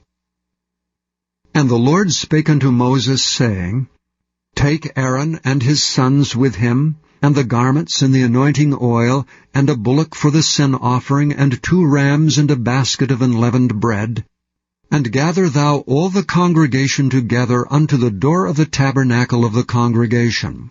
And Moses did as the Lord commanded him. And the assembly was gathered together unto the door of the tabernacle of the congregation. And Moses said unto the congregation, This is the thing which the Lord commandeth to be done. And Moses brought Aaron and his sons, and washed them with water. And he put upon him the coat, and girded him with the girdle, and clothed him with the robe, and put the ephod upon him. And he girded him with the curious girdle of the ephod, and bound it unto him therewith. And he put the breastplate upon him. Also he put in the breastplate the Urim and the Thummim. And he put the mitre upon his head. Also upon the mitre, even upon the forefront, did he put the golden plate, the holy crown, as the Lord commanded Moses. And Moses took the anointing oil, and anointed the tabernacle, and all that was therein, and sanctified them. And he sprinkled thereof upon the altar 7 times, and anointed the altar and all his vessels, both the laver and his foot, to sanctify them. And he poured of the anointing oil upon Aaron's head, and anointed him to sanctify him. And Moses brought Aaron's sons, and put coats upon them, and girded them with girdles, and put bonnets upon them, as the Lord commanded Moses. And he brought the bullock for the sin offering, and Aaron and his sons laid their hands upon the head of the bullock for the sin offering. And he slew it, and Moses took the blood, and put it upon the horns of the altar round about with his finger, and purified the altar, and poured the blood at the bottom of the altar, and sanctified it to make reconciliation upon it. And he took all the fat that was upon the inwards, and the caul above the liver, and the 2 kidneys and their fat, and Moses burned it upon the altar. But the bullock and his hide, his flesh, and his dung he burnt with fire without the camp, as the Lord commanded Moses. And he brought the ram for the burnt offering, and Aaron and his sons laid their hands upon the head of the ram. And he killed it, and Moses sprinkled the blood upon the altar round about. And he cut the ram into pieces, and Moses burnt the head, and the pieces, and the fat. And he washed the inwards and the legs in water, and Moses burnt the whole ram upon the altar. It was a burnt sacrifice for a sweet savor, and an offering made by fire unto the Lord, as the Lord commanded Moses. And he brought the other ram, the ram of consecration, and Aaron and his sons laid their hands upon the head of the ram. And he slew it, and Moses took of the blood of it, and put it upon the tip of Aaron's right ear, and upon the thumb of his right hand, and upon the great toe of his right foot. And he brought Aaron's sons, and Moses put of the blood upon the tip of their right ear, and upon the thumbs of their right hands, and upon the great toes of their right feet. And Moses sprinkled the blood upon the altar round about. And he took the fat, and the rump, and all the fat that was upon the inwards, and the caul above the liver, and the 2 kidneys and their fat, and the right shoulder. And out of the basket of unleavened bread that was before the Lord, he took 1 unleavened cake, and a cake of oiled bread, and 1 wafer, and put them on the fat, and upon the right shoulder. And he put all upon Aaron's hands, and upon his sons' hands, and waved them for a wave offering before the Lord.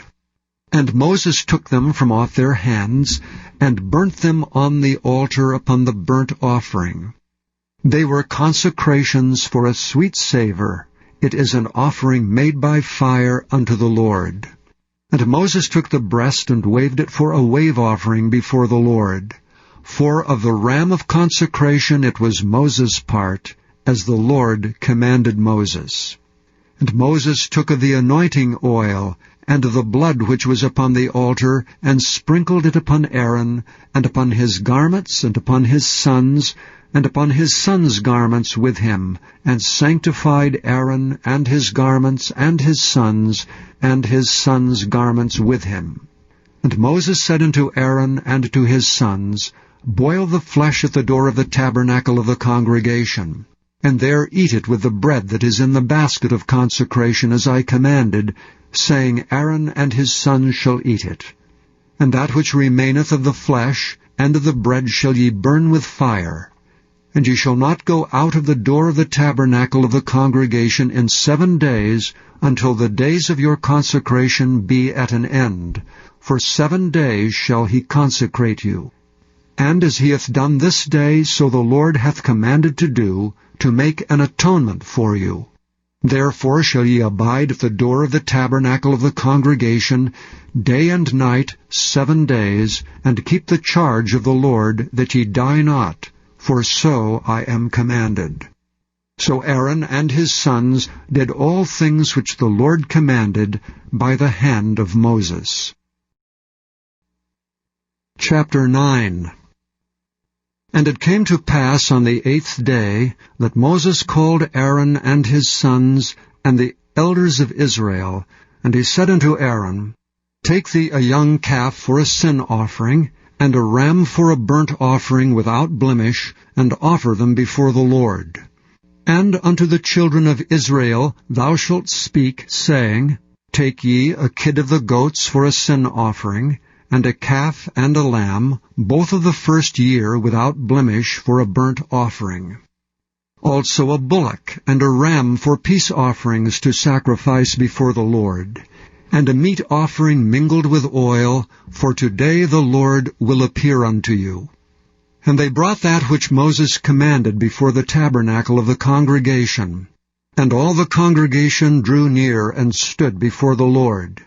And Moses said, This is the thing which the Lord commanded that ye should do, and the glory of the Lord shall appear unto you. And Moses said unto Aaron, Go unto the altar, and offer thy sin offering, and thy burnt offering, and make an atonement for thyself and for the people, and offer the offering of the people, and make an atonement for them, as the Lord commanded. Aaron therefore went unto the altar, and slew the calf of the sin offering which was for himself. And the sons of Aaron brought the blood unto him, and he dipped his finger in the blood, and put it upon the horns of the altar, and poured out the blood at the bottom of the altar. But the fat and the kidneys, and the caul above the liver of the sin offering, he burnt upon the altar as the Lord commanded Moses. And the flesh and the hide he burnt with fire without the camp. And he slew the burnt offering, and Aaron's sons presented unto him the blood which he sprinkled round about upon the altar. And they presented the burnt offering unto him, with the pieces thereof, and the head, and he burnt them upon the altar. And he did wash the inwards and the legs, and burnt them upon the burnt offering on the altar. And he brought the people's offerings, and took the goat which was the sin offering for the people, and slew it, and offered it for sin as the first. And he brought the burnt offering, and offered it according to the manner.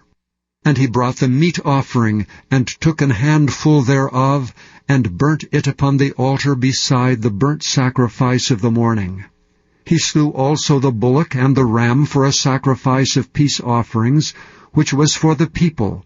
And Aaron's sons presented unto him the blood, which he sprinkled upon the altar round about, and the fat of the bullock and of the ram, the rump and that which covereth the inwards, and the kidneys, and the caul above the liver. And they put the fat upon the breasts, and he burnt the fat upon the altar. And the breasts and the right shoulder Aaron waved for a wave offering before the Lord, as Moses commanded. And Aaron lifted up his hand toward the people, and blessed them, and came down from offering of the sin offering, and the burnt offering, and the peace offerings. And Moses and Aaron went into the tabernacle of the congregation, and came out and blessed the people, and the glory of the Lord appeared unto all the people. And there came a fire out from before the Lord, and consumed upon the altar the burnt offering and the fat, which when all the people saw, they shouted, and fell on their faces. Chapter 10. And Nadab and Abihu, the sons of Aaron, took either of them his censer, and put fire therein, and put incense thereon, and offered strange fire before the Lord, which he commanded them not. And there went out fire from the Lord, and devoured them, and they died before the Lord. Then Moses said unto Aaron, This is it that the Lord spake, saying, I will be sanctified in them that come nigh me, and before all the people I will be glorified. And Aaron held his peace. And Moses called Mishael and Elzaphan the sons of Uzziel, the uncle of Aaron, and said unto them, Come near, carry your brethren from before the sanctuary out of the camp. So they went near and carried them in their coats out of the camp, as Moses had said. And Moses said unto Aaron, and unto Eleazar, and unto Ithamar his sons, Uncover not your heads, neither rend your clothes, lest ye die, and lest wrath come upon all the people. But let your brethren, the whole house of Israel, bewail the burning which the Lord hath kindled. And ye shall not go out from the door of the tabernacle of the congregation, lest ye die, for the anointing oil of the Lord is upon you. And they did according to the word of Moses. And the Lord spake unto Aaron, saying, Do not drink wine nor strong drink, thou nor thy sons with thee, when ye go into the tabernacle of the congregation, lest ye die. It shall be a statute for ever throughout your generations, and that ye may put difference between holy and unholy, and between unclean and clean. And that ye may teach the children of Israel all the statutes which the Lord hath spoken unto them by the hand of Moses. And Moses spake unto Aaron, and unto Eleazar, and unto Ithamar his sons that were left, Take the meat offering that remaineth of the offerings of the Lord made by fire, and eat it without leaven beside the altar, for it is most holy. And ye shall eat it in the holy place, because it is thy due, and thy sons' due, of the sacrifices of the Lord made by fire, for so I am commanded. And the wave breast and heave shoulder shall ye eat in a clean place, thou and thy sons and thy daughters with thee, for they be thy due, and thy sons' due, which are given out of the sacrifices of peace offerings of the children of Israel. The heave shoulder and the wave breast shall they bring with the offerings made by fire of the fat, to wave it for a wave offering before the Lord. And it shall be thine and thy sons with thee by a statute forever, as the Lord hath commanded. And Moses diligently sought the goat of the sin offering, and behold, it was burnt. And he was angry with Eleazar and Ithamar, the sons of Aaron, which were left alive, saying, Wherefore have ye not eaten the sin offering in the holy place, seeing it is most holy, and God hath given it you to bear the iniquity of the congregation, to make atonement for them before the Lord? Behold, the blood of it was not brought in within the holy place. Ye should indeed have eaten it in the holy place, as I commanded. And Aaron said unto Moses, Behold, this day have they offered their sin offering and their burnt offering before the Lord, and such things have befallen me. And if I had eaten the sin offering today, should it have been accepted in the sight of the Lord? And when Moses heard that, he was content. Chapter 11. And the Lord spake unto Moses and to Aaron, saying unto them, Speak unto the children of Israel, saying, These are the beasts which ye shall eat among all the beasts that are on the earth. Whatsoever parteth the hoof, and is cloven-footed, and cheweth the cud among the beasts, that shall ye eat. Nevertheless, these shall ye not eat of them that chew the cud, or of them that divide the hoof. As the camel, because he cheweth the cud, but divideth not the hoof, he is unclean unto you. And the coney, because he cheweth the cud, but divideth not the hoof, he is unclean unto you. And the hare, because he cheweth the cud, but divideth not the hoof, he is unclean unto you. And the swine, though he divide the hoof, and be cloven-footed, yet he cheweth not the cud, he is unclean to you. Of their flesh shall ye not eat, and their carcasses shall ye not touch, they are unclean to you. These shall ye eat of all that are in the waters, whatsoever hath fins and scales in the waters, in the seas and in the rivers, them shall ye eat. And all that have not fins and scales in the seas and in the rivers, and all that move in the waters, and of any living thing which is in the waters, they shall be an abomination unto you. They shall be even an abomination unto you. Ye shall not eat of their flesh, but ye shall have their carcasses in abomination. Whatsoever hath no fins nor scales in the waters, that shall be an abomination unto you. And these are they which ye shall have in abomination among the fowls. They shall not be eaten. They are an abomination, the eagle, and the ossifrage, and the osprey, and the vulture, and the kite after his kind, every raven after his kind, and the owl, and the nighthawk, and the cuckoo, and the hawk after his kind, and the little owl, and the cormorant, and the great owl, and the swan, and the pelican, and the gyre eagle, and the stork, the heron after her kind, and the lapwing, and the bat. All fowls that creep, going upon all four, shall be an abomination unto you. Yet these may ye eat of, every flying creeping thing that goeth upon all four, which have legs above their feet, to leap withal upon the earth. Even these of them ye may eat, the locust after his kind, and the bald locust after his kind, and the beetle after his kind, and the grasshopper after his kind. But all other flying, creeping things, which have 4 feet, shall be an abomination unto you. And for these ye shall be unclean. Whosoever toucheth the carcass of them shall be unclean until the even. And whosoever beareth aught of the carcass of them shall wash his clothes, and be unclean until the even. The carcasses of every beast which divideth the hoof, and is not cloven-footed, nor cheweth the cud, are unclean unto you. Every one that toucheth them shall be unclean. And whatsoever goeth upon his paws among all manner of beasts that go on all 4, those are unclean unto you. Whoso toucheth their carcass shall be unclean until the even.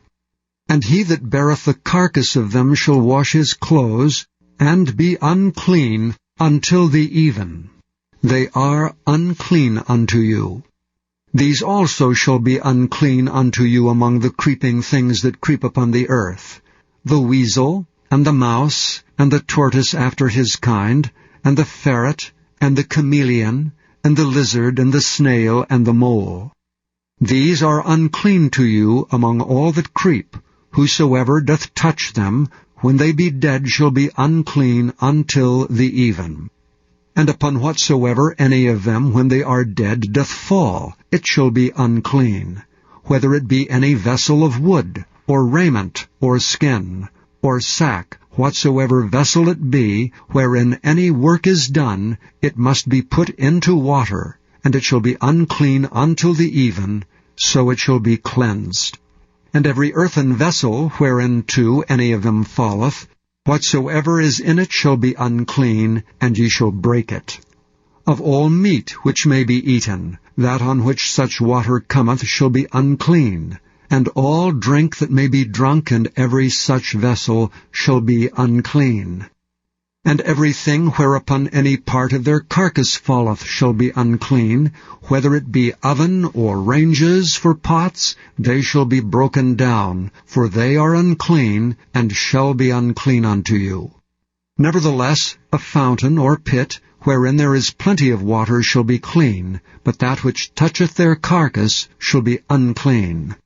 And if any part of their carcass fall upon any sowing seed which is to be sown, it shall be clean. But if any water be put upon the seed, and any part of their carcass fall thereon, it shall be unclean unto you. And if any beast, of which ye may eat, die, he that toucheth the carcass thereof shall be unclean until the even. And he that eateth of the carcass of it shall wash his clothes, and be unclean until the even. He also that beareth the carcass of it shall wash his clothes, and be unclean until the even. And every creeping thing that creepeth upon the earth shall be an abomination, it shall not be eaten. Whatsoever goeth upon the belly, whatsoever goeth upon all four, or whatsoever hath more feet among all creeping things that creep upon the earth, them ye shall not eat, for they are an abomination. Ye shall not make yourselves abominable with any creeping thing that creepeth, neither shall ye make yourselves unclean with them, that ye should be defiled thereby. For I am the Lord your God. Ye shall therefore sanctify yourselves, and ye shall be holy, for I am holy. Neither shall ye defile yourselves with any manner of creeping thing that creepeth upon the earth.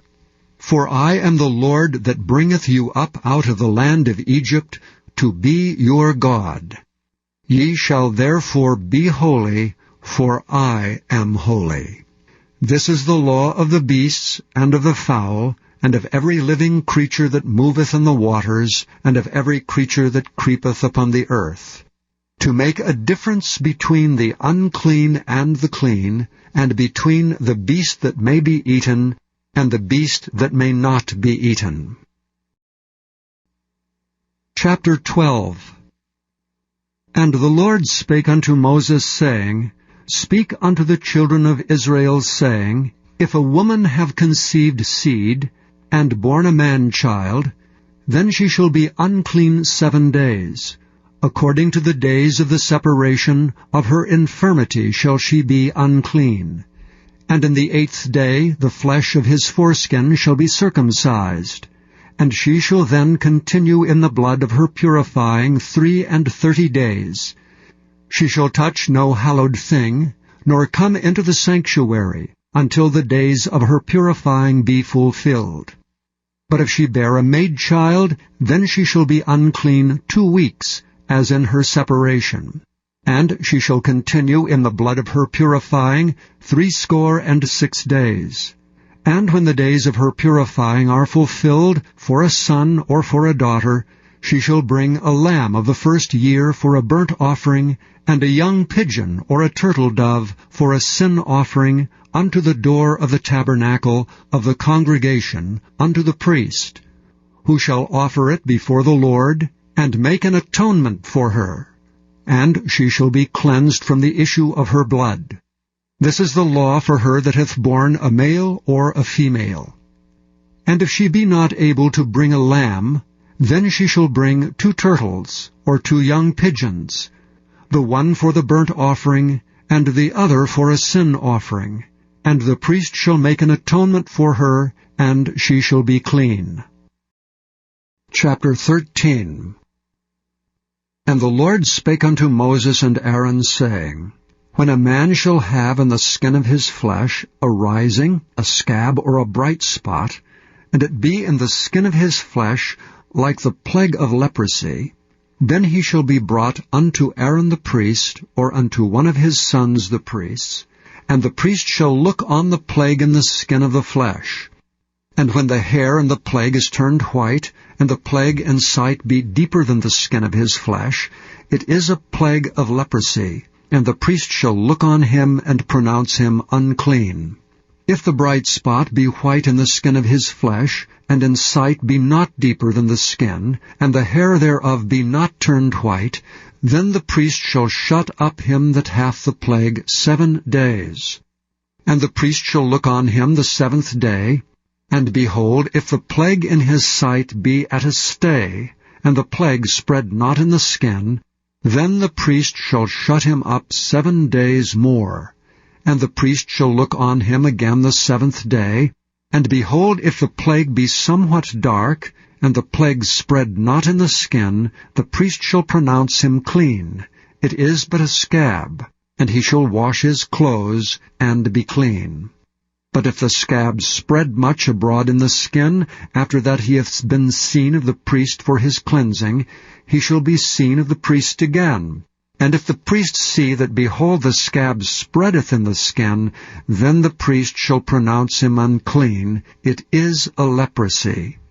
When the plague of leprosy is in a man, he shall be brought unto the priest. And the priest shall see him, and behold, if the rising be white in the skin, and it have turned the hair white, and there be quick raw flesh in the rising, it is an old leprosy in the skin of his flesh, and the priest shall pronounce him unclean, and shall not shut him up, for he is unclean. And if a leprosy break out abroad in the skin, and the leprosy cover all the skin of him that hath the plague, from his head even to his foot, wheresoever the priest looketh, then the priest shall consider, and behold, if the leprosy have covered all his flesh, he shall pronounce him clean that hath the plague. It is all turned white, he is clean.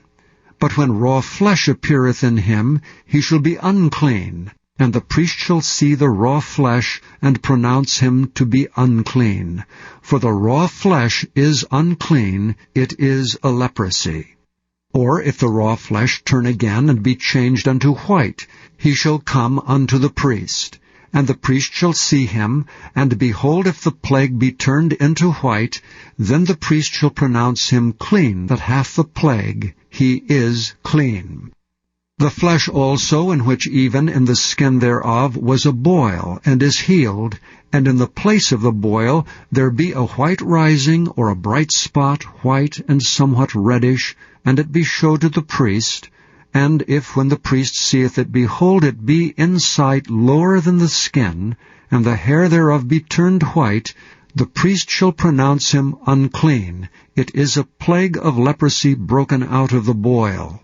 But if the priest look on it, and behold, there be no white hairs therein, and if it be not lower than the skin, but be somewhat dark, then the priest shall shut him up 7 days. And if it spread much abroad in the skin, then the priest shall pronounce him unclean. It is a plague. But if the bright spots stay in his place, and spread not, it is a burning boil, and the priest shall pronounce him clean. Or if there be any flesh in the skin, whereof there is a hot burning, and the quick flesh that burneth have a white bright spot, somewhat reddish or white, then the priest shall look upon it. And behold, if the hair in the bright spot be turned white, and if it be in sight deeper than the skin, it is a leprosy broken out of the burning. Wherefore the priest shall pronounce him unclean. It is the plague of leprosy.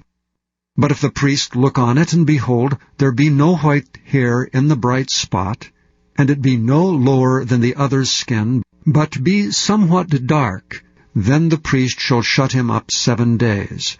And the priest shall look upon him the 7th day, and if it be spread much abroad in the skin, then the priest shall pronounce him unclean. It is the plague of leprosy. And if the bright spot stay in his place, and spread not in the skin, but it be somewhat dark, it is a rising of the burning, and the priest shall pronounce him clean, for it is an inflammation of the burning. If a man or woman have a plague upon the head, or the beard, then the priest shall see the plague, and behold, if it be in sight deeper than the skin, and there be in it a yellow thin hair, Then the priest shall pronounce him unclean. It is a dry scall, even a leprosy upon the head or beard. And if the priest look on the plague of the scall, and behold, it be not in sight deeper than the skin, and that there is no black hair in it, then the priest shall shut him up that hath a plague of the scall 7 days. And in the 7th day the priest shall look on the plague, and behold, if the scall spread not, and there be in it no yellow hair, and the scall be not in sight deeper than the skin, he shall be shaven, but the scall shall he not shave, and the priest shall shut him up that hath the scall 7 days more. And in the 7th day the priest shall look on the scall, and behold, if the scall be not spread in the skin, nor be in sight deeper than the skin, then the priest shall pronounce him clean, and he shall wash his clothes, and be clean.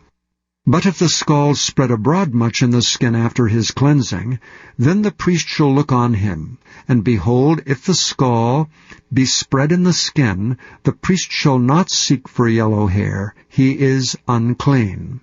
But if the scall be in his sight at a stay, and that there is black hair grown up therein, the scall is healed, he is clean, and the priest shall pronounce him clean. If a man also or a woman have in the skin of their flesh bright spots, even white bright spots, then the priest shall look.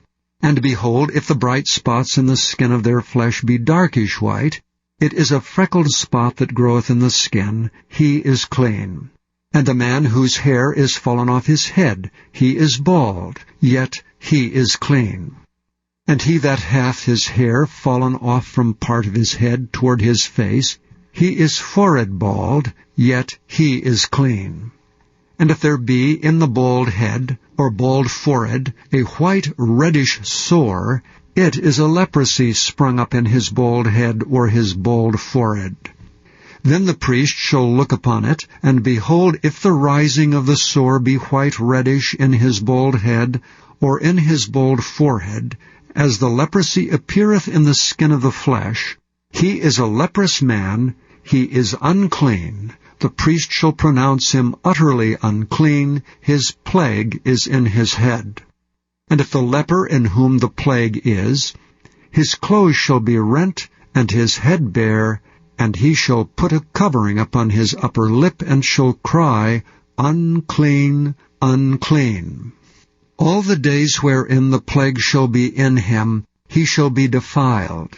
He is unclean, he shall dwell alone, without the camp shall his habitation be. The garment also that the plague of leprosy is in, whether it be a woolen garment or a linen garment, whether it be in the warp or woof, of linen or of woolen, whether in a skin or in anything made of skin, and if the plague be greenish or reddish in the garment, or in the skin, either in the warp or in the woof, or in anything of skin, it is a plague of leprosy, and shall be showed unto the priest. And the priest shall look upon the plague, and shut up it that hath the plague 7 days. And he shall look on the plague on the 7th day. If the plague be spread in the garment, either in the warp or in the woof, or in a skin, or in any work that is made of skin, the plague is in a fretting leprosy, it is unclean. He shall therefore burn that garment, whether warp or woof, in woolen or in linen, or anything of skin wherein the plague is. For it is a fretting leprosy, it shall be burnt in the fire. And if the priest shall look and behold the plague be not spread in the garment, either in the warp or in the woof, or in anything of skin, then the priest shall command that they wash the thing wherein the plague is, and he shall shut it up 7 days more. And the priest shall look on the plague, after that it is washed. And behold, if the plague have not changed his color, and the plague be not spread, it is unclean. Thou shalt burn it in the fire, it is fret inward, whether it be bare within or without. And if the priest look, and behold, the plague be somewhat dark after the washing of it, then he shall rend it out of the garment, or out of the skin, or out of the warp, or out of the woof, And if it appears still in the garment, either in the warp or in the woof or in anything of skin, it is a spreading plague. Thou shalt burn that wherein the plague is with fire. And the garment, either warp or woof, or whatsoever thing of skin it be, which thou shalt wash, if the plague be departed from them, then it shall be washed the second time, and shall be clean. This is the law of the plague of leprosy in a garment of woolen or linen, either in the warp or woof or anything of skins, to pronounce it clean or to pronounce it unclean. Chapter 14. And the Lord spake unto Moses, saying, This shall be the law of the leper in the day of his cleansing. He shall be brought unto the priest. And the priest shall go forth out of the camp, and the priest shall look, and behold, if the plague of leprosy be healed in the leper, then shall the priest command to take for him that is to be cleansed 2 birds alive and clean, and cedar wood, and scarlet, and hyssop. And the priest shall command that one of the birds be killed in an earthen vessel over running water. As for the living bird, he shall take it, and the cedar wood, and the scarlet, and the hyssop, and shall dip them and the living bird in the blood of the bird that was killed over the running water.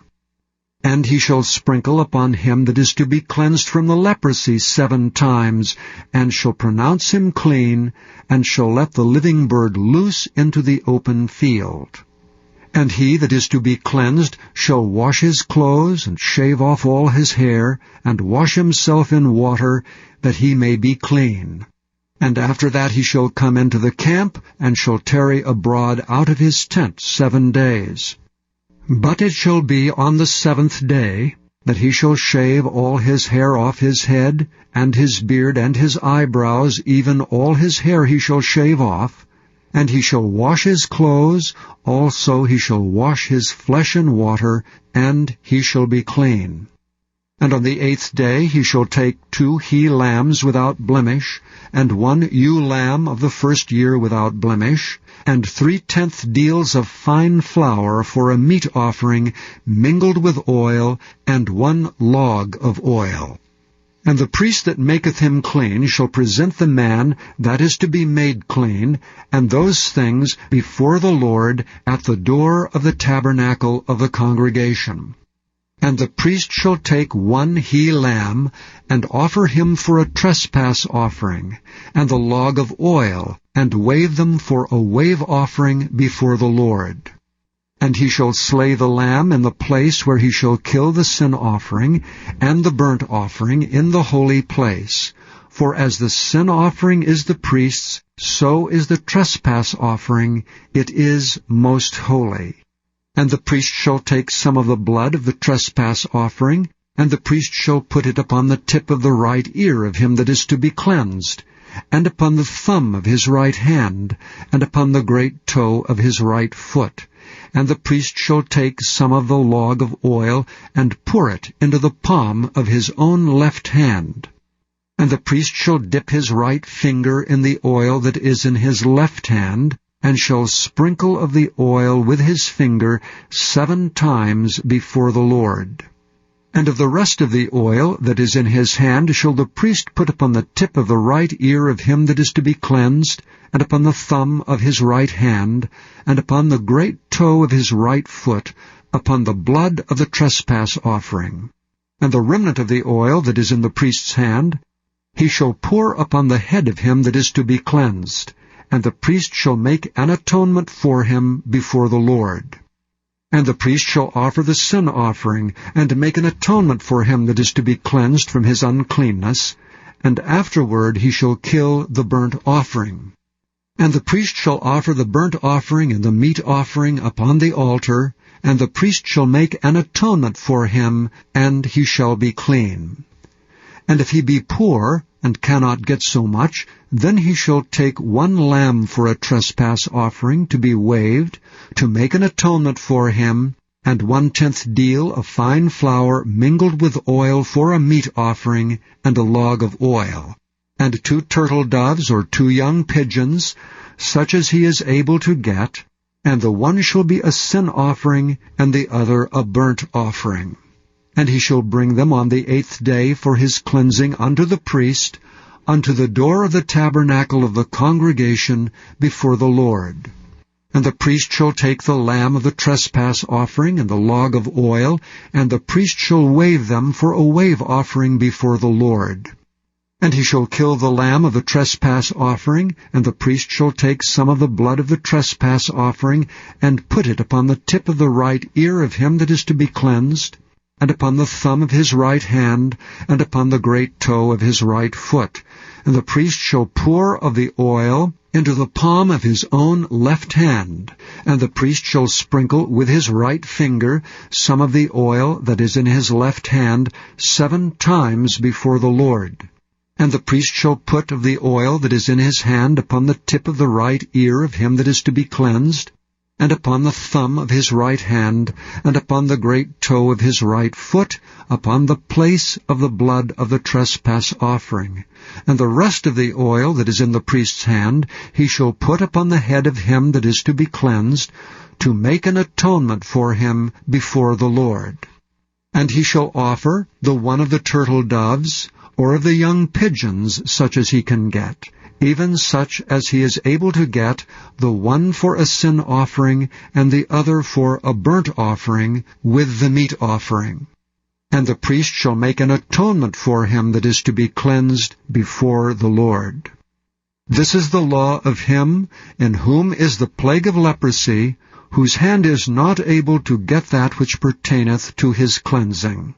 And the Lord spake unto Moses and unto Aaron, saying, When ye come into the land of Canaan, which I give to you for a possession, and I put the plague of leprosy in a house of the land of your possession, and he that owneth the house shall come and tell the priest, saying, It seemeth to me there is as it were a plague in the house, then the priest shall command that they empty the house before the priest go into it to see the plague, that all that is in the house be not made unclean, and afterward the priest shall go in to see the house.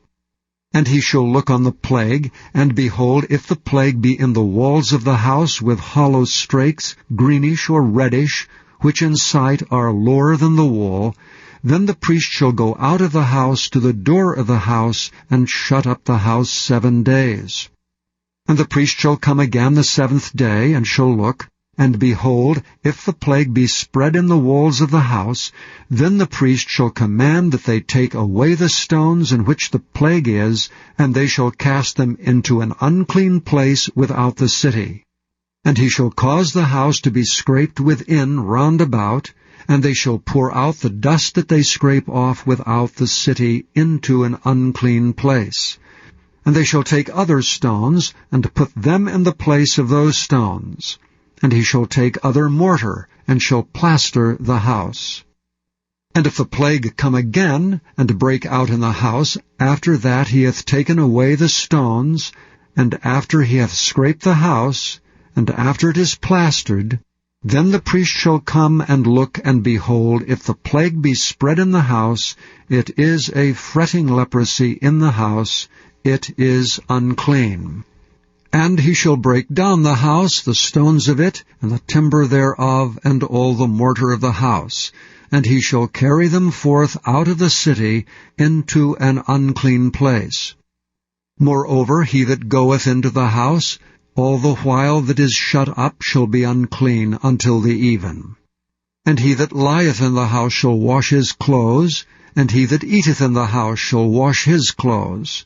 And if the priest shall come in and look upon it, and behold, the plague hath not spread in the house, after the house was plastered, then the priest shall pronounce the house clean, because the plague is healed. And he shall take to cleanse the house 2 birds, and cedar wood, and scarlet, and hyssop, and he shall kill the one of the birds in an earthen vessel over running water. And he shall take the cedar wood, and the hyssop, and the scarlet, and the living bird, and dip them in the blood of the slain bird, and in the running water, and sprinkle the house 7 times. And he shall cleanse the house with the blood of the bird, and with the running water, and with the living bird, and with the cedar wood, and with the hyssop, and with the scarlet. But he shall let go the living bird out of the city into the open fields, and make an atonement for the house, and it shall be clean. This is the law for all manner of plague of leprosy and scall, and for the leprosy of a garment, and of a house, and for a rising, and for a scab, and for a bright spot, to teach when it is unclean, and when it is clean. This is the law of leprosy. Chapter 15. And the Lord spake unto Moses and to Aaron, saying, Speak unto the children of Israel, and say unto them, When any man hath a running issue out of his flesh, because of his issue, he is unclean.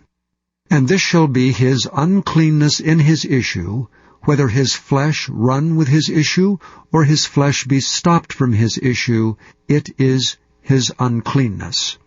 Every bed whereon he lieth that hath the issue is unclean, and everything whereon he sitteth shall be unclean. And whosoever toucheth his bed shall wash his clothes, and bathe himself in water, and be unclean until the even. And he that sitteth on anything whereon he sat that hath the issue shall wash his clothes, and bathe himself in water, and be unclean until the even. And he that toucheth the flesh of him that hath the issue shall wash his clothes, and bathe himself in water, and be unclean until the even.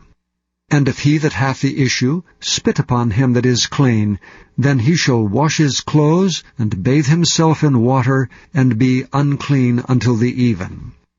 And what saddle soever he rideth upon that hath the issue shall be unclean. And whosoever toucheth anything that was under him shall be unclean until the even. And he that beareth any of these things shall wash his clothes, and bathe himself in water, and be unclean until the even. And whomsoever he toucheth that hath the issue, and hath not rinsed his hands in water, he shall wash his clothes, and bathe himself in water, and be unclean until the even. And the vessel of earth that he touched, which hath the issue, shall be broken. And every vessel of wood shall be rinsed in water. And when he that hath an issue is cleansed of his issue, then he shall number to himself 7 days for his cleansing, and wash his clothes, and bathe his flesh in running water, and shall be clean.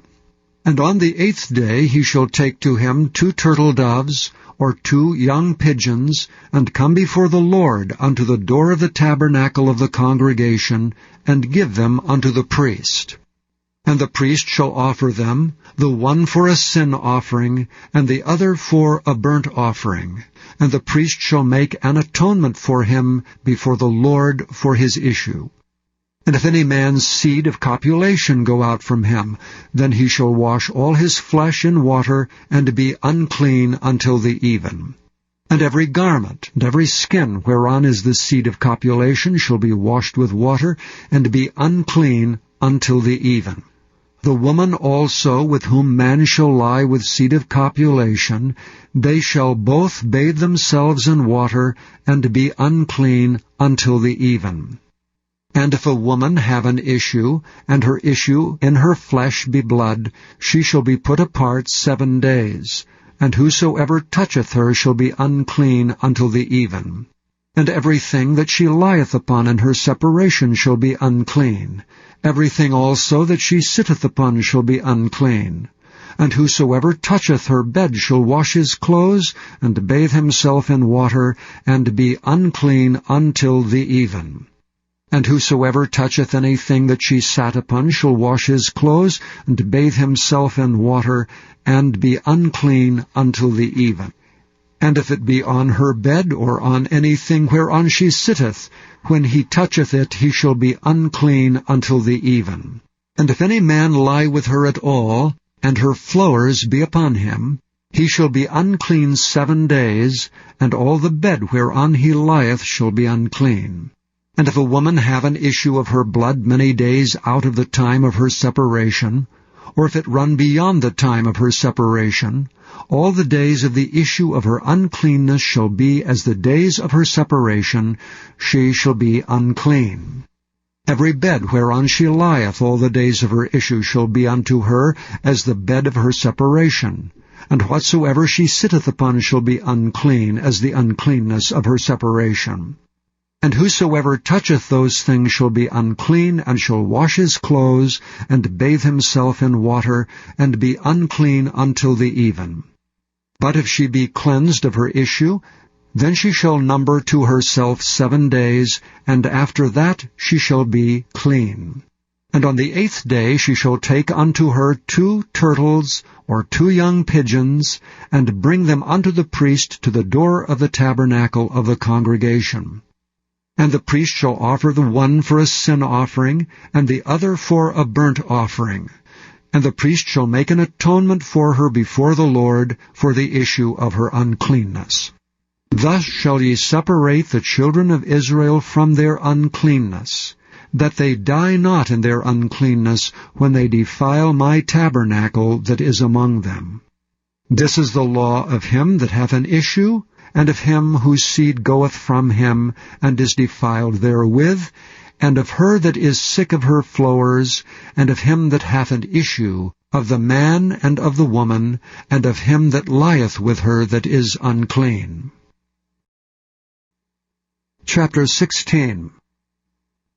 And the Lord spake unto Moses after the death of the 2 sons of Aaron, when they offered before the Lord and died. And the Lord said unto Moses, Speak unto Aaron thy brother, that he come not at all times into the holy place within the veil before the mercy seat, which is upon the ark, that he die not. For I will appear in the cloud upon the mercy seat. Thus shall Aaron come into the holy place, with a young bullock for a sin offering, and a ram for a burnt offering. He shall put on the holy linen coat, and he shall have the linen breeches upon his flesh, and shall be girded with a linen girdle, and with a linen mitre shall he be attired. These are holy garments, therefore shall he wash his flesh in water, and so put them on. And he shall take of the congregation of the children of Israel 2 kids of the goats for a sin offering, and 1 ram for a burnt offering. And Aaron shall offer his bullock of the sin offering, which is for himself, and make an atonement for himself and for his house.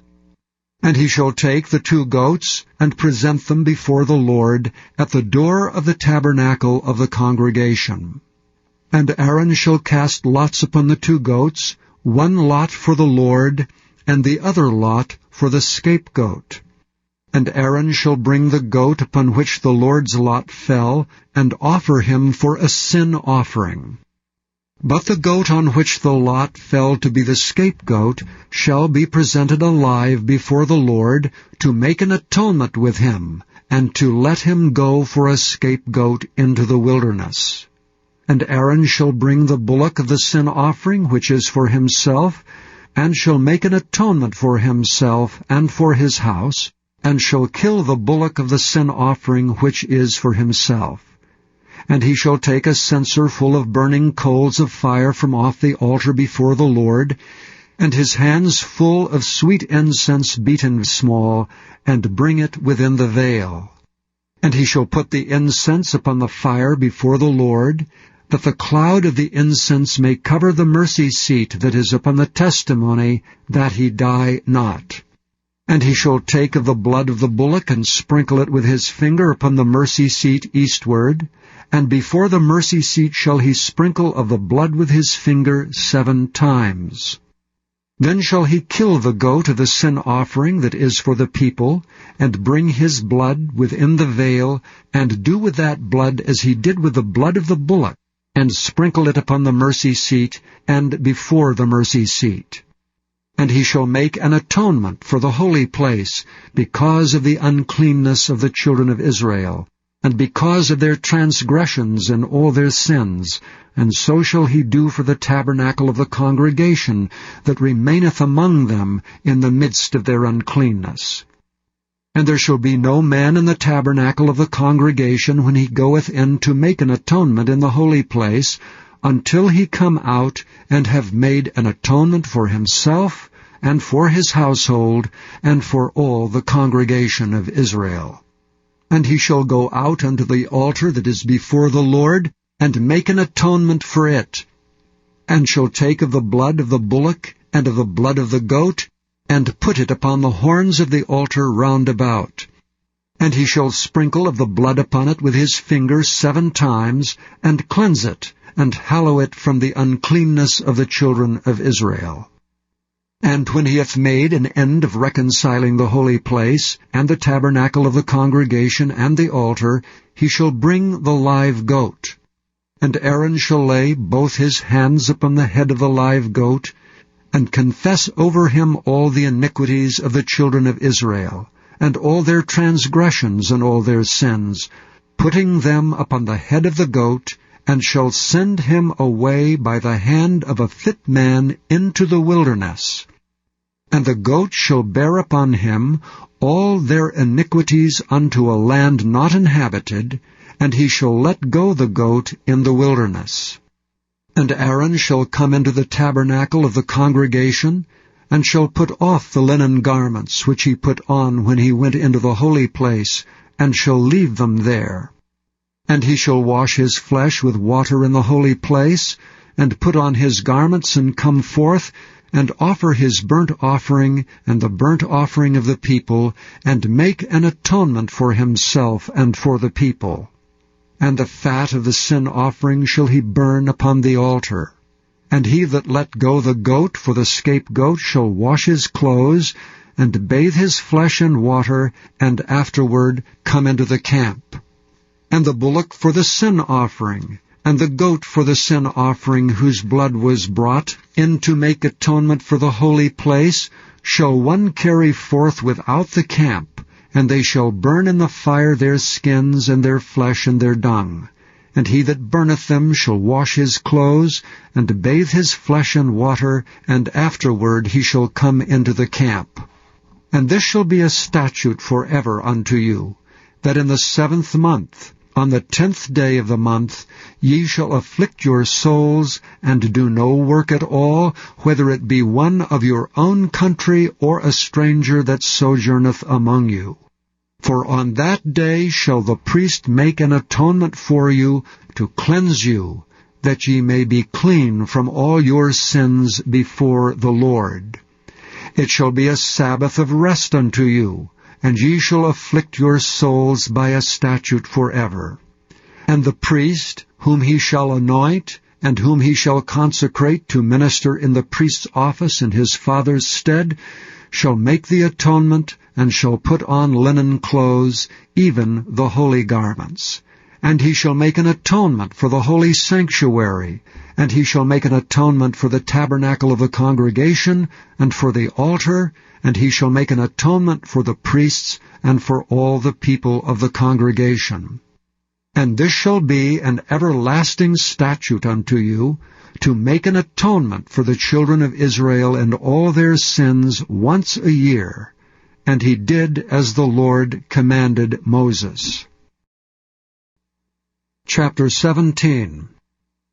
And the Lord spake unto Moses, saying, Speak unto Aaron, and unto his sons, and unto all the children of Israel, and say unto them, This is the thing which the Lord hath commanded, saying, What man soever there be of the house of Israel that killeth an ox, or lamb, or goat in the camp, or that killeth it out of the camp, and bringeth it not unto the door of the tabernacle of the congregation, to offer an offering unto the Lord before the tabernacle of the Lord, blood shall be imputed unto that man.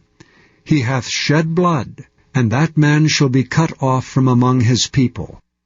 To the end that the children of Israel may bring their sacrifices which they offer in the open field, even that they may bring them unto the Lord, unto the door of the tabernacle of the congregation, unto the priest, and offer them for peace offerings unto the Lord. And the priest shall sprinkle the blood upon the altar of the Lord at the door of the tabernacle of the congregation, and burn the fat for a sweet savor unto the Lord. And they shall no more offer their sacrifices unto devils, after whom they have gone a-whoring. This shall be a statute forever unto them throughout their generations. And thou shalt say unto them, Whatsoever man there be of the house of Israel, or of the strangers which sojourn among you, that offereth a burnt offering or sacrifice, and bringeth it not unto the door of the tabernacle of the congregation to offer it unto the Lord, even that man shall be cut off from among his people. And whatsoever man there be of the house of Israel, or of the strangers that sojourn among you, that eateth any manner of blood, I will even set my face against that soul that eateth blood, and will cut him off from among his people. For the life of the flesh is in the blood, and I have given it to you upon the altar, to make an atonement for your souls, for it is the blood that maketh an atonement for the soul. Therefore I said unto the children of Israel, No soul of you shall eat blood, neither shall any stranger that sojourneth among you eat blood. And whatsoever man there be of the children of Israel, or of the strangers that sojourn among you, which hunteth and catcheth any beast or fowl that may be eaten, he shall even pour out the blood thereof, and cover it with dust. For it is the life of all flesh, the blood of it is for the life thereof. Therefore I said unto the children of Israel, Ye shall eat the blood of no manner of flesh, for the life of all flesh is the blood thereof. Whosoever eateth it shall be cut off. And every soul that eateth that which died of itself, or that which was torn with beasts, whether it be one of your own country or a stranger, he shall both wash his clothes, and bathe himself in water, and be unclean until the even. Then shall he be clean. But if he wash them not, nor bathe his flesh, then he shall bear his iniquity. Chapter 18. And the Lord spake unto Moses, saying, Speak unto the children of Israel, and say unto them, I am the Lord your God. After the doings of the land of Egypt, wherein ye dwelt, shall ye not do. And after the doings of the land of Canaan, whither I bring you, shall ye not do. Neither shall ye walk in their ordinances. Ye shall do my judgments, and keep mine ordinances to walk therein. I am the Lord your God. Ye shall therefore keep my statutes and my judgments, which if a man do, he shall live in them. I am the Lord. None of you shall approach to any that is near of kin to him, to uncover their nakedness. I am the Lord. The nakedness of thy father, or the nakedness of thy mother, shalt thou not uncover. She is thy mother, thou shalt not uncover her nakedness. The nakedness of thy father's wife shalt thou not uncover, it is thy father's nakedness. The nakedness of thy sister, the daughter of thy father, or daughter of thy mother, whether she be born at home or born abroad, even their nakedness thou shalt not uncover. The nakedness of thy son's daughter, or of thy daughter's daughter, even their nakedness thou shalt not uncover, for theirs is thine own nakedness. The nakedness of thy father's wife's daughter, begotten of thy father, she is thy sister, thou shalt not uncover her nakedness. Thou shalt not uncover the nakedness of thy father's sister. She is thy father's near kinswoman. Thou shalt not uncover the nakedness of thy mother's sister, for she is thy mother's near kinswoman. Thou shalt not uncover the nakedness of thy father's brother. Thou shalt not approach to his wife. She is thine aunt. Thou shalt not uncover the nakedness of thy daughter-in-law. She is thy son's wife. Thou shalt not uncover her nakedness. Thou shalt not uncover the nakedness of thy brother's wife. It is thy brother's nakedness. Thou shalt not uncover the nakedness of a woman and her daughter. Neither shalt thou take her son's daughter or her daughter's daughter to uncover her nakedness, for they are her near kinswomen. It is wickedness. Neither shalt thou take a wife to her sister to vex her, to uncover her nakedness beside the other in her lifetime. Also thou shalt not approach unto a woman to uncover her nakedness, as long as she is put apart for her uncleanness. Moreover, thou shalt not lie carnally with thy neighbor's wife, to defile thyself with her. And thou shalt not let any of thy seed pass through the fire to Molech, neither shalt thou profane the name of thy God. I am the Lord. Thou shalt not lie with mankind, as with womankind. It is abomination. Neither shalt thou lie with any beast to defile thyself therewith, neither shall any woman stand before a beast to lie down thereto. It is confusion. Defile not ye yourselves in any of these things, for in all these the nations are defiled which I cast out before you, and the land is defiled. Therefore I do visit the iniquity thereof upon it, and the land itself vomiteth out her inhabitants. Ye shall therefore keep my statutes and my judgments, and shall not commit any of these abominations, neither any of your own nation, nor any stranger that sojourneth among you. For all these abominations have the men of the land done, which were before you, and the land is defiled. That the land spew not you out also when ye defile it, as it spewed out the nations that were before you. For whosoever shall commit any of these abominations, even the souls that commit them shall be cut off from among their people. Therefore shall ye keep mine ordinance, that ye commit not any one of these abominable customs, which were committed before you, and that ye defile not yourselves therein. I am the Lord your God. Chapter 19. And the Lord spake unto Moses, saying, Speak unto all the congregation of the children of Israel, and say unto them, Ye shall be holy, for I, the Lord your God, am holy. Ye shall fear every man his mother and his father, and keep my Sabbaths. I am the Lord your God. Turn ye not unto idols, nor make to yourselves molten gods. I am the Lord your God. And if ye offer a sacrifice of peace offerings unto the Lord, ye shall offer it at your own will. It shall be eaten the same day ye offer it, and on the morrow, if aught remain until the third day, it shall be burnt in the fire. And if it be eaten at all on the third day, it is abominable. It shall not be accepted. Therefore every one that eateth it shall bear his iniquity, because he hath profaned the hallowed thing of the Lord, and that soul shall be cut off from among his people. And when ye reap the harvest of your land, thou shalt not wholly reap the corners of thy field, neither shalt thou gather the gleanings of thy harvest. And thou shalt not glean thy vineyard, neither shalt thou gather every grape of thy vineyard. Thou shalt leave them for the poor and stranger. I am the Lord your God. Ye shall not steal, neither deal falsely, neither lie one to another. And ye shall not swear by my name falsely, neither shalt thou profane the name of thy God. I am the Lord. Thou shalt not defraud thy neighbor, neither rob him. The wages of him that is hired shall not abide with thee all night until the morning.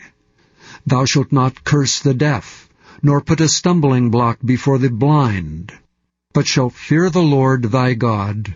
I am the Lord. Ye shall do no unrighteousness in judgment. Thou shalt not respect the person of the poor, nor honor the person of the mighty, but in righteousness shalt thou judge thy neighbor. Thou shalt not go up and down as a talebearer among thy people, neither shalt thou stand against the blood of thy neighbor. I am the Lord. Thou shalt not hate thy brother in thine heart. Thou shalt in any wise rebuke thy neighbor, and not suffer sin upon him. Thou shalt not avenge nor bear any grudge against the children of thy people, but thou shalt love thy neighbor as thyself. I am the Lord. Ye shall keep my statutes. Thou shalt not let thy cattle gender with a diverse kind. Thou shalt not sow thy field with mingled seed, neither shall a garment mingled of linen and woolen come upon thee. And whosoever lieth carnally with a woman, that is a bondmaid betrothed to an husband, and not at all redeemed, nor freedom given her, she shall be scourged. They shall not be put to death, because she was not free. And he shall bring his trespass offering unto the Lord, unto the door of the tabernacle of the congregation, even a ram for a trespass offering. And the priest shall make an atonement for him with the ram of the trespass offering before the Lord for his sin which he hath done, and the sin which he hath done shall be forgiven him. And when ye shall come into the land, and shall have planted all manner of trees for food, then ye shall count the fruit thereof as uncircumcised. 3 years shall it be as uncircumcised unto you. It shall not be eaten of. But in the 4th year all the fruit thereof shall be holy to praise the Lord withal. And in the 5th year shall ye eat of the fruit thereof, that it may yield unto you the increase thereof. I am the Lord your God. Ye shall not eat anything with blood, neither shall ye use enchantment, nor observe times. Ye shall not round the corners of your heads, neither shalt thou mar the corners of thy beard. Ye shall not make any cuttings in your flesh for the dead, nor print any marks upon you. I am the Lord. Do not prostitute thy daughter to cause her to be a whore, lest the land fall to whoredom, and the land become full of wickedness. Ye shall keep my Sabbaths, and reverence my sanctuary. I am the Lord. Regard not them that have familiar spirits, neither seek after wizards to be defiled by them. I am the Lord your God. Thou shalt rise up before the hoary head, and honor the face of the old man, and fear thy God. I am the Lord. And if a stranger sojourn with thee in your land, ye shall not vex him. But the stranger that dwelleth with you shall be unto you as one born among you, and thou shalt love him as thyself. For ye were strangers in the land of Egypt. I am the Lord your God. Ye shall do no unrighteousness in judgment, in meter yard, in weight, or in measure. Just balances, just weights, a just ephah, and a just hin shall ye have. I am the Lord your God, which brought you out of the land of Egypt. Therefore shall ye observe all my statutes and all my judgments, and do them. I am the Lord. Chapter 20. And the Lord spake unto Moses, saying, Again thou shalt say to the children of Israel, Whosoever he be of the children of Israel, or of the strangers that sojourn in Israel, that giveth any of his seed unto Molech, he shall surely be put to death. The people of the land shall stone him with stones. And I will set my face against that man, and will cut him off from among his people, because he hath given of his seed unto Molech to defile my sanctuary, and to profane my holy name. And if the people of the land do any ways hide their eyes from the man, when he giveth of his seed unto Molech, and kill him not, then I will set my face against that man, and against his family, and will cut him off, and all that go a-whoring after him, to commit whoredom with Molech, from among their people. And the soul that turneth after such as have familiar spirits, and after wizards, to go a-whoring after them, I will even set my face against that soul, and will cut him off from among his people. Sanctify yourselves therefore, and be ye holy, for I am the Lord your God. And ye shall keep my statutes, and do them. I am the Lord which sanctify you. For every one that curseth his father or his mother shall be surely put to death. He hath cursed his father or his mother, his blood shall be upon him. And the man that committeth adultery with another man's wife, even he that committeth adultery with his neighbor's wife, the adulterer and the adulteress shall surely be put to death. And the man that lieth with his father's wife hath uncovered his father's nakedness.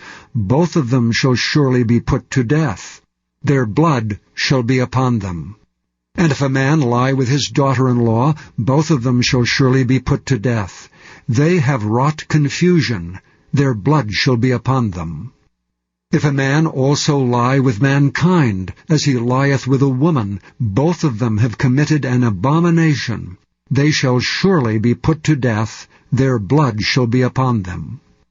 And if a man take a wife and her mother, it is wickedness. They shall be burnt with fire, both he and they, that there be no wickedness among you. And if a man lie with a beast, he shall surely be put to death, and ye shall slay the beast. And if a woman approach unto any beast, and lie down thereto, thou shalt kill the woman and the beast. They shall surely be put to death. Their blood shall be upon them. And if a man shall take his sister, his father's daughter, or his mother's daughter, and see her nakedness, and she see his nakedness, it is a wicked thing, and they shall be cut off in the sight of their people. He hath uncovered his sister's nakedness. He shall bear his iniquity. And if a man shall lie with a woman having her sickness, and shall uncover her nakedness, he hath discovered her fountain, and she hath uncovered the fountain of her blood, and both of them shall be cut off from among their people. And thou shalt not uncover the nakedness of thy mother's sister, nor of thy father's sister, for he uncovereth his near kin. They shall bear their iniquity. And if a man shall lie with his uncle's wife, he hath uncovered his uncle's nakedness. They shall bear their sin. They shall die childless. And if a man shall take his brother's wife, it is an unclean thing. He hath uncovered his brother's nakedness. They shall be childless. Ye shall therefore keep all my statutes and all my judgments, and do them, that the land whither I bring you to dwell therein spew you not out. And ye shall not walk in the manners of the nation which I cast out before you, for they committed all these things, and therefore I abhorred them. But I have said unto you, ye shall inherit their land, and I will give it unto you to possess it, a land that floweth with milk and honey. I am the Lord your God, which have separated you from other people. Ye shall therefore put difference between clean beasts and unclean, and between unclean fowls and clean.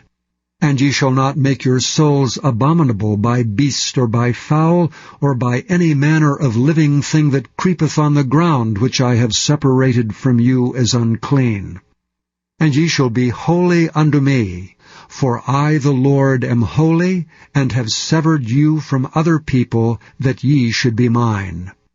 A man also or a woman that hath a familiar spirit, or that is a wizard, shall surely be put to death.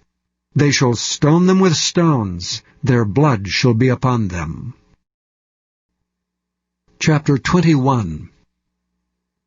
And the Lord said unto Moses, Speak unto the priests, the sons of Aaron, and say unto them, There shall none be defiled for the dead among his people, but for his kin that is near unto him, that is, for his mother, and for his father, and for his son, and for his daughter, and for his brother, and for his sister a virgin, that is nigh unto him, which hath had no husband, for her may he be defiled. But he shall not defile himself, being a chief man among his people, to profane himself. They shall not make baldness upon their head, neither shall they shave off the corner of their beard, nor make any cuttings in their flesh. They shall be holy unto their God, and not profane the name of their God. For the offerings of the Lord made by fire, and the bread of their God they do offer. Therefore they shall be holy. They shall not take a wife that is a whore, or profane.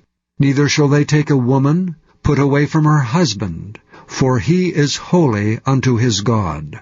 Thou shalt sanctify him therefore, for he offereth the bread of thy God. He shall be holy unto thee, for I the Lord which sanctify you am holy. And the daughter of any priest, if she profane herself by playing the whore, she profaneth her father, she shall be burnt with fire. And he that is the high priest among his brethren, upon whose head the anointing oil was poured, and that is consecrated to put on the garments, shall not uncover his head, nor rend his clothes, neither shall he go in to any dead body, nor defile himself for his father or for his mother. Neither shall he go out of the sanctuary, nor profane the sanctuary of his God. For the crown of the anointing oil of his God is upon him. I am the Lord. And he shall take a wife in her virginity. A widow, or a divorced woman, or profane, or an harlot, these shall he not take, but he shall take a virgin of his own people to wife. Neither shall he profane his seed among his people, for I, the Lord, do sanctify him. And the Lord spake unto Moses, saying, Speak unto Aaron, saying, Whosoever he be of thy seed in their generation, that hath any blemish, let him not approach to offer the bread of his God. For whatsoever man he be that hath a blemish, he shall not approach, a blind man, or a lame, or he that hath a flat nose, or anything superfluous, or a man that is broken-footed or broken-handed, or crook-backed, or a dwarf, or that hath a blemish in his eye, or be scurvy, or scabbed, or hath his stones broken. No man that hath a blemish of the seed of Aaron the priest shall come nigh to offer the offerings of the Lord made by fire. He hath a blemish. He shall not come nigh to offer the bread of his God. He shall eat the bread of his God, both of the most holy and of the holy. Only he shall not go in unto the veil, nor come nigh unto the altar, because he hath a blemish, that he profane not my sanctuaries. For I, the Lord, do sanctify them. And Moses told it unto Aaron, and to his sons, and to all the children of Israel. Chapter 22. And the Lord spake unto Moses, saying, Speak unto Aaron and to his sons, that they separate themselves from the holy things of the children of Israel, and that they profane not my holy name and those things which they hallow unto me. I am the Lord. Say unto them, Whosoever he be of all your seed among your generations, that goeth unto the holy things which the children of Israel hallow unto the Lord, having his uncleanness upon him, that soul shall be cut off from my presence. I am the Lord. What man soever of the seed of Aaron is a leper, or hath a running issue, he shall not eat of the holy things until he be clean. And whoso toucheth anything that is unclean by the dead, or a man whose seed goeth from him, or whosoever toucheth any creeping thing whereby he may be made unclean, or a man of whom he may take uncleanness, whatsoever uncleanness he hath, the soul which hath touched any such shall be unclean until even, and shall not eat of the holy things, unless he wash his flesh with water. And when the sun is down, he shall be clean, and shall afterward eat of the holy things, because it is his food. That which dieth of itself, or is torn with beast, he shall not eat to defile himself therewith. I am the Lord. They shall therefore keep mine ordinance, lest they bear sin for it, and die therefore if they profane it. I, the Lord, do sanctify them. There shall no stranger eat of the holy thing. A sojourner of the priest, or an hired servant, shall not eat of the holy thing. But if the priest buy any soul with his money, he shall eat of it. And he that is born in his house, they shall eat of his meat. If the priest's daughter also be married unto a stranger, she may not eat of an offering of the holy things. But if the priest's daughter be a widow, or divorced, and have no child, and is returned unto her father's house as in her youth, she shall eat of her father's meat. But there shall no stranger eat thereof. And if a man eat of the holy thing unwittingly, then he shall put the 5th part thereof unto it, and shall give it unto the priest with the holy thing. And they shall not profane the holy things of the children of Israel, which they offer unto the Lord, or suffer them to bear the iniquity of trespass when they eat their holy things. For I, the Lord, do sanctify them. And the Lord spake unto Moses, saying, Speak unto Aaron, and to his sons, and to all the children of Israel, and say unto them, Whatsoever he be of the house of Israel, or of the strangers in Israel, that will offer his oblation for all his vows, and for all his freewill offerings, which they will offer unto the Lord for a burnt offering, ye shall offer at your own will a male without blemish of the beeves, of the sheep, or of the goats. But whatsoever hath a blemish, that shall ye not offer, for it shall not be acceptable for you. And whosoever offereth a sacrifice of peace offerings unto the Lord to accomplish his vow, or a freewill offering in beeves or sheep, it shall be perfect to be accepted. There shall be no blemish therein.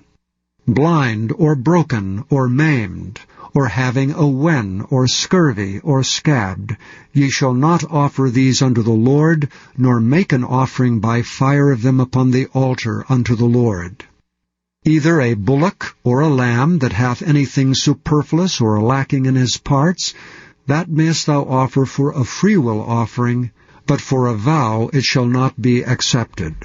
Ye shall not offer unto the Lord that which is bruised, or crushed, or broken, or cut. Neither shall ye make any offering thereof in your land. Neither from a stranger's hand shall ye offer the bread of your God of any of these, because their corruption is in them, and blemishes be in them. They shall not be accepted for you. And the Lord spake unto Moses, saying, When a bullock or a sheep or a goat is brought forth, then it shall be 7 days under the dam, and from the 8th day and thenceforth it shall be accepted for an offering made by fire unto the Lord. And whether it be cow or ewe, ye shall not kill it and her young both in 1 day. And when ye will offer a sacrifice of thanksgiving unto the Lord, offer it at your own will. On the same day it shall be eaten up, ye shall leave none of it until the morrow. I am the Lord. Therefore shall ye keep my commandments and do them. I am the Lord. Neither shall ye profane my holy name, but I will be hallowed among the children of Israel. I am the Lord which hallow you, that brought you out of the land of Egypt to be your God. I am the Lord. Chapter 23.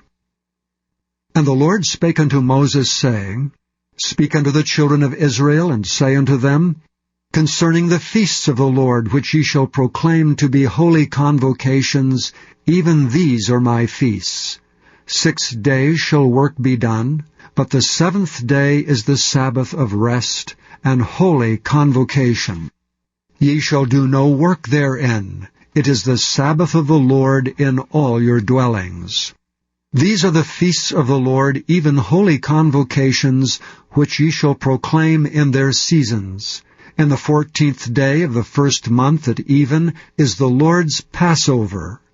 And on the 15th day of the same month is the feast of unleavened bread unto the Lord. 7 days ye must eat unleavened bread. In the 1st day ye shall have an holy convocation. Ye shall do no servile work therein. But ye shall offer an offering made by fire unto the Lord 7 days. In the 7th day is an holy convocation. Ye shall do no servile work therein.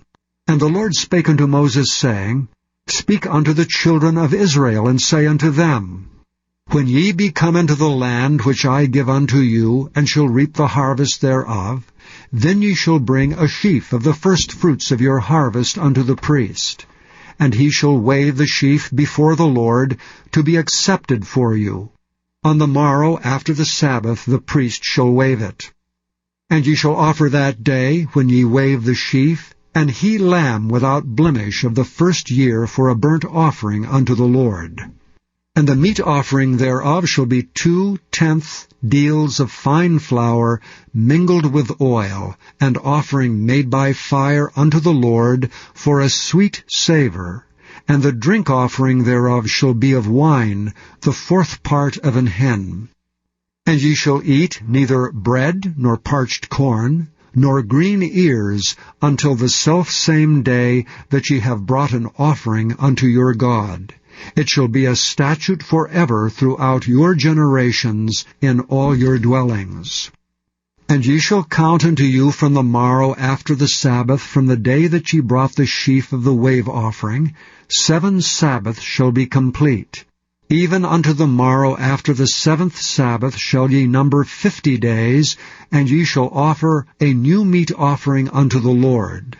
Ye shall bring out of your habitations 2 wave loaves of 2/10 deals.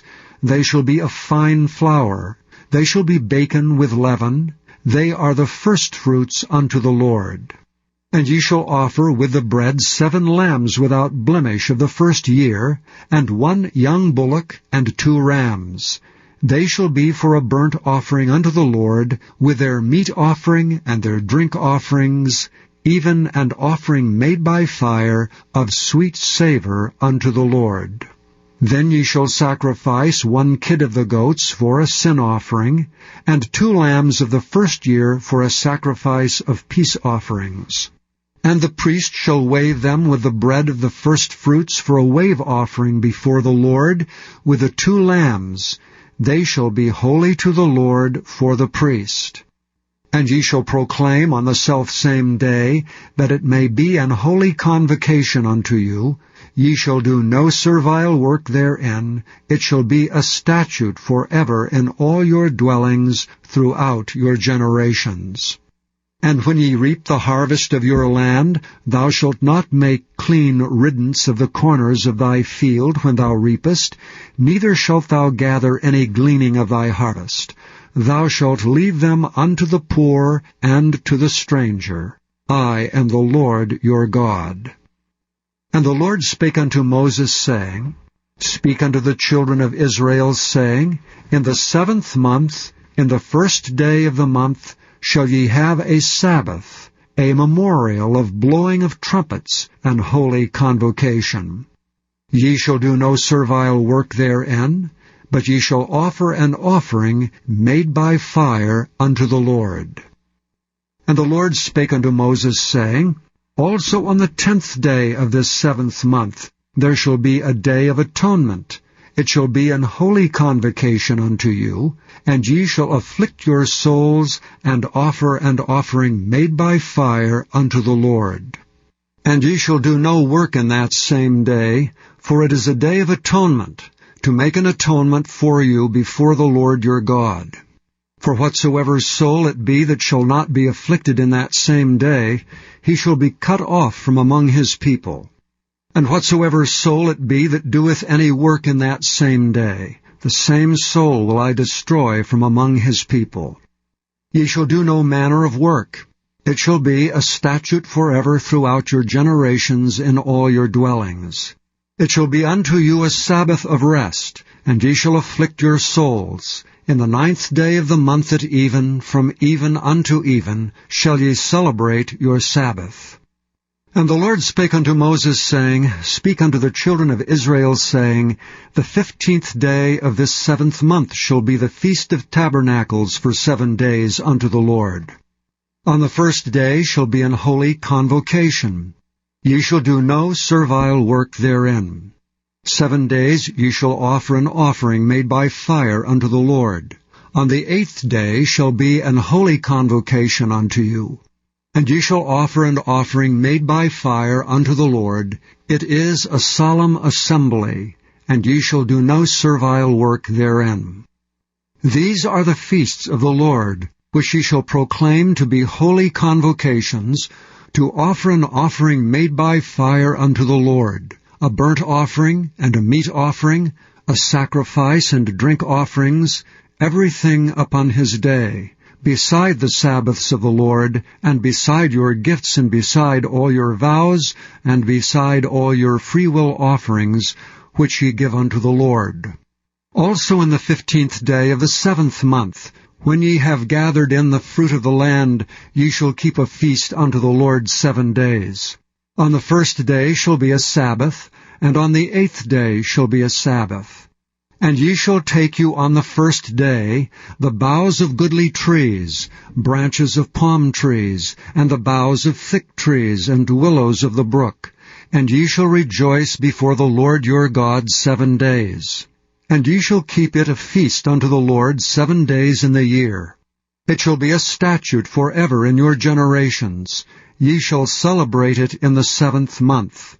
Ye shall dwell in booths 7 days.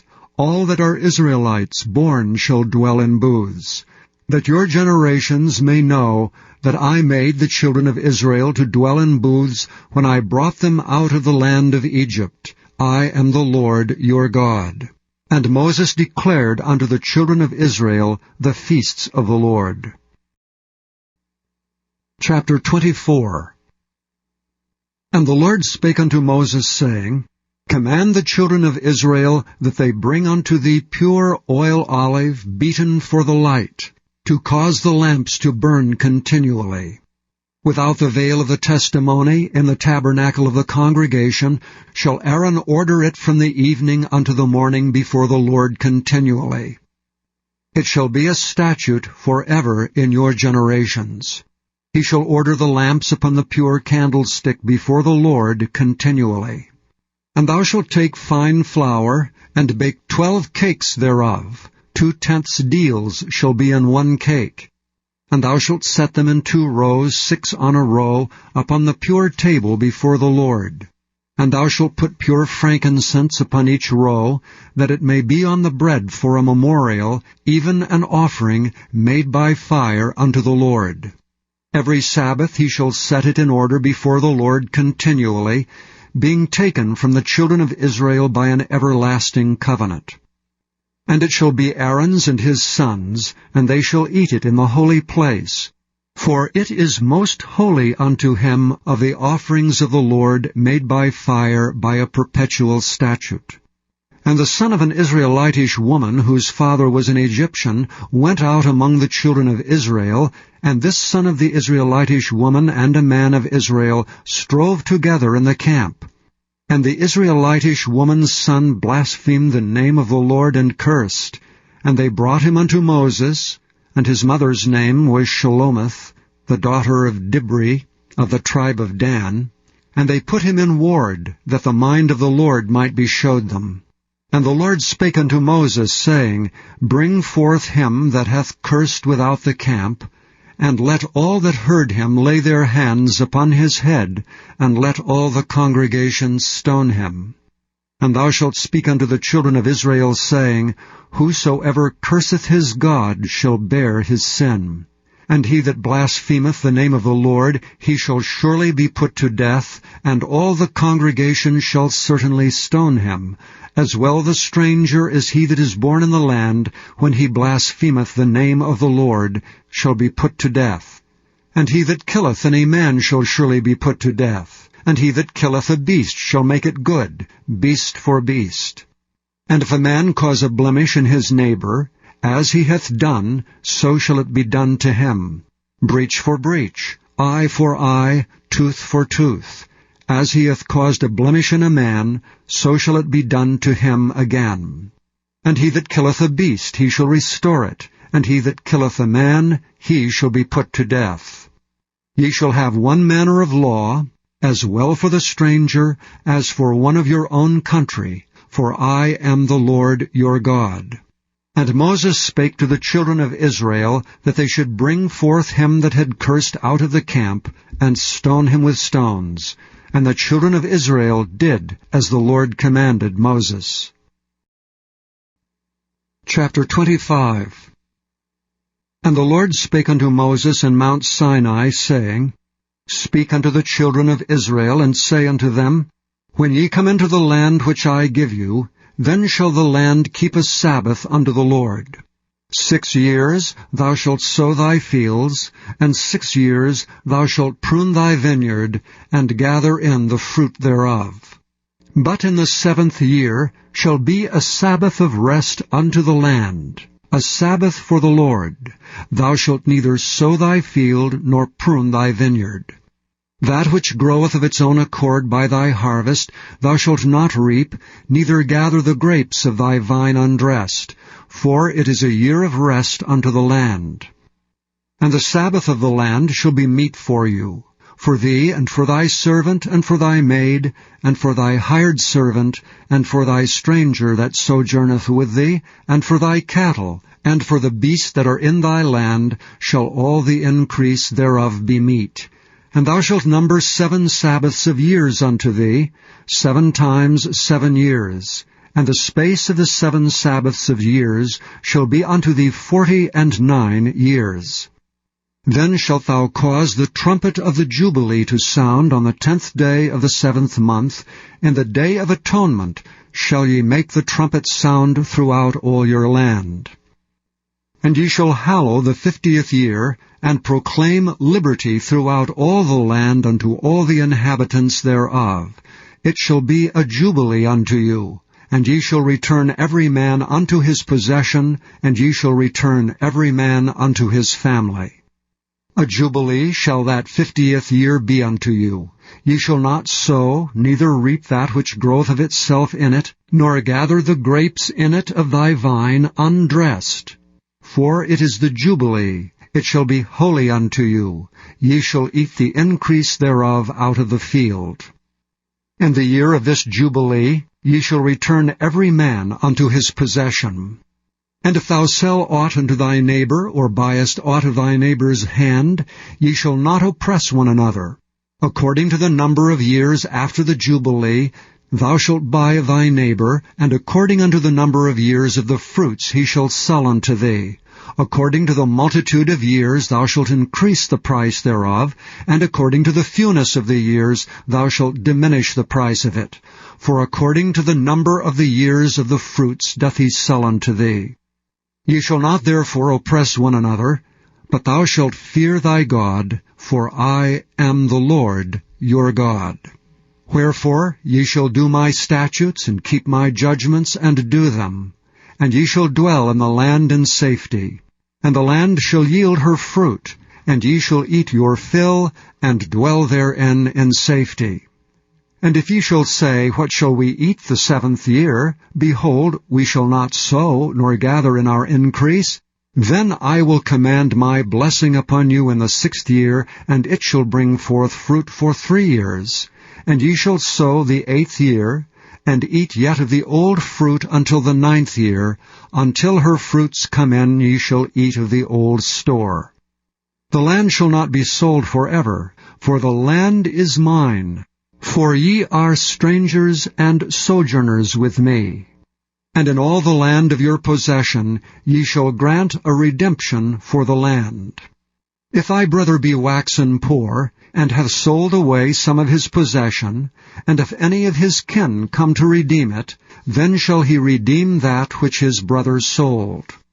And if the man have none to redeem it, and himself be able to redeem it, then let him count the years of the sale thereof, and restore the overplus unto the man to whom he sold it, that he may return unto his possession. But if he be not able to restore it to him, then that which is sold shall remain in the hand of him that hath bought it until the year of Jubilee, and in the Jubilee it shall go out, and he shall return unto his possession. And if a man sell a dwelling house in a walled city, then he may redeem it within a whole year after it is sold. Within a full year may he redeem it. And if it be not redeemed within the space of a full year, then the house that is in the walled city shall be established forever to him that bought it throughout his generations. It shall not go out in the Jubilee. But the houses of the villages which have no wall round about them shall be counted as the fields of the country. They may be redeemed, and they shall go out in the Jubilee. Notwithstanding, the cities of the Levites, and the houses of the cities of their possession, may the Levites redeem at any time.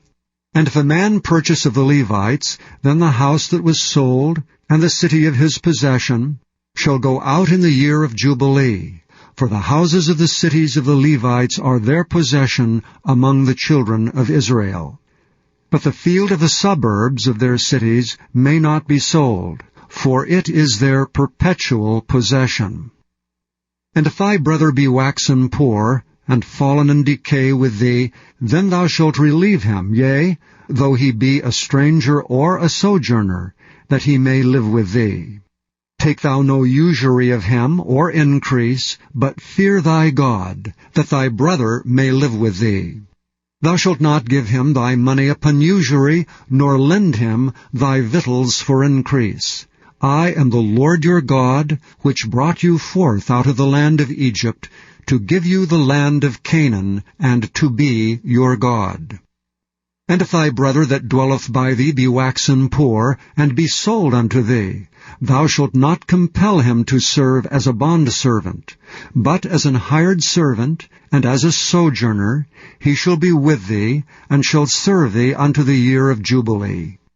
And then shall he depart from thee, both he and his children with him, and shall return unto his own family, and unto the possession of his fathers shall he return. For they are my servants which I brought forth out of the land of Egypt. They shall not be sold as bondmen. Thou shalt not rule over him with rigor, but shalt fear thy God. Both thy bondmen and thy bondmaids which thou shalt have shall be of the heathen that are round about you. Of them shall ye buy bondmen and bondmaids.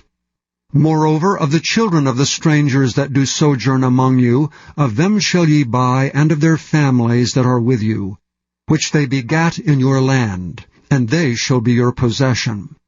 And ye shall take them as an inheritance for your children after you, to inherit them for a possession. They shall be your bondmen forever. But over your brethren, the children of Israel, ye shall not rule one over another with rigor. And if a sojourner or stranger wax rich by thee, and thy brother that dwelleth by him wax poor, and sell himself unto the stranger or sojourner by thee, or to the stock of the stranger's family, after that he is sold he may be redeemed again. One of his brethren may redeem him. Either his uncle or his uncle's son may redeem him, or any that is nigh of kin unto him of his family may redeem him. Or, if he be able, he may redeem himself. And he shall reckon with him that bought him from the year that he was sold to him unto the year of Jubilee. And the price of his sale shall be according unto the number of years, according to the time of an hired servant shall it be with him. If there be yet many years behind, according unto them he shall give again the price of his redemption out of the money that he was bought for. And if there remain but few years unto the year of Jubilee, then he shall count with him, and according unto his years shall he give him again the price of his redemption. And as a yearly hired servant shall he be with him, and the other shall not rule with rigor over him in thy sight. And if he be not redeemed in these years, then he shall go out in the year of Jubilee, both he and his children with him. For unto me the children of Israel are servants. They are my servants whom I brought forth out of the land of Egypt. I am the Lord your God. Chapter 26. Ye shall make you no idols nor graven image, neither rear you up a standing image, neither shall ye set up any image of stone in your land to bow down unto it, for I am the Lord your God. Ye shall keep my Sabbaths, and reverence my sanctuary. I am the Lord. If ye walk in my statutes, and keep my commandments, and do them, then I will give you rain in due season, and the land shall yield her increase, and the trees of the field shall yield their fruit. And your threshing shall reach unto the vintage, and the vintage shall reach unto the sowing time, and ye shall eat your bread to the full, and dwell in your land safely. And I will give you peace in the land, and ye shall lie down, and none shall make you afraid. And I will rid evil beasts out of the land, neither shall the sword go through your land. And ye shall chase your enemies, and they shall fall before you by the sword. And 5 of you shall chase 100, and 100 of you shall put 10,000 to flight. and your enemies shall fall before you by the sword. For I will have respect unto you, and make you fruitful, and multiply you, and establish my covenant with you. And ye shall eat old store, and bring forth the old because of the new. And I will set my tabernacle among you, and my soul shall not abhor you. And I will walk among you, and will be your God, and ye shall be my people. I am the Lord your God, which brought you forth out of the land of Egypt, that ye should not be their bondmen.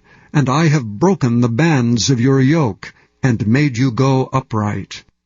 But if ye will not hearken unto me, and will not do all these commandments, and if ye shall despise my statutes, or if your soul abhor my judgments, so that ye will not do all my commandments, but that ye break my covenant, I also will do this unto you.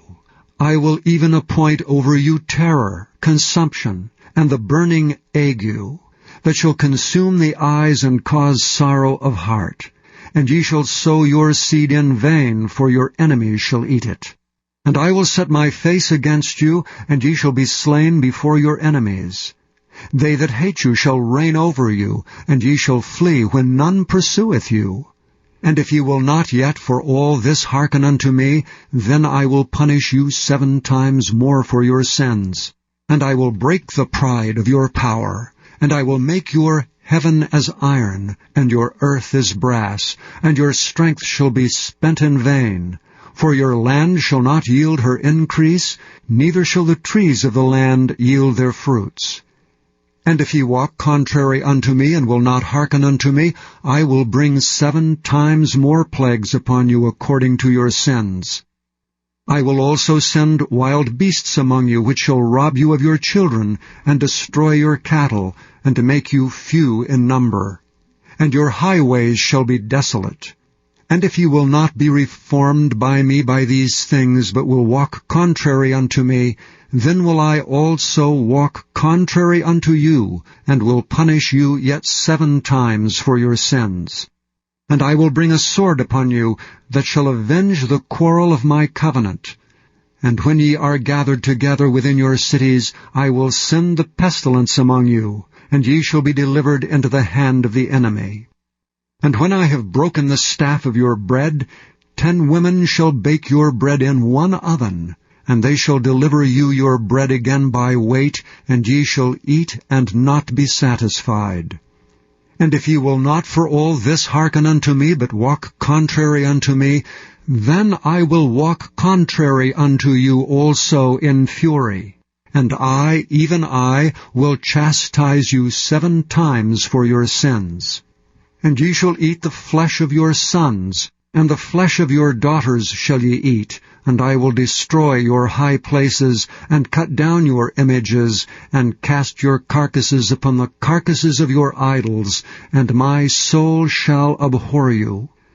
And I will make your cities waste, and bring your sanctuaries unto desolation, and I will not smell the savor of your sweet odors. And I will bring the land unto desolation, and your enemies which dwell therein shall be astonished at it. And I will scatter you among the heathen, and will draw out a sword after you, and your land shall be desolate, and your cities waste. Then shall the land enjoy her Sabbaths, as long as it lieth desolate, and ye be in your enemy's land, even then shall the land rest, and enjoy her Sabbaths. As long as it lieth desolate, it shall rest, because it did not rest in your Sabbaths, when ye dwelt upon it. And upon them that are left alive of you, I will send a faintness into their hearts in the lands of their enemies, and the sound of a shaken leaf shall chase them, and they shall flee as fleeing from a sword, and they shall fall when none pursueth. They shall fall one upon another, as it were before a sword, when none pursueth, and ye shall have no power to stand before your enemies. And ye shall perish among the heathen, and the land of your enemies shall eat you up.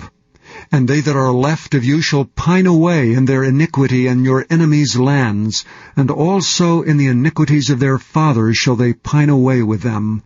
If they shall confess their iniquity, and the iniquity of their fathers, with their trespass which they trespassed against me, and that also they have walked contrary unto me, and that I also have walked contrary unto them, and have brought them into the land of their enemies, if then their uncircumcised hearts be humbled, and they then accept of the punishment of their iniquity, then will I remember my covenant with Jacob, and also my covenant with Isaac, and also my covenant with Abraham will I remember, and I will remember the land. The land also shall be left of them, and shall enjoy her Sabbaths while she lieth desolate without them. And they shall accept of their punishment of their iniquity, because they despised my judgments, and because their soul abhorred my statutes. And yet for all that, when they be in the land of their enemies, I will not cast them away, neither will I abhor them, to destroy them utterly, and to break my covenant with them. For I am the Lord their God. But I will for their sakes remember the covenant of their ancestors, whom I brought forth out of the land of Egypt in the sight of the heathen, that I might be their God. I am the Lord. These are the statutes and the judgments and laws, which the Lord made between him and the children of Israel in Mount Sinai by the hand of Moses. Chapter 27. And the Lord spake unto Moses, saying, Speak unto the children of Israel, and say unto them, When a man shall make a singular vow, the person shall be for the Lord by thy estimation. And thy estimation shall be of the male from 20 years old, even unto 60 years old. Even thy estimation shall be 50 shekels of silver, after the shekel of the sanctuary. And if it be a female, then thy estimation shall be 30 shekels. And if it be from 5 years old, even unto 20 years old, then thy estimation shall be of the male 20 shekels, and for the female 10 shekels. And if it be from a month old, even unto 5 years old, then thy estimation shall be of the male 5 shekels of silver, and for the female thy estimation shall be 3 shekels of silver. And if it be from 60 years old and above, if it be a male, then thy estimation shall be 15 shekels, and for the female 10 shekels. And if he be poorer than thy estimation, then he shall present himself before the priest, and the priest shall value him. According to his ability that vowed shall the priest value him. And if it be a beast whereof man bring an offering unto the Lord, all that any man giveth of such unto the Lord shall be holy. He shall not alter it, nor change it, a good for a bad, or a bad for a good. And if he shall at all change beast for beast, then it and the exchange thereof shall be holy. And if it be any unclean beast, of which they do not offer a sacrifice unto the Lord, then he shall present the beast before the priest. And the priest shall value it, whether it be good or bad. As thou valuest it who art the priest, so shall it be. But if he will at all redeem it, then he shall add a 5th part thereof unto thy estimation.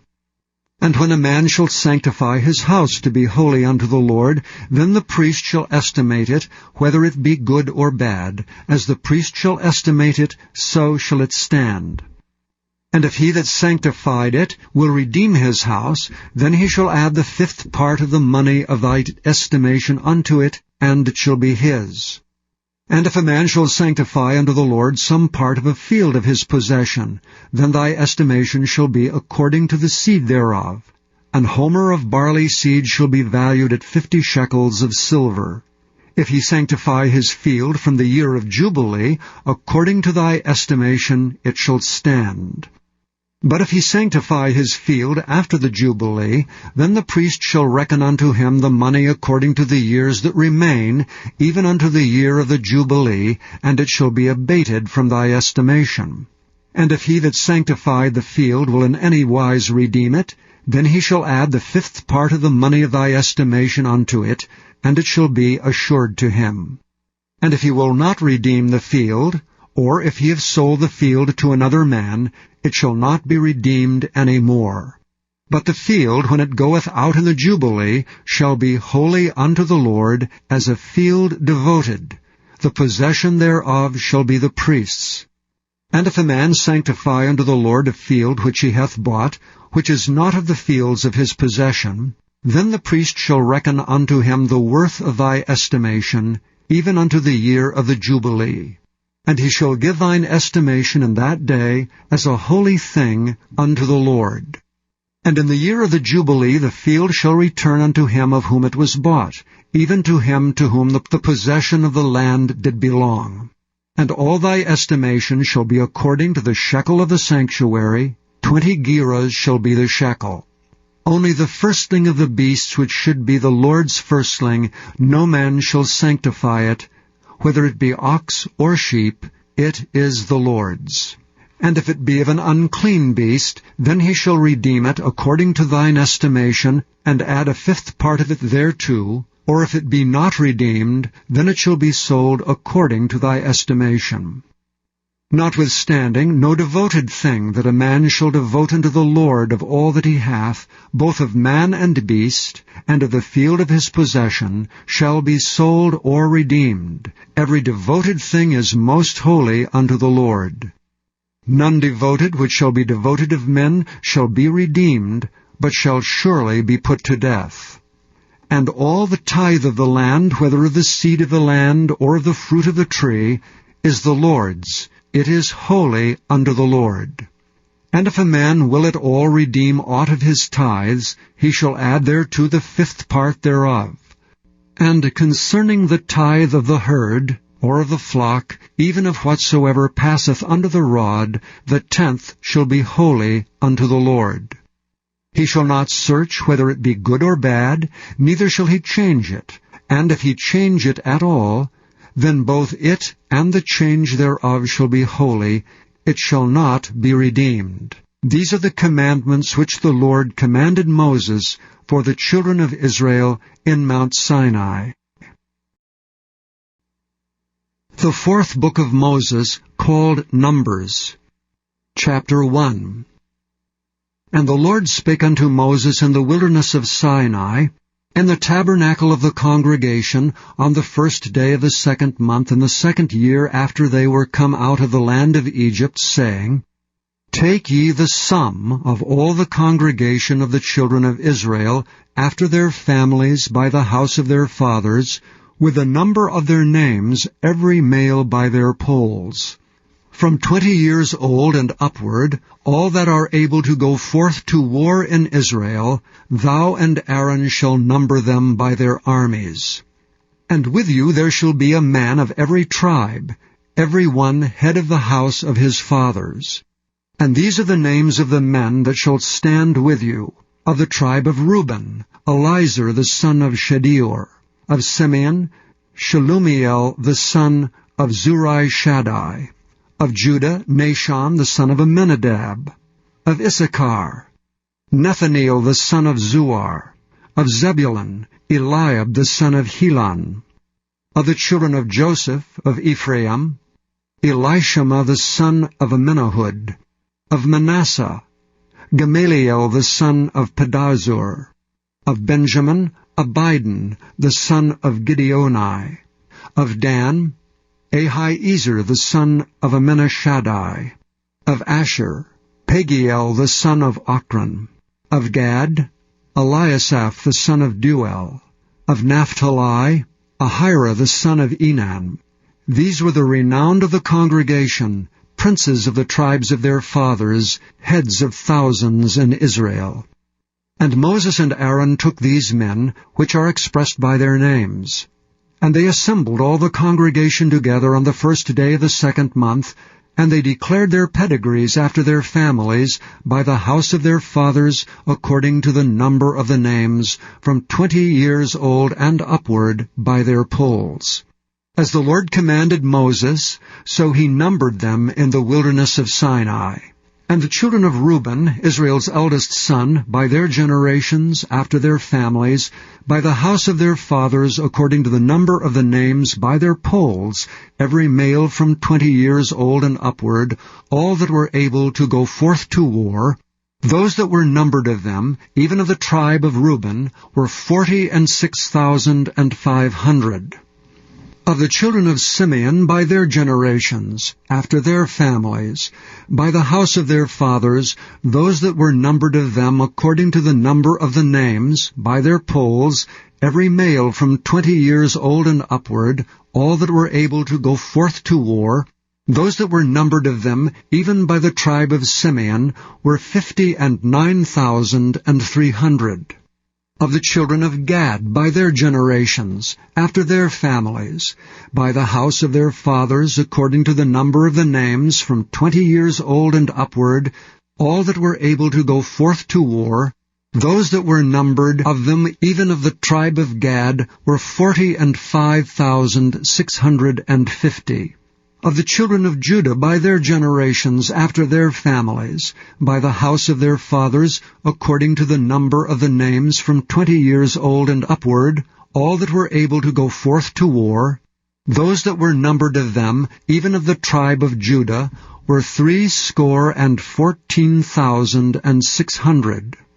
Of the children of Issachar, by their generations, after their families, by the house of their fathers, according to the number of the names, from 20 years old and upward, all that were able to go forth to war, those that were numbered of them, even of the tribe of Issachar, were 54,400. Of the children of Zebulun, by their generations, after their families, by the house of their fathers, according to the number of the names, from 20 years old and upward, all that were able to go forth to war, those that were numbered of them, even of the tribe of Zebulun, were 57,400. Of the children of Joseph, namely of the children of Ephraim, by their generations, after their families, by the house of their fathers, according to the number of the names, from 20 years old and upward, all that were able to go forth to war, those that were numbered of them, even of the tribe of Ephraim, were 40,500. Of the children of Manasseh, by their generations, after their families, by the house of their fathers, according to the number of the names, from 20 years old and upward, all that were able to go forth to war, those that were numbered of them, even of the tribe of Manasseh, were 32,200. Of the children of Benjamin, by their generations, after their families, by the house of their fathers, according to the number of the names, from 20 years old and upward, all that were able to go forth to war, those that were numbered of them, even of the tribe of Benjamin, were 35,400. Of the children of Dan, by their generations, after their families, by the house of their fathers, according to the number of the names, from 20 years old and upward, all that were able to go forth to war, those that were numbered of them, even of the tribe of Dan, were 62,700. Of the children of Asher, by their generations, after their families, by the house of their fathers, according to the number of the names, from 20 years old and upward, all that were able to go forth to war, those that were numbered of them, even of the tribe of Asher, were 41,500. Of the children of Naphtali throughout their generations, after their families, by the house of their fathers, according to the number of the names, from 20 years old and upward, all that were able to go forth to war, those that were numbered of them, even of the tribe of Naphtali, were 53,400. These are those that were numbered, which Moses and Aaron numbered, and the princes of Israel, being 12 men, each one was for the house of his fathers. So were all those that were numbered of the children of Israel by the house of their fathers, from 20 years old and upward, all that were able to go forth to war in Israel, even all they that were numbered were 600,000 and 3,550. But the Levites, after the tribe of their fathers, were not numbered among them. For the Lord had spoken unto Moses, saying, Only thou shalt not number the tribe of Levi, neither take the sum of them among the children of Israel, but thou shalt appoint the Levites over the tabernacle of testimony, and over all the vessels thereof, and over all things that belong to it. They shall bear the tabernacle, and all the vessels thereof, and they shall minister unto it, and shall encamp round about the tabernacle. And when the tabernacle setteth forward, the Levite shall take it down, and when the tabernacle is to be pitched, the Levite shall set it up, and the stranger that cometh nigh shall be put to death. And the children of Israel shall pitch their tents, every man by his own camp, and every man by his own standard, throughout their hosts. But the Levites shall pitch round about the tabernacle of testimony, that there be no wrath upon the congregation of the children of Israel. And the Levites shall keep the charge of the tabernacle of testimony. And the children of Israel did according to all that the Lord commanded Moses, so did they. Chapter 2. And the Lord spake unto Moses and unto Aaron, saying, Every man of the children of Israel shall pitch by his own standard, with the ensign of their father's house. Far off about the tabernacle of the congregation shall they pitch. And on the east side, toward the rising of the sun, shall they of the standard of the camp of Judah pitch throughout their armies.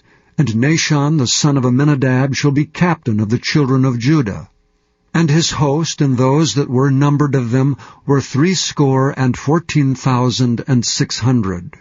And those that do pitch next unto him shall be of the tribe of Issachar. And Nethaneel the son of Zuar shall be captain of the children of Issachar. And his host and those that were numbered thereof were 54,400. Then the tribe of Zebulun. And Eliab the son of Helon shall be captain of the children of Zebulun. And his host and those that were numbered thereof were 57,400. All that were numbered in the camp of Judah were 100,000 and 80,000 and 6,400 throughout their armies. These shall first set forth. On the south side shall be the standard of the camp of Reuben, according to their armies. And the captain of the children of Reuben shall be Elizur the son of Shedeur. And his host and those that were numbered thereof were 46,500. And those which pitch by him shall be the tribe of Simeon. And the captain of the children of Simeon shall be Shelumiel, the son of Zurishaddai. And his hosts and those that were numbered of them were 59,300. Then the tribe of Gad. And the captain of the sons of Gad shall be Eliasaph, the son of Ruel. And his host and those that were numbered of them were 45,650. All that were numbered in the camp of Reuben were 100,050 and 1,450 throughout their armies. And they shall set forth in the second rank. Then the tabernacle of the congregation shall set forward with the camp of the Levites in the midst of the camp. As they encamp, so shall they set forward, every man in his place by their standards. On the west side shall be the standard of the camp of Ephraim, according to their armies. And the captain of the sons of Ephraim shall be Elishama, the son of Ammihud. And his host and those that were numbered of them were 40,500. And by him shall be the tribe of Manasseh. And the captain of the children of Manasseh shall be Gamaliel, the son of Pedazur.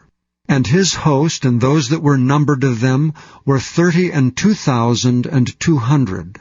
Then the tribe of Benjamin. And the captain of the sons of Benjamin shall be Abidan, son of Gideoni. And his host and those that were numbered of them were 35,400. All that were numbered of the camp of Ephraim were 100,000 and 8,000 and 100 throughout their armies, and they shall go forward in the third rank. The standard of the camp of Dan shall be on the north side by their armies, and the captain of the children of Dan shall be Ahiezer, the son of Ammishaddai. And his host and those that were numbered of them were 62,700. And those that encamp by him shall be the tribe of Asher. And the captain of the children of Asher shall be Pagiel, the son of Ochran. And his host and those that were numbered of them were 41,500. Then the tribe of Naphtali, and the captain of the children of Naphtali shall be Ahira the son of Enan. And his host and those that were numbered of them were 53,400. All they that were numbered in the camp of Dan were 100,050 and 7,600. They shall go hindmost with their standards. These are those which were numbered of the children of Israel by the house of their fathers. All those that were numbered of the camps throughout their hosts were 600,000 and 3,550. But the Levites were not numbered among the children of Israel, as the Lord commanded Moses. And the children of Israel did according to all that the Lord commanded Moses. So they pitched by their standards, and so they set forward, every one after their families, according to the house of their fathers. Chapter 3. These also are the generations of Aaron and Moses in the day that the Lord spake with Moses in Mount Sinai. And these are the names of the sons of Aaron: Nadab, the firstborn, and Abihu, Eleazar, and Ithamar. These are the names of the sons of Aaron, the priests which were anointed, whom he consecrated to minister in the priest's office. And Nadab and Abihu died before the Lord when they offered strange fire before the Lord in the wilderness of Sinai, and they had no children. And Eleazar and Ithamar ministered in the priest's office in the sight of Aaron their father. And the Lord spake unto Moses, saying, Bring the tribe of Levi near, and present them before Aaron the priest, that they may minister unto him. And they shall keep his charge and the charge of the whole congregation before the tabernacle of the congregation, to do the service of the tabernacle. And they shall keep all the instruments of the tabernacle of the congregation, and the charge of the children of Israel, to do the service of the tabernacle. And thou shalt give the Levites unto Aaron and to his sons. They are wholly given unto him out of the children of Israel. And thou shalt appoint Aaron and his sons, and they shall wait on their priest's office, and the stranger that cometh nigh shall be put to death. And the Lord spake unto Moses, saying, And I, behold, I have taken the Levites from among the children of Israel, instead of all the firstborn that openeth the matrix among the children of Israel. Therefore the Levites shall be mine, because all the firstborn are mine. For on the day that I smote all the firstborn in the land of Egypt, I hallowed unto me all the firstborn in Israel, both man and beast, mine shall they be. I am the Lord. And the Lord spake unto Moses in the wilderness of Sinai, saying, Number the children of Levi after the houses of their fathers, by their families. Every male from a month old and upward shalt thou number them. And Moses numbered them according to the word of the Lord, as he was commanded. And these were the sons of Levi by their names: Gershon, and Kohath, and Merari. And these are the names of the sons of Gershon by their families: Libni and Shimei. And the sons of Kohath by their families: Amram, and Izahar, Hebron, and Uziel. And the sons of Merari by their families: Malai and Mushai. These are the families of the Levites according to the house of their fathers. Of Gershon was the family of the Libnites, and the family of the Shemites. These are the families of the Gershonites. Those that were numbered of them, according to the number of all the males from a month old and upward, even those that were numbered of them were 7,500. The families of the Gershonites shall pitch behind the tabernacle westward. And the chief of the house of the father of the Gershonites shall be Eliasaph the son of Lael. And the charge of the sons of Gershon and the tabernacle of the congregation shall be the tabernacle, and the tent, the covering thereof, and the hangings for the door of the tabernacle of the congregation, and the hangings of the court, and the curtain for the door of the court, which is by the tabernacle, and by the altar round about, and the cords of it for all the service thereof. And of Kohath was the family of the Aramites, and the family of the Izaharites, and the family of the Hebronites, and the family of the Uzzielites. These are the families of the Kohathites. And the number of all the males from a month old and upward were 8,600, keeping the charge of the sanctuary. The families of the sons of Kohath shall pitch on the side of the tabernacle southward. And the chief of the house of the father of the families of the Kohathites shall be Elizaphan the son of Uzziel. And their charge shall be the ark, and the table, and the candlestick, and the altars and the vessels of the sanctuary, wherewith they minister, and the hanging and all the service thereof. And Eleazar the son of Aaron the priest shall be the chief over the chief of the Levites, and have the oversight of them that keep the charge of the sanctuary. Of Merari was the family of the Mahlites, and the family of the Mushites. These are the families of Merari. And those that were numbered of them, according to the number of all the males, from a month old and upward, were 6,200. And the chief of the house of the father of the families of Merari was Zuriel the son of Abihail. These shall pitch on the side of the tabernacle northward. And under the custody and charge of the sons of Merari shall be the boards of the tabernacle, and the bars thereof, and the pillars thereof, and the sockets thereof, and all the vessels thereof, and all that serveth thereunto, and the pillars of the court round about, and their sockets, and their pins, and their cords. But those that encamp before the tabernacle toward the east, even before the tabernacle of the congregation eastward, shall be Moses and Aaron and his sons, keeping the charge of the sanctuary for the charge of the children of Israel. And the stranger that cometh nigh shall be put to death. All that were numbered of the Levites, which Moses and Aaron numbered, at the commandment of the Lord, throughout their families, all the males from a month old and upward were 22,000. And the Lord said unto Moses, Number all the firstborn of the males of the children of Israel from a month old and upward, and take the number of their names. And thou shalt take the Levites for me, I am the Lord, instead of all the firstborn among the children of Israel, and the cattle of the Levites instead of all the firstlings among the cattle of the children of Israel. And Moses numbered as the Lord commanded him all the firstborn among the children of Israel. And all the firstborn males by the number of names, from a month old and upward, of those that were numbered of them were 22,213.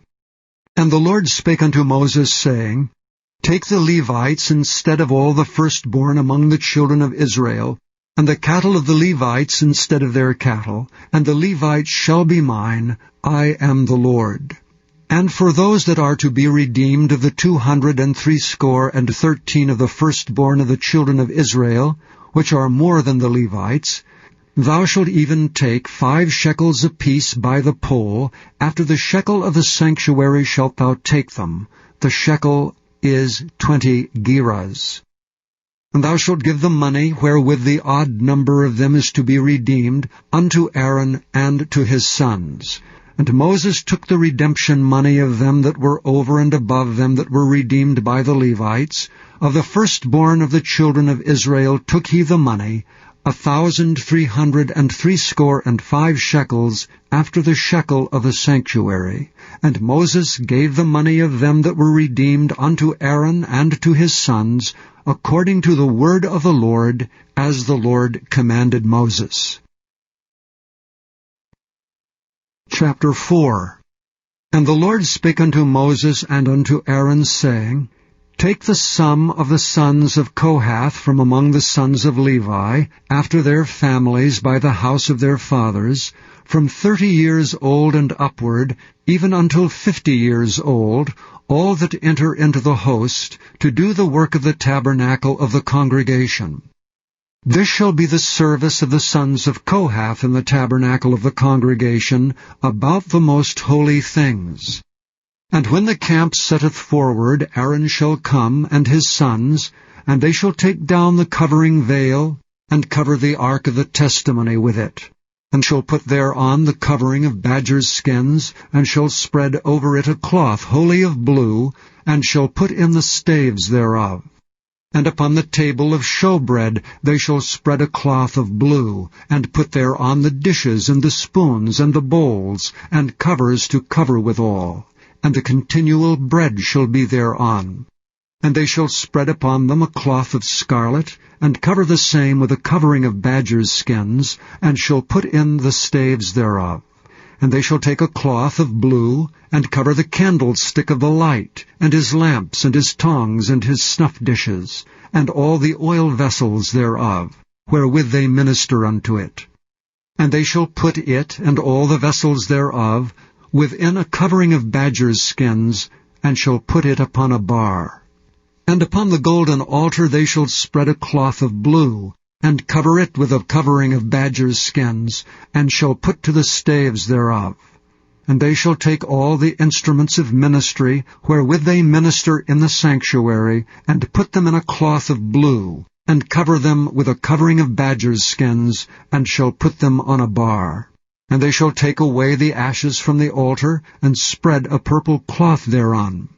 And they shall put upon it all the vessels thereof, wherewith they minister about it, even the censers, the flesh hooks, and the shovels, and the basins, and all the vessels of the altar. And they shall spread upon it a covering of badgers' skins, and put to the staves of it. And when Aaron and his sons have made an end of covering the sanctuary, and all the vessels of the sanctuary, as the camp is to set forward, after that the sons of Kohath shall come to bear it.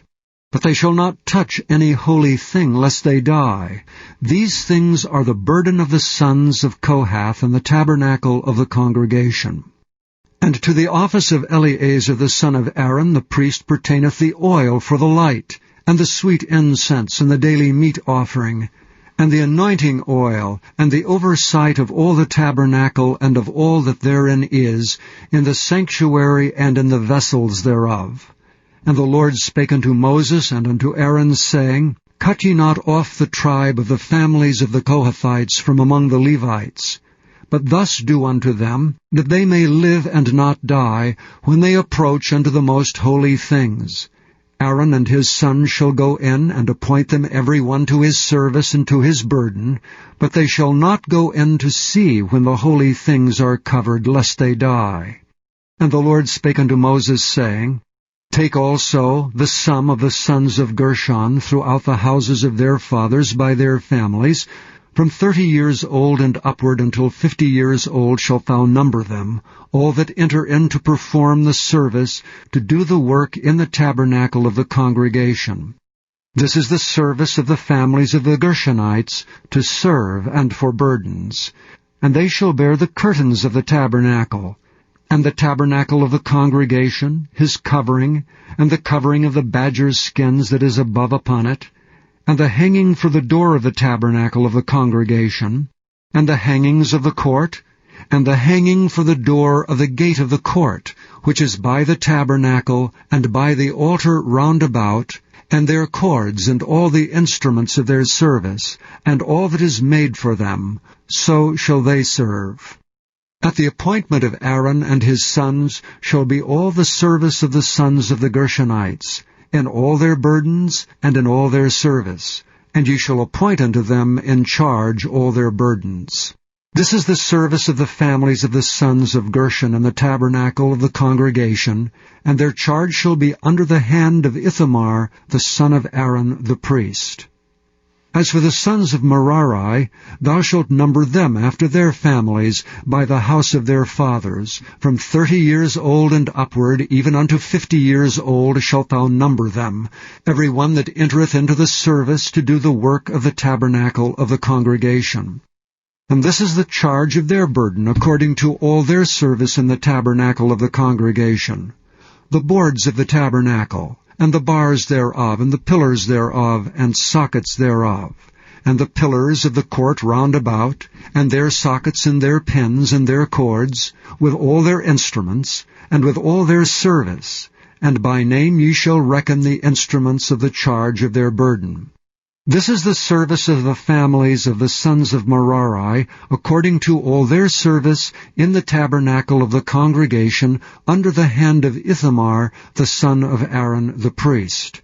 And Moses and Aaron and the chief of the congregation numbered the sons of Kohathites after their families, and after the houses of their fathers, from 30 years old and upward, even unto 50 years old, every one that entereth into the service for the work of the tabernacle of the congregation. And those that were numbered of them by their families were 2,750. These were they that were numbered of the families of the Kohathites, all that might do service in the tabernacle of the congregation, which Moses and Aaron did number, according to the commandment of the Lord by the hand of Moses. And those that were numbered of the sons of Gershon throughout their families, and by the house of their fathers, from 30 years old and upward, even unto 50 years old, every one that entereth into the service, for the work in the tabernacle of the congregation, even those that were numbered of them throughout their families by the house of their fathers, were 2,630. These are they that were numbered of the families of the sons of Gershon, of all that might do service in the tabernacle of the congregation, whom Moses and Aaron did number according to the commandment of the Lord. And those that were numbered of the families of the sons of Merari throughout their families, by the house of their fathers, from 30 years old and upward, even unto 50 years old, every one that entereth into the service for the work in the tabernacle of the congregation, even those that were numbered of them after their families, were 3,200. These be those that were numbered of the families of the sons of Merari, whom Moses and Aaron numbered, according to the word of the Lord by the hand of Moses. All those that were numbered of the Levites, whom Moses and Aaron and the chief of Israel numbered, after their families and after the house of their fathers, from 30 years old and upward, even unto 50 years old, every one that came to do the service of the ministry, and the service of the burden in the tabernacle of the congregation, even those that were numbered of them were 8,580. According to the commandment of the Lord, they were numbered by the hand of Moses, every one according to his service, and according to his burden. Thus were they numbered of him, as the Lord commanded Moses. Chapter 5. And the Lord spake unto Moses, saying, Command the children of Israel that they put out of the camp every leper, and every one that hath an issue, and whosoever is defiled by the dead. Both male and female shall ye put out, without the camp shall ye put them, that they defile not their camps, in the midst whereof I dwell. And the children of Israel did so, and put them out without the camp, as the Lord spake unto Moses, so did the children of Israel. And the Lord spake unto Moses, saying, Speak unto the children of Israel, when a man or woman shall commit any sin that men commit, to do a trespass against the Lord, and that person be guilty, then they shall confess their sin which they have done, and he shall recompense his trespass with the principal thereof, and add unto it the 5th part thereof, and give it unto him against whom he hath trespassed. But if the man have no kinsman to recompense the trespass unto, let the trespass be recompensed unto the Lord, even to the priest, beside the ram of the atonement, whereby an atonement shall be made for him. And every offering of all the holy things of the children of Israel, which they bring unto the priest, shall be his, and every man's hallowed thing shall be his. Whatsoever any man giveth the priest, it shall be his. And the Lord spake unto Moses, saying, Speak unto the children of Israel, and say unto them, If any man's wife go aside and commit a trespass against him, and a man lie with her carnally, and it be hid from the eyes of her husband, and be kept close, and she be defiled, and there be no witness against her, neither she be taken with the manner, and the spirit of jealousy come upon him, and he be jealous of his wife, and she be defiled, or if the spirit of jealousy come upon him, and he be jealous of his wife, and she be not defiled, then shall the man bring his wife unto the priest, and he shall bring her offering for her, the 10th part of an ephah of barley meal. He shall pour no oil upon it, nor put frankincense thereon. For it is an offering of jealousy, and offering of memorial, bringing iniquity to remembrance. And the priest shall bring her near, and set her before the Lord. And the priest shall take holy water in an earthen vessel, and of the dust that is in the floor of the tabernacle the priest shall take, and put it into the water. And the priest shall set the woman before the Lord, and uncover the woman's head, and put the offering of memorial in her hands, which is the jealousy offering. And the priest shall have in his hand the bitter water that causeth the curse. And the priest shall charge her by an oath, and say unto the woman, If no man have lain with thee, and if thou hast not gone aside to uncleanness, with another instead of thy husband, be thou free from this bitter water that causeth the curse. But if thou hast gone aside to another instead of thy husband, and if thou be defiled, and some man have lain with thee beside thine husband, then the priest shall charge the woman with an oath of cursing, and the priest shall say unto the woman, The Lord make thee a curse and an oath among thy people, when the Lord doth make thy thigh to rot, and thy belly to swell, and this water that causeth the curse shall go into thy bowels to make thy belly to swell and thy thigh to rot. And the woman shall say, Amen, Amen. And the priest shall write these curses in a book, and he shall blot them out with the bitter water. And he shall cause the woman to drink the bitter water that causeth the curse, and the water that causeth the curse shall enter into her, and become bitter. Then the priest shall take the jealousy offering out of the woman's hand, and shall wave the offering before the Lord, and offer it upon the altar. And the priest shall take an handful of the offering, even the memorial thereof, and burn it upon the altar, and afterward shall cause the woman to drink the water. And when he hath made her to drink the water, then it shall come to pass, that if she be defiled and have done trespass against her husband, that the water that causeth the curse shall enter into her, and become bitter, and her belly shall swell, and her thigh shall rot, and the woman shall be a curse among her people. And if the woman be not defiled, but be clean, then she shall be free, and shall conceive seed.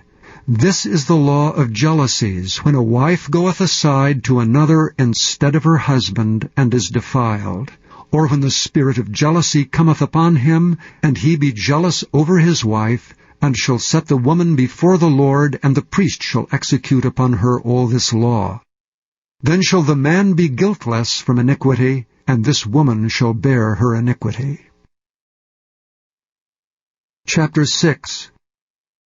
And the Lord spake unto Moses, saying, Speak unto the children of Israel, and say unto them, When either man or woman shall separate themselves to vow a vow of a Nazirite, to separate themselves unto the Lord, he shall separate himself from wine and strong drink, and shall drink no vinegar of wine or vinegar of strong drink, neither shall he drink any liquor of grapes, nor eat moist grapes or dried. All the days of his separation shall he eat nothing that is made of the vine tree, from the kernels even to the husk. All the days of the vow of his separation there shall no razor come upon his head, until the days be fulfilled, in the which he separateth himself unto the Lord. He shall be holy, and shall let the locks of the hair of his head grow. All the days that he separateth himself unto the Lord, he shall come at no dead body. He shall not make himself unclean for his father, or for his mother, for his brother, or for his sister when they die, because the consecration of his God is upon his head. All the days of his separation he is holy unto the Lord. And if any man die very suddenly by him, and he hath defiled the head of his consecration, then he shall shave his head in the day of his cleansing. On the 7th day shall he shave it. And on the 8th day he shall bring 2 turtles or 2 young pigeons to the priest, to the door of the tabernacle of the congregation. And the priest shall offer the one for a sin offering, and the other for a burnt offering, and make an atonement for him, for that he sinned by the dead, and shall hallow his head that same day. And he shall consecrate unto the Lord the days of his separation, and shall bring a lamb of the first year for a trespass offering. But the days that were before shall be lost, because his separation was defiled. And this is the law of the Nazarite. When the days of his separation are fulfilled, he shall be brought unto the door of the tabernacle of the congregation, and he shall offer his offering unto the Lord, 1 he-lamb of the first year without blemish for a burnt offering, and 1 ewe-lamb of the first year without blemish for a sin offering, and 1 ram without blemish for peace offerings, and a basket of unleavened bread, cakes of fine flour mingled with oil, and wafers of unleavened bread anointed with oil, and their meat offering, and their drink offerings. And the priest shall bring them before the Lord, and shall offer his sin offering and his burnt offering. And he shall offer the ram for a sacrifice of peace offerings unto the Lord, with the basket of unleavened bread. The priest shall offer also his meat offering and his drink offering. And the Nazarite shall shave the head of his separation at the door of the tabernacle of the congregation, and shall take the hair of the head of his separation, and put it in the fire which is under the sacrifice of the peace offerings. And the priest shall take the sodden shoulder of the ram, and 1 unleavened cake out of the basket, and 1 unleavened wafer, and shall put them upon the hands of the Nazarite after the hair of his separation is shaven. And the priest shall wave them for a wave offering before the Lord. This is holy for the priest, with the wave breast and heave shoulder, and after that the Nazarite may drink wine.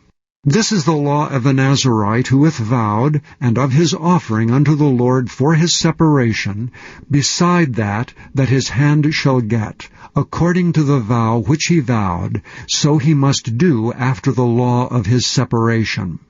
And the Lord spake unto Moses, saying, Speak unto Aaron and unto his sons, saying, On this wise ye shall bless the children of Israel, saying unto them, The Lord bless thee and keep thee.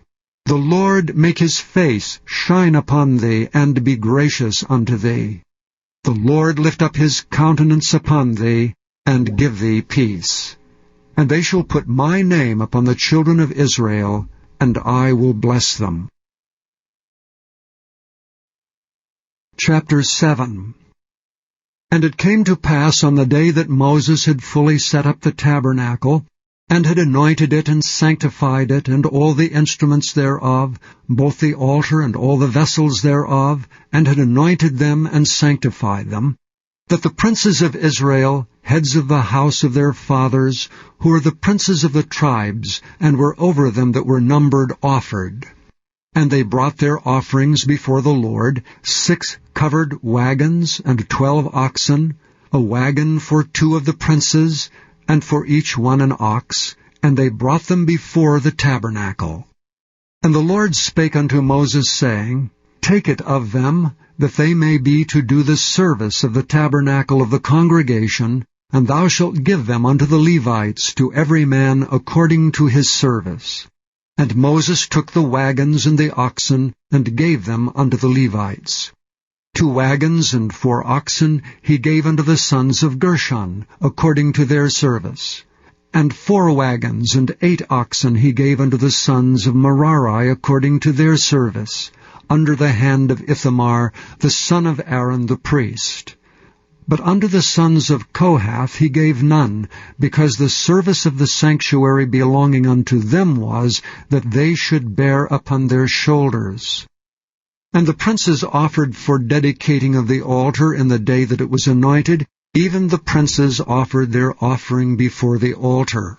And the Lord said unto Moses, They shall offer their offering, each prince on his day, for the dedicating of the altar. And he that offered his offering the first day was Nahshon, the son of Amminadab, of the tribe of Judah. And his offering was 1 silver charger, the weight thereof was 130 shekels, 1 silver bowl of 70 shekels, after the shekel of the sanctuary. Both of them were full of fine flour, mingled with oil for a meat offering. 1 spoon of 10 shekels of gold, full of incense. 1 young bullock, 1 ram, 1 lamb of the first year for a burnt offering. 1 kid of the goats for a sin offering. And for a sacrifice of peace offerings, 2 oxen, 5 rams, 5 he-goats, 5 lambs of the first year. This was the offering of Nahshon, the son of Amminadab. On the 2nd day Nethaleel, the son of Zuar, prince of Issachar, did offer. He offered for his offering 1 silver charger, the weight whereof was 130 shekels, 1 silver bowl of 70 shekels, after the shekel of the sanctuary, both of them full of fine flour mingled with oil for a meat offering. 1 spoon of gold of 10 shekels, full of incense. 1 young bullock, 1 ram, 1 lamb of the first year for a burnt offering. 1 kid of the goats for a sin offering. And for a sacrifice of peace offerings, 2 oxen, 5 rams, 5 he-goats, 5 lambs of the first year. This was the offering of Nethaleel, the son of Zuar. On the 3rd day Eliab, the son of Helon, prince of the children of Zebulun, did offer. His offering was 1 silver charger, the weight whereof was 130 shekels, 1 silver bowl of 70 shekels, after the shekel of the sanctuary, both of them full of fine flour mingled with oil for a meat offering. 1 golden spoon of 10 shekels, full of incense. 1 young bullock, 1 ram, 1 lamb of the first year for a burnt offering. 1 kid of the goats for a sin offering. And for a sacrifice of peace offerings, 2 oxen, 5 rams, 5 he-goats, 5 lambs of the first year. This was the offering of Eliab, the son of Helon. On the 4th day Elizur, the son of Shedeur, prince of the children of Reuben, did offer. His offering was 1 silver charger of the weight of 130 shekels, 1 silver bowl of 70 shekels, after the shekel of the sanctuary, both of them full of fine flour mingled with oil for a meat offering. 1 golden spoon of 10 shekels, full of incense. 1 young bullock, 1 ram, 1 lamb of the first year for a burnt offering. 1 kid of the goats for a sin offering, and for a sacrifice of peace offerings, 2 oxen, 5 rams, 5 he-goats, 5 lambs of the first year. This was the offering of Elizur, the son of Shedeur. On the 5th day, Shelumiel, the son of Zurishaddai, prince of the children of Simeon, did offer. His offering was 1 silver charger, the weight whereof was 130 shekels, 1 silver bowl of 70 shekels, after the shekel of the sanctuary, both of them full of fine flour mingled with oil for a meat offering. 1 golden spoon of 10 shekels, full of incense. 1 young bullock, 1 ram, 1 lamb of the first year for a burnt offering. 1 kid of the goats for a sin offering, and for a sacrifice of peace offerings, 2 oxen, 5 rams, 5 he-goats, 5 lambs of the first year. This was the offering of Shelumiel, the son of Zurishaddai. On the 6th day, Eliasaph, the son of Deuel, prince of the children of Gad, offered. His offering was 1 silver charger of the weight of 130 shekels, a silver bowl of 70 shekels, after the shekel of the sanctuary, both of them full of fine flour, mingled with oil for a meat offering, 1 golden spoon of 10 shekels full of incense, 1 young bullock, 1 ram, 1 lamb of the first year for a burnt offering, 1 kid of the goats for a sin offering, and for a sacrifice of peace offerings, 2 oxen, 5 rams, 5 he-goats, 5 lambs of the first year. This was the offering of Eliasaph the son of Deuel. On the 7th day, Elishama the son of Ammihud, prince of the children of Ephraim, offered.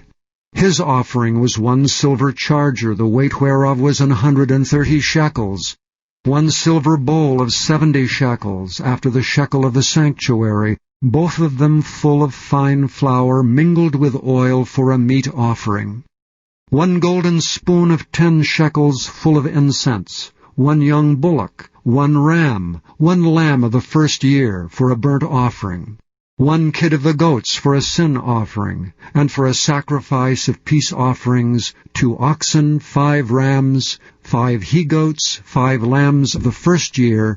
This was the offering of Elishama the son of Ammihud. On the 8th day offered Gamaliel the son of Pedazur, prince of the children of Manasseh. His offering was 1 silver charger of the weight of 130 shekels, 1 silver bowl of 70 shekels, after the shekel of the sanctuary, both of them full of fine flour, mingled with oil for a meat offering, 1 golden spoon of 10 shekels full of incense, 1 young bullock, 1 ram, 1 lamb of the first year for a burnt offering, 1 kid of the goats for a sin offering, and for a sacrifice of peace offerings, 2 oxen, 5 rams, 5 he-goats, 5 lambs of the first year. This was the offering of Gamaliel the son of Pedazur. On the 9th day, Abidan the son of Gideoni, prince of the children of Benjamin, offered. His offering was 1 silver charger, the weight whereof was 130 shekels, 1 silver bowl of 70 shekels, after the shekel of the sanctuary, both of them full of fine flour, mingled with oil for a meat offering, 1 golden spoon of 10 shekels full of incense, 1 young bullock, 1 ram, 1 lamb of the first year for a burnt offering, 1 kid of the goats for a sin offering, and for a sacrifice of peace offerings, 2 oxen, 5 rams, 5 he-goats, 5 lambs of the first year. This was the offering of Abidan the son of Gideoni. On the 10th day, Ahiezer the son of Ammishaddai, prince of the children of Dan, offered.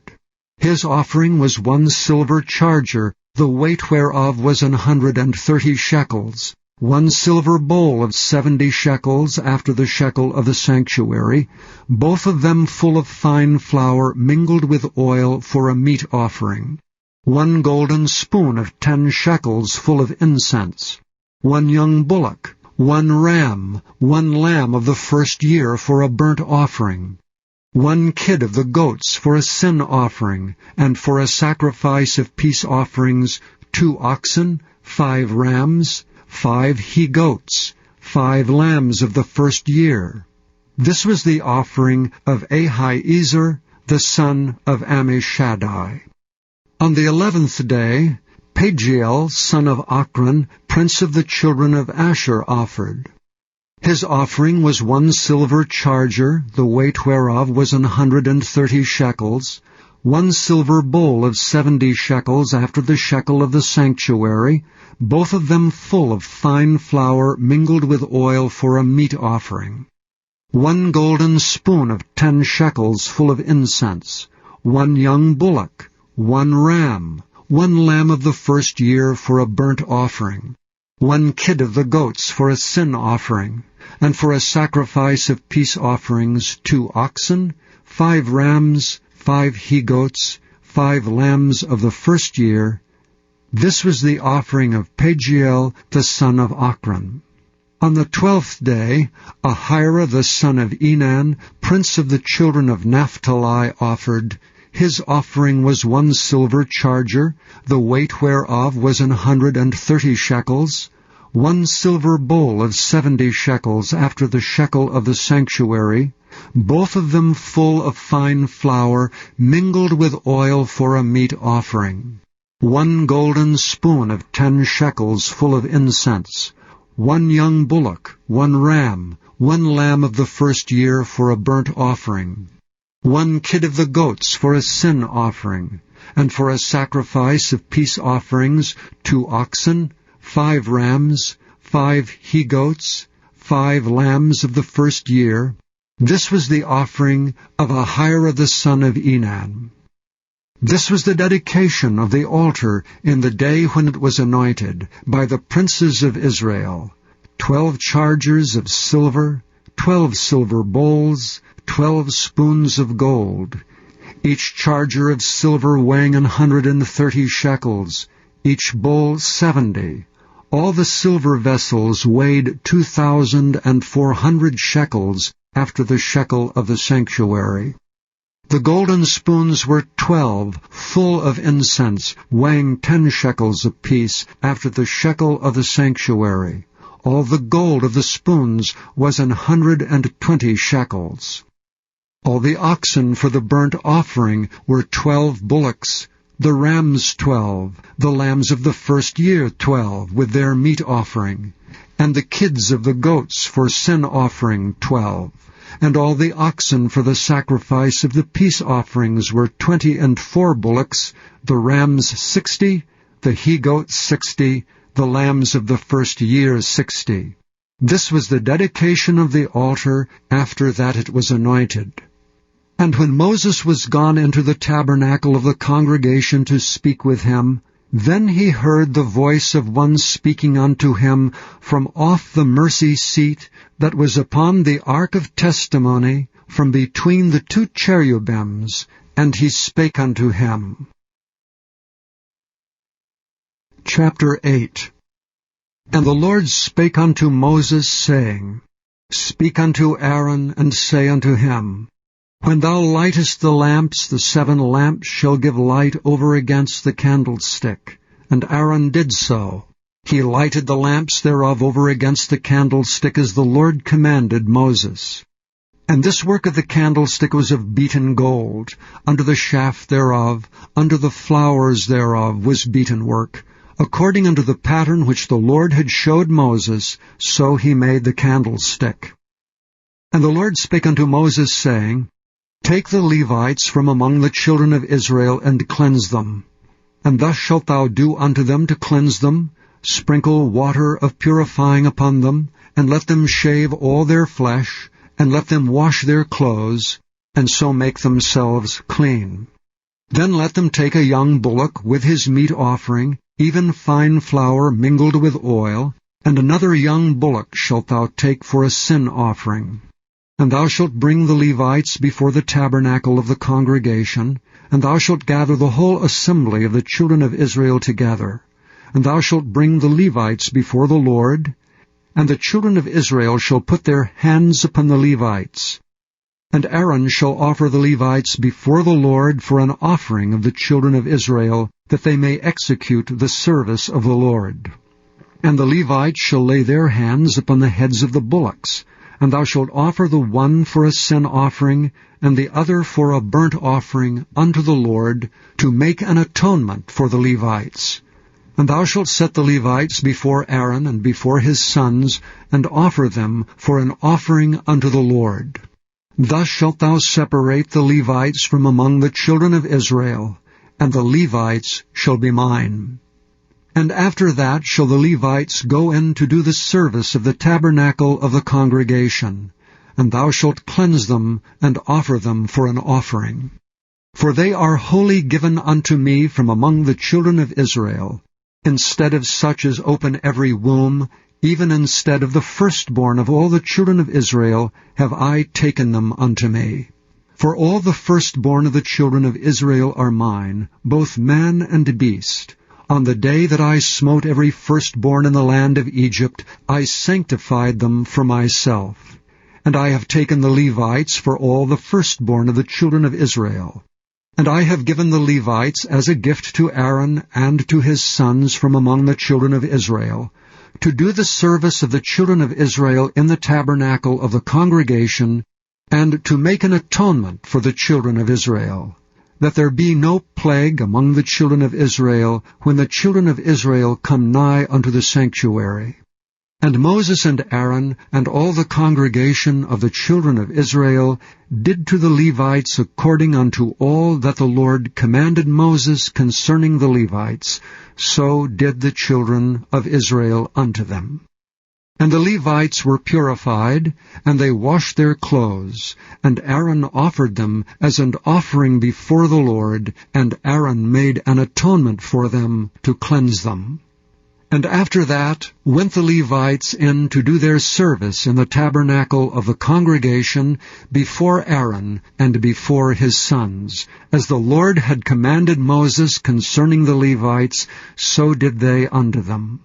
And the Lord spake unto Moses, saying, This is it that belongeth unto the Levites. From 25 years old and upward they shall go in to wait upon the service of the tabernacle of the congregation. And from the age of 50 years they shall cease waiting upon the service thereof, and shall serve no more, but shall minister with their brethren in the tabernacle of the congregation, to keep the charge, and shall do no service. Thus shalt thou do unto the Levites touching their charge. Chapter 9.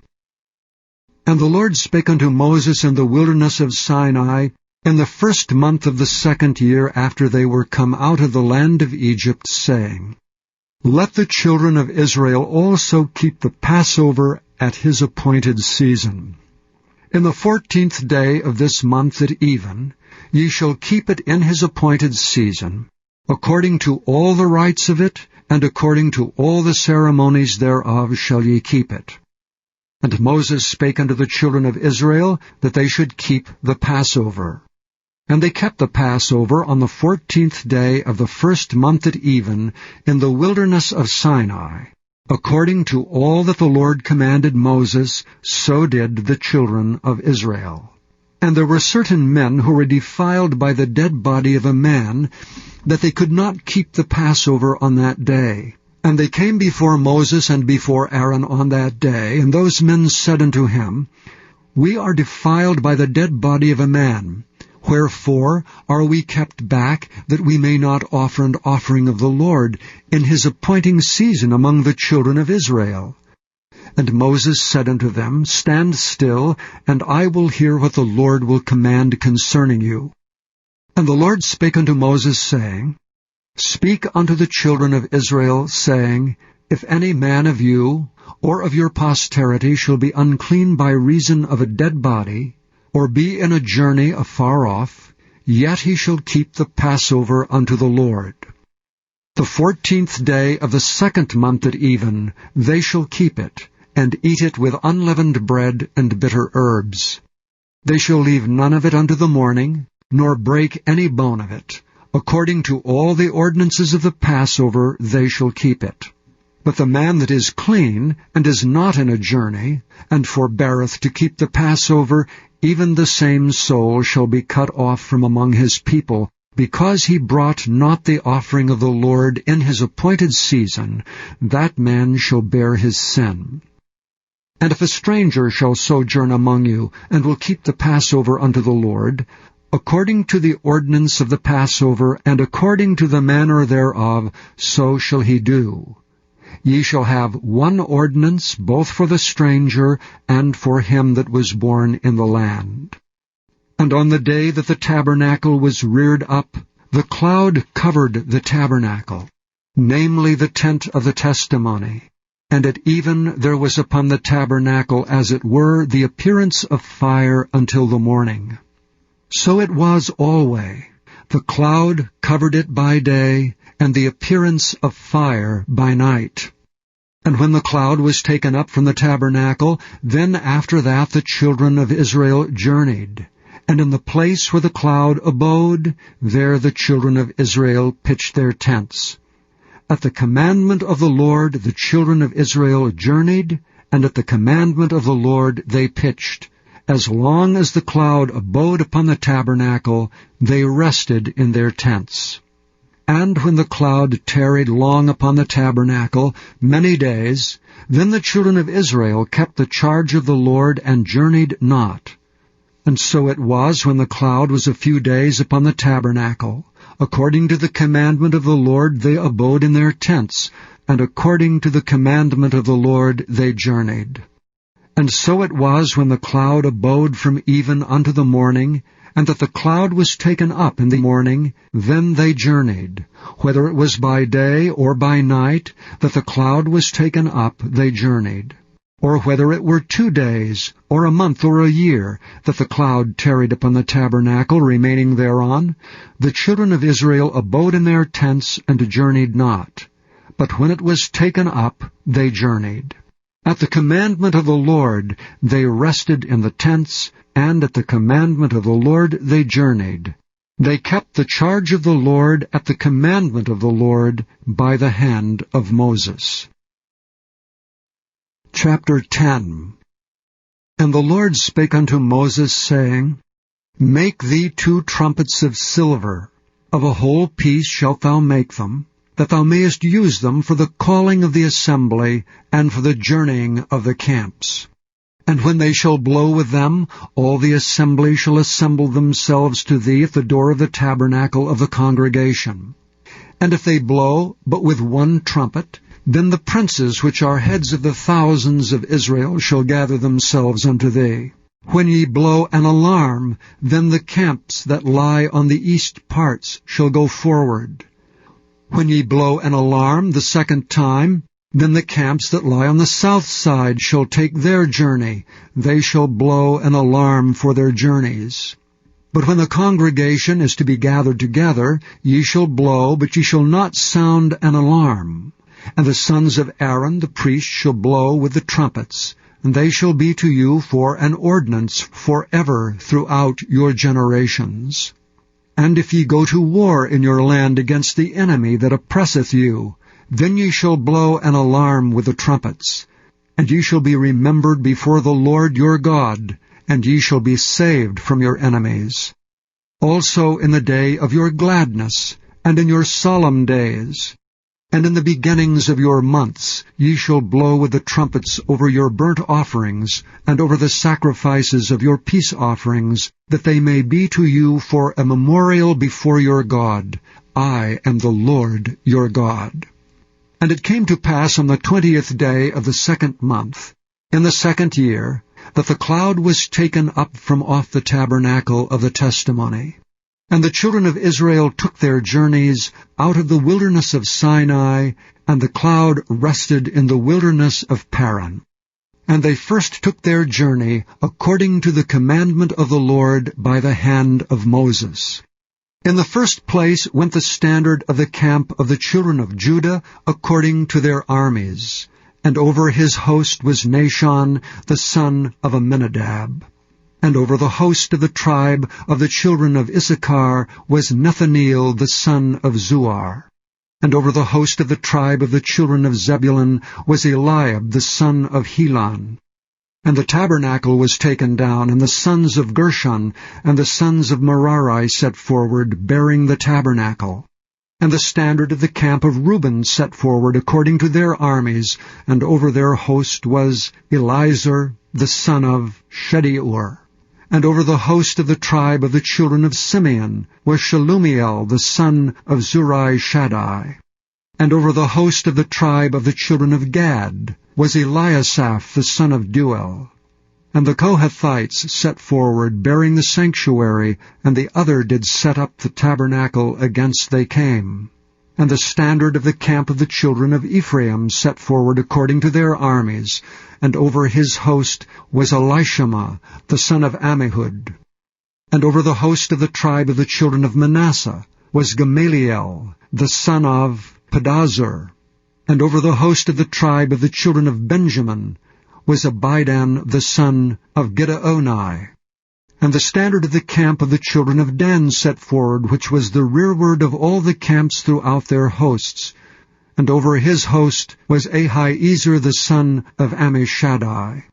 And over the host of the tribe of the children of Asher was Pagiel the son of Ochran. And over the host of the tribe of the children of Naphtali was Ahira the son of Enan. Thus were the journeyings of the children of Israel according to their armies when they set forward. And Moses said unto Hobab the son of Raguel the Midianite, Moses' father-in-law, We are journeying unto the place of which the Lord said, I will give it you. Come thou with us, and we will do thee good. For the Lord hath spoken good concerning Israel. And he said unto him, I will not go, but I will depart to mine own land and to my kindred. And he said, Leave us not, I pray thee, forasmuch as thou knowest how we are to encamp in the wilderness, and thou mayest be to us instead of eyes. And it shall be, if thou go with us, yea, it shall be, that what goodness the Lord shall do unto us, the same will we do unto thee. And they departed from the mount of the Lord 3 days' journey, and the ark of the covenant of the Lord went before them in the 3 days' journey, to search out a resting place for them. And the cloud of the Lord was upon them by day when they went out of the camp. And it came to pass, when the ark set forward, that Moses said, Rise up, Lord, and let thine enemies be scattered, and let them that hate thee flee before thee. And when it rested, he said, Return, O Lord, unto the many thousands of Israel. Chapter 11. And when the people complained, it displeased the Lord, and the Lord heard it, and his anger was kindled. And the fire of the Lord burnt among them, and consumed them that were in the uttermost parts of the camp. And the people cried unto Moses, and when Moses prayed unto the Lord, the fire was quenched. And he called the name of the place Taberah, because the fire of the Lord burnt among them. And the mixed multitude that was among them fell a-lusting, and the children of Israel also wept again, and said, Who shall give us flesh to eat? We remember the fish which we did eat in Egypt freely, the cucumbers, and the melons, and the leeks, and the onions, and the garlic. But now our soul is dried away. There is nothing at all beside this manna before our eyes. And the manna was as coriander seed, and the color thereof as the color of bdellium. And the people went about and gathered it, and ground it in mills, or beat it in a mortar, and baked it in pans, and made cakes of it, and the taste of it was as the taste of fresh oil. And when the dew fell upon the camp in the night, the manna fell upon it. Then Moses heard the people weep throughout their families, every man in the door of his tent, and the anger of the Lord was kindled greatly. Moses also was displeased. And Moses said unto the Lord, Wherefore hast thou afflicted thy servant? And wherefore have I not found favor in thy sight, that thou layest the burden of all this people upon me? Have I conceived all this people? Have I begotten them, that thou shouldst say unto me, Carry them in thy bosom, as a nursing father beareth the suckling child? Unto the land which thou swarest unto their fathers? Whence should I have flesh to give unto all this people? For they weep unto me, saying, Give us flesh that we may eat. I am not able to bear all this people alone, because it is too heavy for me. And if thou deal thus with me, kill me, I pray thee, out of hand, if I have found favor in thy sight, and let me not see my wretchedness. And the Lord said unto Moses, Gather unto me 70 men of the elders of Israel, whom thou knowest to be the elders of the people, and officers over them, and bring them unto the tabernacle of the congregation, that they may stand there with thee. And I will come down and talk with thee there, and I will take of the Spirit which is upon thee, and will put it upon them, and they shall bear the burden of the people with thee, that thou bear it not thyself alone. And say thou unto the people, Sanctify yourselves against tomorrow, and ye shall eat flesh. For ye have wept in the ears of the Lord, saying, Who shall give us flesh to eat? For it was well with us in Egypt. Therefore the Lord will give you flesh, and ye shall eat. Ye shall not eat 1 day, nor 2 days, nor 5 days, neither 10 days, nor 20 days, but even a whole month, until it come out at your nostrils, and it be loathsome unto you, because that ye have despised the Lord which is among you, and have wept before him, saying, Why came we forth out of Egypt? And Moses said, The people among whom I am are 600,000 footmen, and thou hast said, I will give them flesh, that they may eat a whole month. Shall the flocks and the herds be slain for them to suffice them? Or shall all the fish of the sea be gathered together for them to suffice them? And the Lord said unto Moses, Is the Lord's hand waxed short? Thou shalt see now whether my word shall come to pass unto thee or not. And Moses went out and told the people the words of the Lord, and gathered the 70 men of the elders of the people, and set them round about the tabernacle. And the Lord came down in a cloud, and spake unto him, and took of the Spirit that was upon him, and gave it unto the 70 elders. And it came to pass that when the Spirit rested upon them, they prophesied and did not cease. But there remained 2 of the men in the camp. The name of one was Eldad, and the name of the other was Medad.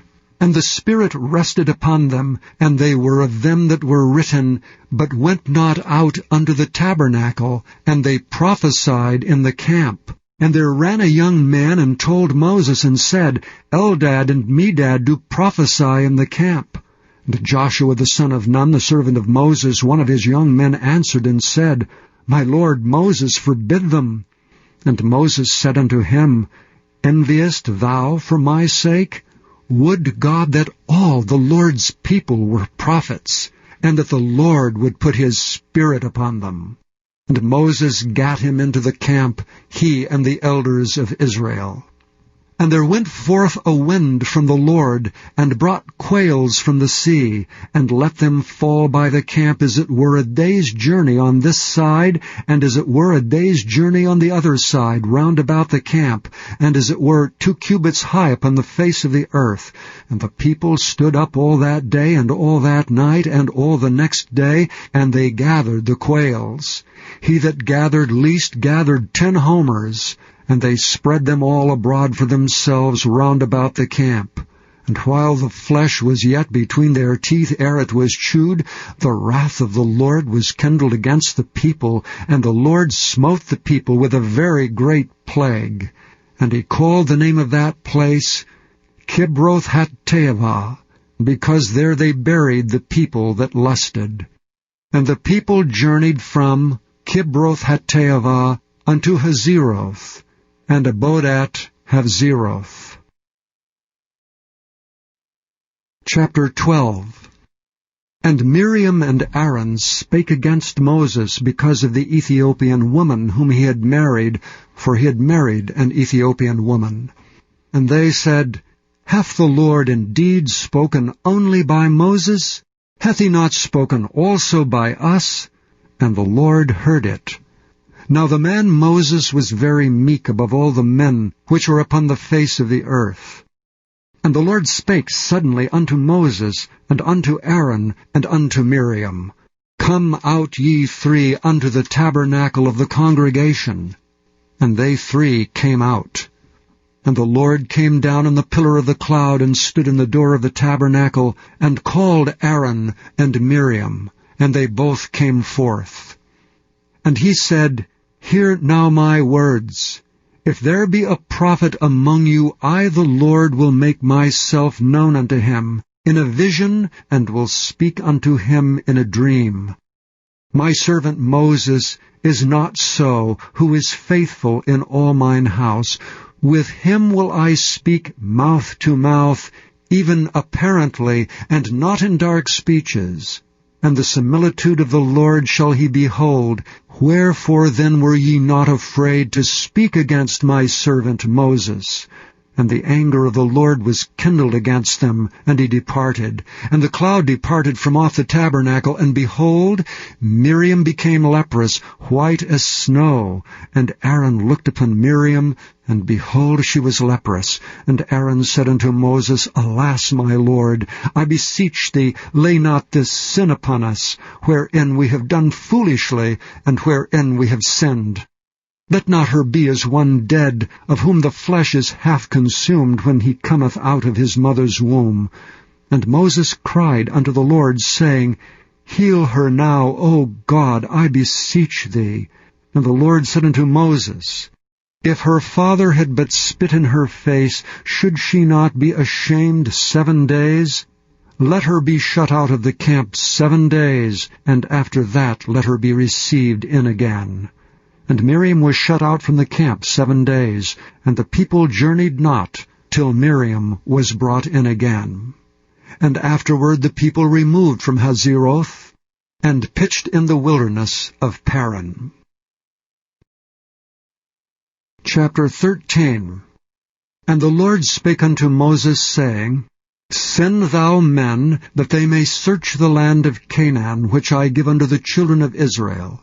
Of every tribe of their fathers shall ye send a man, every one a ruler among them. And Moses, by the commandment of the Lord, sent them from the wilderness of Paran. All those men were heads of the children of Israel. And these were their names: of the tribe of Reuben, Shammua the son of Zachar; of the tribe of Simeon, Shaphat the son of Hori; of the tribe of Judah, Caleb the son of Jephunneh; of the tribe of Issachar, Igal the son of Joseph; of the tribe of Ephraim, Omshiah the son of Nun; of the tribe of Benjamin, Paltai the son of Raphu; of the tribe of Zebulun, Gadiel the son of Sodai; of the tribe of Joseph, namely the tribe of Manasseh, Gadai the son of Susai; of the tribe of Dan, Amiel the son of Gamalai; of the tribe of Asher, Sethur the son of Michael; of the tribe of Naphtali, Nabai the son of Vophsai; of the tribe of Gad, Guel the son of Machai. These are the names of the men which Moses sent to spy out the land. And Moses called Oshea the son of Nun, Jehoshua. And Moses sent them to spy out the land of Canaan, and said unto them, Get you up this way southward, and go up into the mountain, and see the land, what it is, and the people that dwelleth therein, whether they be strong or weak, few or many, and what the land is that they dwell in, whether it be good or bad, and what cities they be that they dwell in, whether in tents or in strongholds, and what the land is, whether it be fat or lean, whether they be wood therein or not. And be ye of good courage, and bring of the fruit of the land. Now the time was the time of the first ripe grapes. So they went up and searched the land from the wilderness of Zin unto Rehob, as men come to Hamath. And they ascended by the south, and came unto Hebron, where Ahiman, Shishai, and Talmai, the children of Anak, were. Now Hebron was built 7 years before Zoan and Egypt. And they came unto the brook of Eshcol, and cut down from thence a branch with one cluster of grapes, and they bare it between two upon a staff. And they brought of the pomegranates, and of the figs. The place was called the brook Eshcol, because of the cluster of grapes which the children of Israel cut down from thence. And they returned from searching the land after 40 days. And they went and came to Moses and to Aaron, and to all the congregation of the children of Israel, unto the wilderness of Paran to Kadesh, and brought back word unto them, and unto all the congregation, and showed them the fruit of the land. And they told them and said, We came unto the land whither thou sentest us, and surely it floweth with milk and honey, and this is the fruit of it. Nevertheless, the people be strong that dwell in the land, and the cities are walled and very great. And moreover we saw the children of Anak there. The Amalekites dwell in the land of the south, and the Hittites and the Jebusites and the Amorites dwell in the mountains, and the Canaanites dwell by the sea and by the coast of Jordan. And Caleb stilled the people before Moses and said, Let us go up at once and possess it, for we are well able to overcome it. But the men that went up with him said, We be not able to go up against the people, for they are stronger than we. And they brought up an evil report of the land which they had searched unto the children of Israel, saying, The land through which we have gone to search it is a land that eateth up the inhabitants thereof, and all the people that we saw in it are men of a great stature. And there we saw the giants, the sons of Anak, which come of the giants, and we were in our own sight as grasshoppers, and so we were in their sight. Chapter 14. And all the congregation lifted up their voice and cried, and the people wept that night. And all the children of Israel murmured against Moses and against Aaron. And the whole congregation said unto them, Would God that we had died in the land of Egypt, or would God we had died in this wilderness? And wherefore hath the Lord brought us unto this land, to fall by the sword, that our wives and our children should be a prey? Were it not better for us to return unto Egypt? And they said one to another, Let us make a captain, and let us return into Egypt. Then Moses and Aaron fell on their faces before all the assembly of the congregation of the children of Israel. And Joshua the son of Nun, and Caleb the son of Jephunneh, which were of them that searched the land, rent their clothes. And they spake unto all the company of the children of Israel, saying, The land which we passed through to search it is an exceeding good land. If the Lord delight in us, then he will bring us into this land, and give it us, a land which floweth with milk and honey. Only rebel not ye against the Lord, neither fear ye the people of the land, for they are bread for us. Their defense is departed from them, and the Lord is with us. Fear them not. But all the congregation bade stone them with stones. And the glory of the Lord appeared in the tabernacle of the congregation before all the children of Israel. And the Lord said unto Moses, How long will this people provoke me? How long will it be ere they believe me for all the signs which I have showed among them? I will smite them with the pestilence, and disinherit them, and will make of thee a greater nation, and mightier than they. And Moses said unto the Lord, Then the Egyptians shall hear it. For thou broughtest up this people in thy might from among them, and they will tell it to the inhabitants of this land. For they have heard that thou, Lord, art among this people, that thou, Lord, art seen face to face, and that thy cloud standeth over them, and that thou goest before them by daytime in a pillar of cloud, and in a pillar of fire by night. Now if thou shalt kill all this people as one man, then the nations which have heard the fame of thee will speak, saying, Because the Lord was not able to bring this people into the land which he sware unto them, therefore he hath slain them in the wilderness. And now I beseech thee, let the power of my Lord be great, according as thou hast spoken, saying, The Lord is long-suffering, and of great mercy, forgiving iniquity and transgression, and by no means clearing the guilty, visiting the iniquity of the fathers upon the children unto the third and fourth generation. Pardon, I beseech thee, the iniquity of this people according unto the greatness of thy mercy, and as thou hast forgiven this people from Egypt even until now. And the Lord said, I have pardoned according to thy word, but as truly as I live, all the earth shall be filled with the glory of the Lord. Because all those men which have seen my glory and my miracles which I did in Egypt and in the wilderness, and have tempted me now these 10 times, and have not hearkened to my voice, Surely they shall not see the land which I swear unto their fathers, neither shall any of them that provoked me see it. But my servant Caleb, because he had another spirit with him, and hath followed me fully, him will I bring into the land whereinto he went, and his seed shall possess it. Now the Amalekites and the Canaanites dwelt in the valley. Tomorrow turn you, and get you into the wilderness by the way of the Red Sea. And the Lord spake unto Moses and unto Aaron, saying, How long shall I bear with this evil congregation, which murmur against me? I have heard the murmurings of the children of Israel, which they murmur against me. Say unto them, As truly as I live, saith the Lord, as ye have spoken in mine ears, so will I do to you. Your carcasses shall fall in this wilderness, and all that were numbered of you according to your whole number, from 20 years old and upward, which have murmured against me, doubtless ye shall not come into the land, concerning which I swear to make you dwell therein, save Caleb the son of Jephunneh, and Joshua the son of Nun.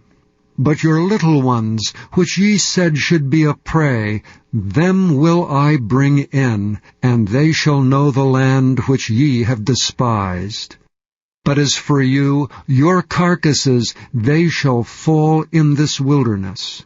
And your children shall wander in the wilderness 40 years, and bear your whoredoms until your carcasses be wasted in the wilderness.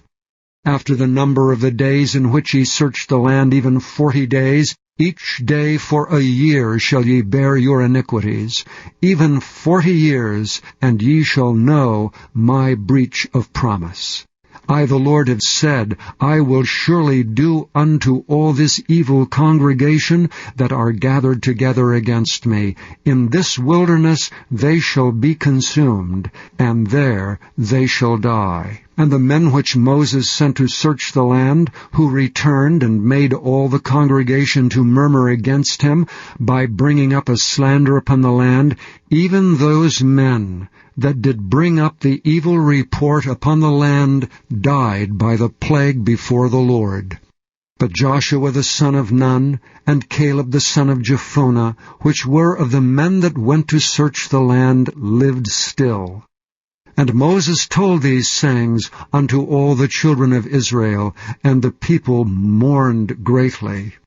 And they rose up early in the morning, and gat them up into the top of the mountain, saying, Lo, we be here, and will go up unto the place which the Lord hath promised, for we have sinned. And Moses said, Wherefore now do ye transgress the commandment of the Lord? But it shall not prosper. Go not up, for the Lord is not among you, that ye be not smitten before your enemies. For the Amalekites and the Canaanites are there before you, and ye shall fall by the sword, because ye are turned away from the Lord. Therefore the Lord will not be with you.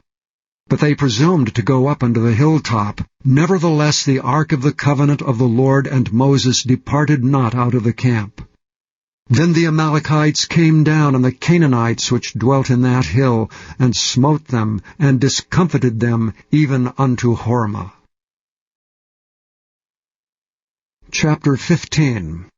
And the Lord spake unto Moses, saying, Speak unto the children of Israel, and say unto them, When ye be come into the land of your habitations, which I give unto you, and will make an offering by fire unto the Lord, a burnt offering or a sacrifice, in performing a vow, or in a freewill offering, or in your solemn feasts, to make a sweet savor unto the Lord, of the herd or of the flock, then shall he that offereth his offering unto the Lord bring a meat offering of 1/10 deal of flour mingled with the 4th part of an hin of oil. And the 4th part of an hin of wine for a drink offering shalt thou prepare with the burnt offering or sacrifice for 1 lamb. Or for a ram thou shalt prepare for a meat offering 2/10 deals of flour mingled with the 3rd part of an hin of oil. And for a drink offering thou shalt offer the third part of an hin of wine, for a sweet savour unto the Lord. And when thou preparest a bullock for a burnt offering, or for a sacrifice in performing a vow, or peace offerings unto the Lord, then shall he bring with a bullock a meat offering of 3/10 deals of flour, mingled with half an hin of oil. And thou shalt bring for a drink offering half an hin of wine, for an offering made by fire of a sweet savour unto the Lord. Thus shall it be done for one bullock, or for one ram, or for a lamb or a kid. According to the number that ye shall prepare, so shall ye do to every one according to their number. All that are born of the country shall do these things after this manner, and offering made by fire, of a sweet savour unto the Lord. And if a stranger sojourn with you, or whosoever be among you in your generations, and will offer an offering made by fire of a sweet savour unto the Lord, as ye do, so he shall do. One ordinance shall be both for you of the congregation, and also for the stranger that sojourneth with you, an ordinance for ever in your generations. As ye are, so shall the stranger be before the Lord. One law and one manner shall be for you, and for the stranger that sojourneth with you. And the Lord spake unto Moses, saying, Speak unto the children of Israel, and say unto them, When ye come into the land whither I bring you, then it shall be that, when ye eat of the bread of the land, ye shall offer up an heave offering unto the Lord. Ye shall offer up a cake of the first of your dough for an heave offering. As ye do the heave offering of the threshing floor, so shall ye heave it. Of the first of your dough ye shall give unto the Lord an heave offering in your generations.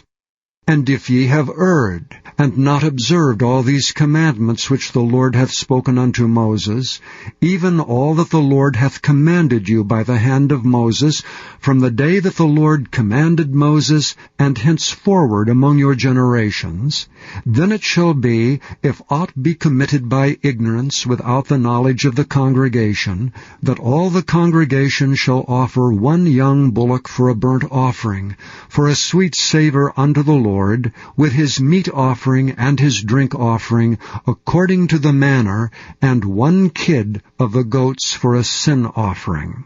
And the priest shall make an atonement for all the congregation of the children of Israel, and it shall be forgiven them.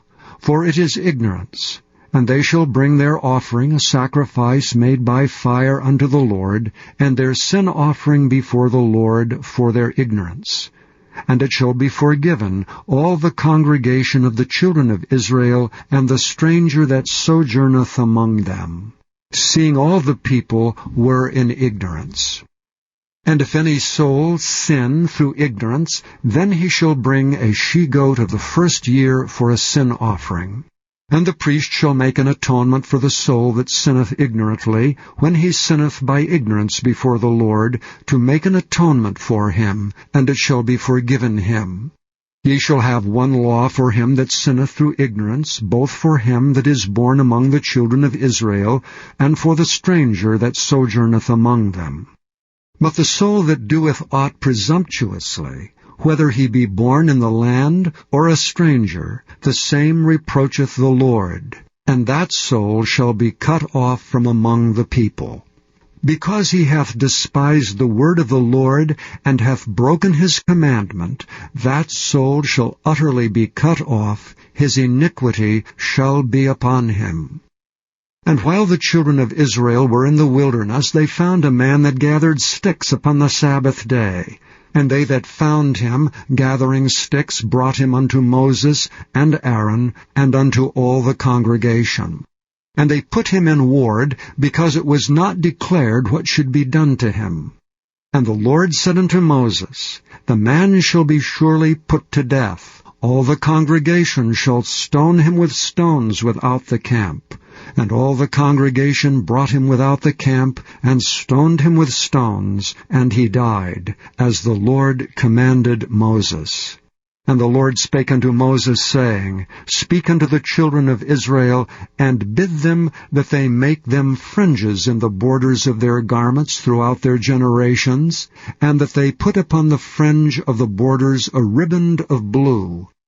And it shall be unto you for a fringe, that ye may look upon it, and remember all the commandments of the Lord, and do them, and that ye seek not after your own heart, and your own eyes, after which ye used to go a-whoring, that ye may remember and do all my commandments, and be holy unto your God.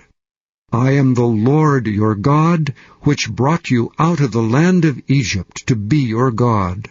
I am the Lord your God.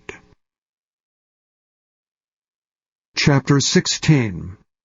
Now Korah the son of Izhar, the son of Kohath, the son of Levi, and Dathan and Abiram, the sons of Eliab, and On, the son of Peleth, sons of Reuben, took men, and they rose up before Moses with certain of the children of Israel, 250 princes of the assembly, famous in the congregation, men of renown, and they gathered themselves together against Moses and against Aaron, and said unto them, Ye take too much upon you, seeing all the congregation are holy, every one of them, and the Lord is among them. Wherefore then lift ye up yourselves above the congregation of the Lord? And when Moses heard it, he fell upon his face. And he spake unto Korah and unto all his company, saying, Even tomorrow the Lord will show who are his, and who is holy, and will cause him to come near unto him. Even him whom he hath chosen will he cause to come near unto him. This do, take you censers, Korah and all his company, and put fire therein, and put incense in them before the Lord tomorrow. And it shall be that the man whom the Lord doth choose, he shall be holy. Ye take too much upon you, ye sons of Levi. And Moses said unto Korah, Hear, I pray you, ye sons of Levi. Seemeth it but a small thing unto you that the God of Israel hath separated you from the congregation of Israel to bring you near to himself, to do the service of the tabernacle of the Lord, and to stand before the congregation to minister unto them? And he hath brought thee near to him, and all thy brethren the sons of Levi with thee. And seek ye the priesthood also? For which cause both thou and all thy company are gathered together against the Lord. And what is Aaron, that ye murmur against him? And Moses sent to call Dathan and Abiram, the sons of Eliab, which said, We will not come up. Is it a small thing that thou hast brought us up out of a land that floweth with milk and honey, to kill us in the wilderness, except thou make thyself altogether a prince over us? Moreover, thou hast not brought us into a land that floweth with milk and honey, or given us inheritance of fields and vineyards. Wilt thou put out the eyes of these men? We will not come up. And Moses was very wroth, and said unto the Lord, Respect not thou their offering. I have not taken one ass from them, neither have I hurt one of them. And Moses said unto Korah, Be thou and all thy company before the Lord, thou and they and Aaron, tomorrow. And take every man his censer, and put incense in them, and bring ye before the Lord every man his censer, 250 censers, thou also and Aaron, each of you his censer. And they took every man his censer, and put fire in them, and laid incense thereon, and stood in the door of the tabernacle of the congregation with Moses and Aaron. And Korah gathered all the congregation against them under the door of the tabernacle of the congregation. And the glory of the Lord appeared unto all the congregation. And the Lord spake unto Moses and unto Aaron, saying, Separate yourselves from among this congregation, that I may consume them in a moment. And they fell upon their faces and said, O God, the God of the spirits of all flesh, shall one man sin, and wilt thou be wroth with all the congregation? And the Lord spake unto Moses, saying, Speak unto the congregation, saying, Get you up from about the tabernacle of Korah, Dathan and Abiram. And Moses rose up, and went unto Dathan and Abiram, and the elders of Israel followed him. And he spake unto the congregation, saying, Depart, I pray you, from the tents of these wicked men, and touch nothing of theirs, lest ye be consumed in all their sins. So they got up from the tabernacle of Korah, Dathan and Abiram on every side, and Dathan and Abiram came out and stood in the door of their tents, and their wives and their sons and their little children. And Moses said, Hereby ye shall know that the Lord hath sent me to do all these works, for I have not done them of mine own mind. If these men die the common death of all men, or if they be visited after the visitation of all men, then the Lord hath not sent me. But if the Lord make a new thing, and the earth open her mouth and swallow them up with all that appertaineth unto them, and they go down quick into the pit, then ye shall understand that these men have provoked the Lord. And it came to pass, as he had made an end of speaking all these words, that the ground clave asunder that was under them, and the earth opened her mouth and swallowed them up, and their houses and all the men that appertained unto Korah and all their goods. They and all that appertained to them went down alive into the pit, and the earth closed upon them, and they perished from among the congregation. And all Israel that were round about them fled at the cry of them, for they said, Lest the earth swallow us up also. And there came out a fire from the Lord, and consumed the 250 men that offered incense. And the Lord spake unto Moses, saying, Speak unto Eleazar the son of Aaron the priest, that he take up the censers out of the burning, and scatter thou the fire yonder, for they are hallowed. The censers of these sinners against their own souls, let them make them broad plates for a covering of the altar, for they offered them before the Lord, therefore they are hallowed. And they shall be a sign unto the children of Israel. And Eleazar the priest took the brazen censers wherewith they that were burnt had offered, and they were made broad plates for a covering of the altar, to be a memorial unto the children of Israel, that no stranger which is not of the seed of Aaron come near to offer incense before the Lord, that he be not as Korah and as his company, as the Lord said to him by the hand of Moses. But on the morrow all the congregation of the children of Israel murmured against Moses and against Aaron, saying, Ye have killed the people of the Lord. And it came to pass, when the congregation was gathered against Moses and against Aaron, that they looked toward the tabernacle of the congregation, and behold, the cloud covered it, and the glory of the Lord appeared. And Moses and Aaron came before the tabernacle of the congregation. And the Lord spake unto Moses, saying, Get you up from among this congregation, that I may consume them as in a moment. And they fell upon their faces. And Moses said unto Aaron, Take a censer, and put fire therein from off the altar, and put on incense, and go quickly unto the congregation, and make an atonement for them. For there is wrath gone out from the Lord, the plague is begun. And Aaron took as Moses commanded, and ran into the midst of the congregation, and behold, the plague was begun among the people, and he put on incense, and made an atonement for the people. And he stood between the dead and the living, and the plague was stayed. Now they that died in the plague were 14,700 beside them that died about the matter of Korah.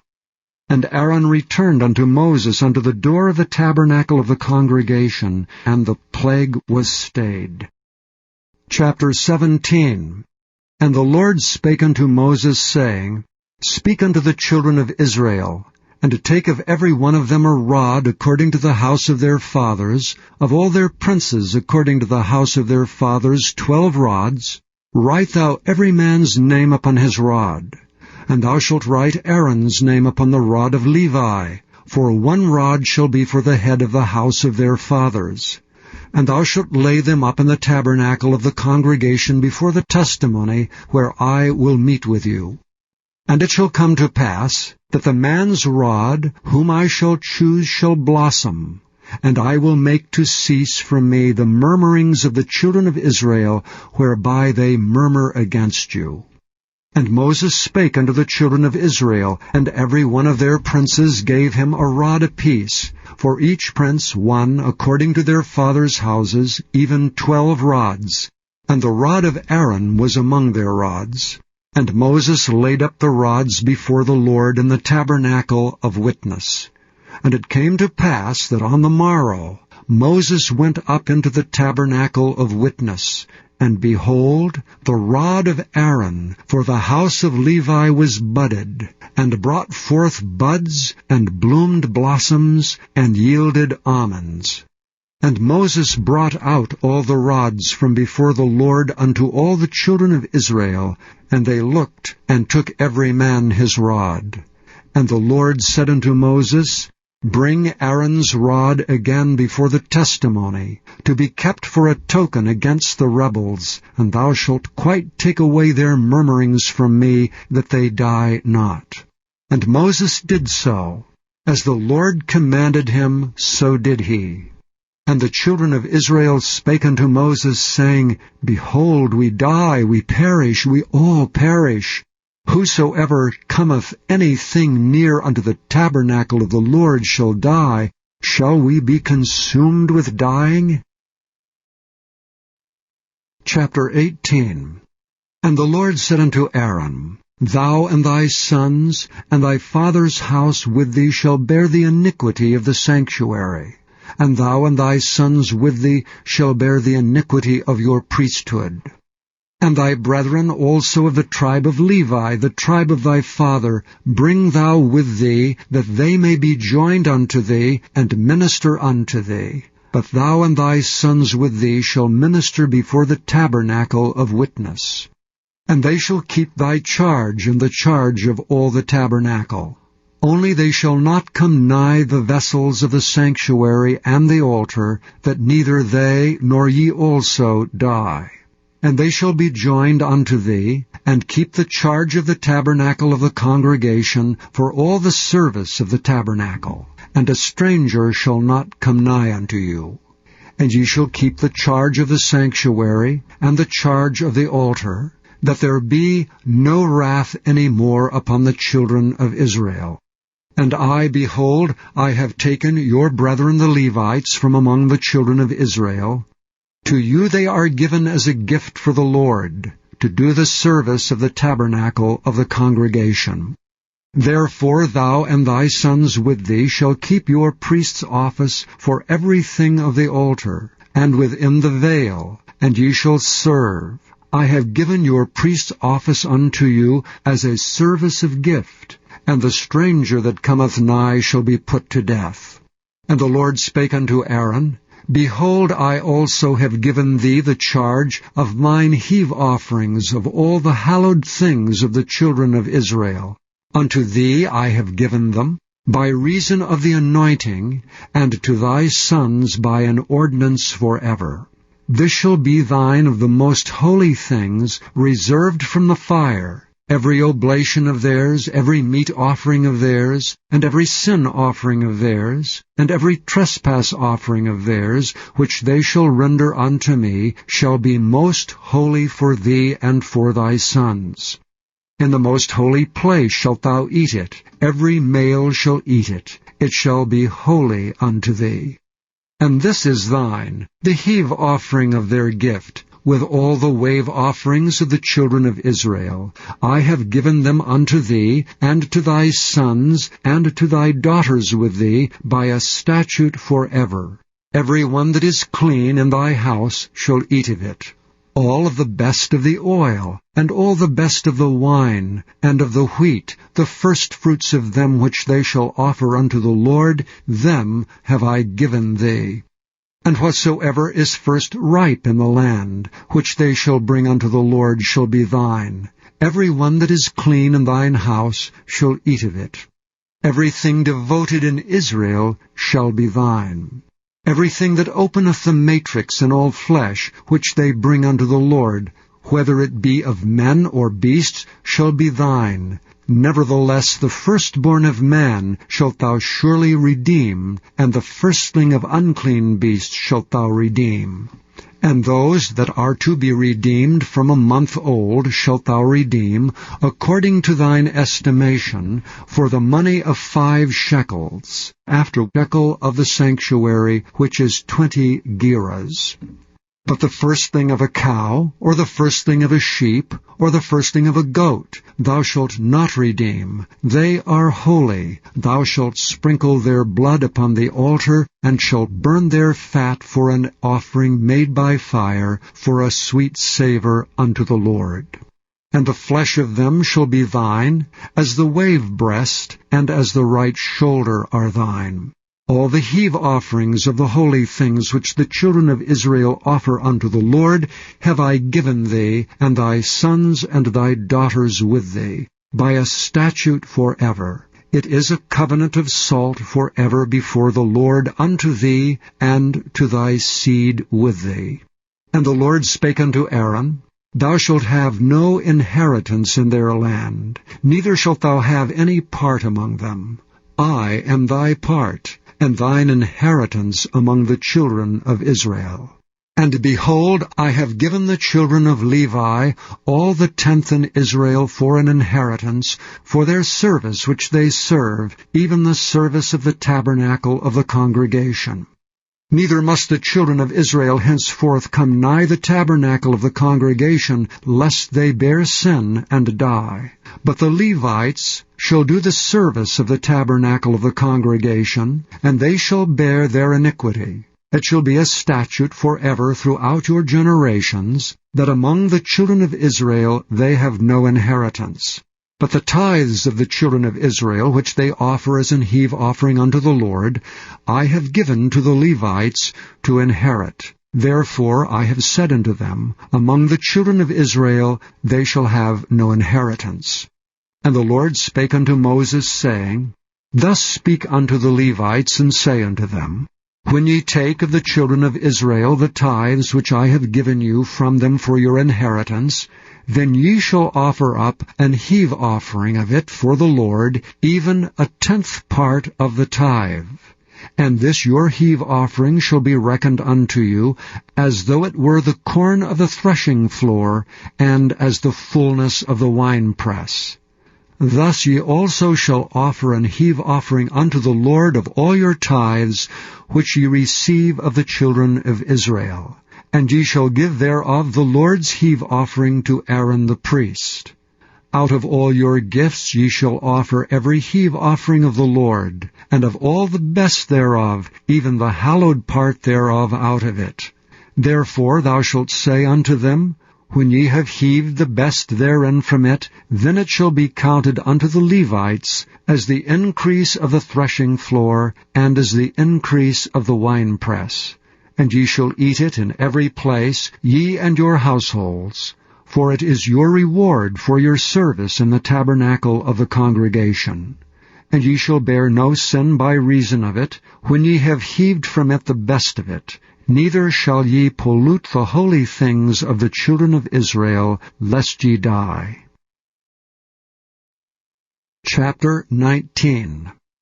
And the Lord spake unto Moses and unto Aaron, saying, This is the ordinance of the law which the Lord hath commanded, saying, Speak unto the children of Israel, that they bring thee a red heifer without spot, wherein is no blemish, and upon which never came yoke.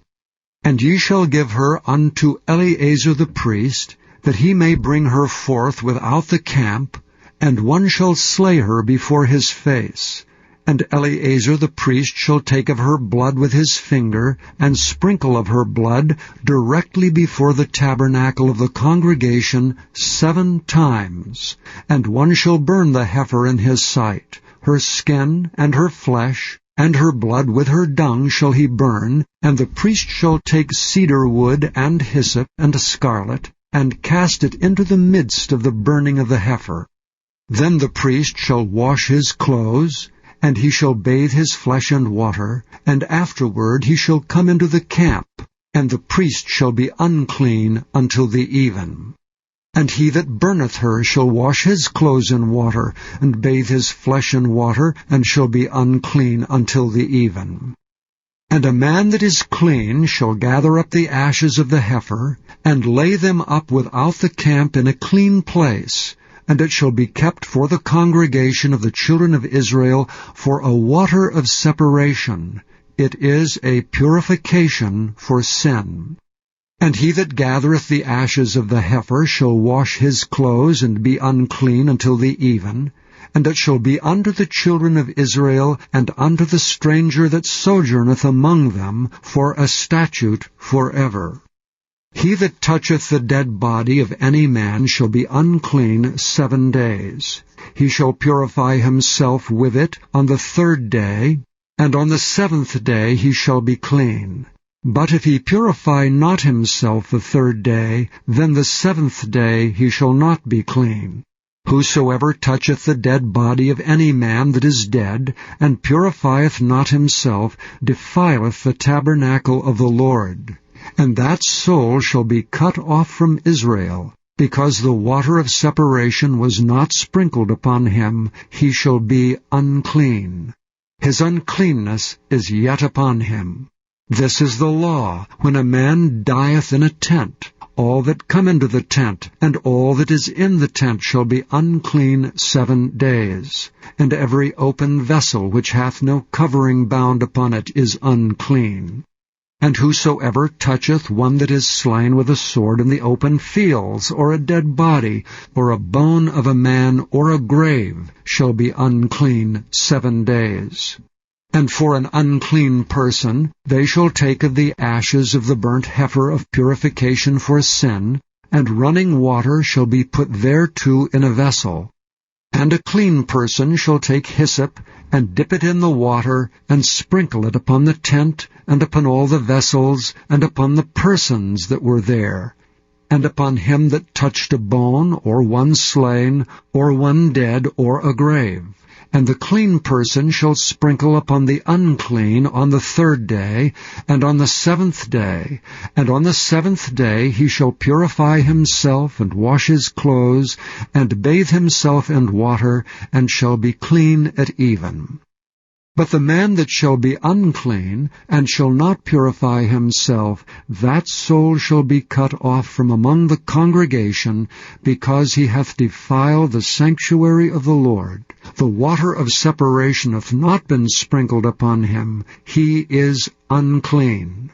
And it shall be a perpetual statute unto them, that he that sprinkleth the water of separation shall wash his clothes, and he that toucheth the water of separation shall be unclean until even. And whatsoever the unclean person toucheth shall be unclean, and the soul that toucheth it shall be unclean until even. Chapter 20. Then came the children of Israel, even the whole congregation, into the desert of Zin in the 1st month, and the people abode in Kadesh, and Miriam died there and was buried there. And there was no water for the congregation, and they gathered themselves together against Moses and against Aaron. And the people chode with Moses, and spake, saying, Would God that we had died when our brethren died before the Lord! And why have ye brought up the congregation of the Lord into this wilderness, that we and our cattle should die there? And wherefore have ye made us to come up out of Egypt to bring us into this evil place? It is no place of seed, or of figs, or of vines, or of pomegranates, neither is there any water to drink. And Moses and Aaron went from the presence of the assembly unto the door of the tabernacle of the congregation, and they fell upon their faces, and the glory of the Lord appeared unto them.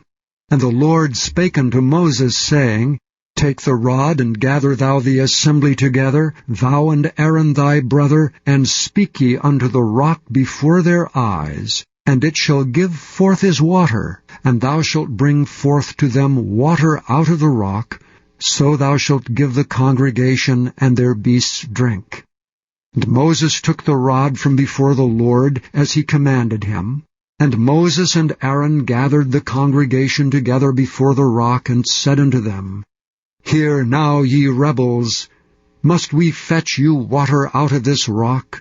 Moses lifted up his hand, and with his rod he smote the rock twice, and the water came out abundantly, and the congregation drank, and their beasts also.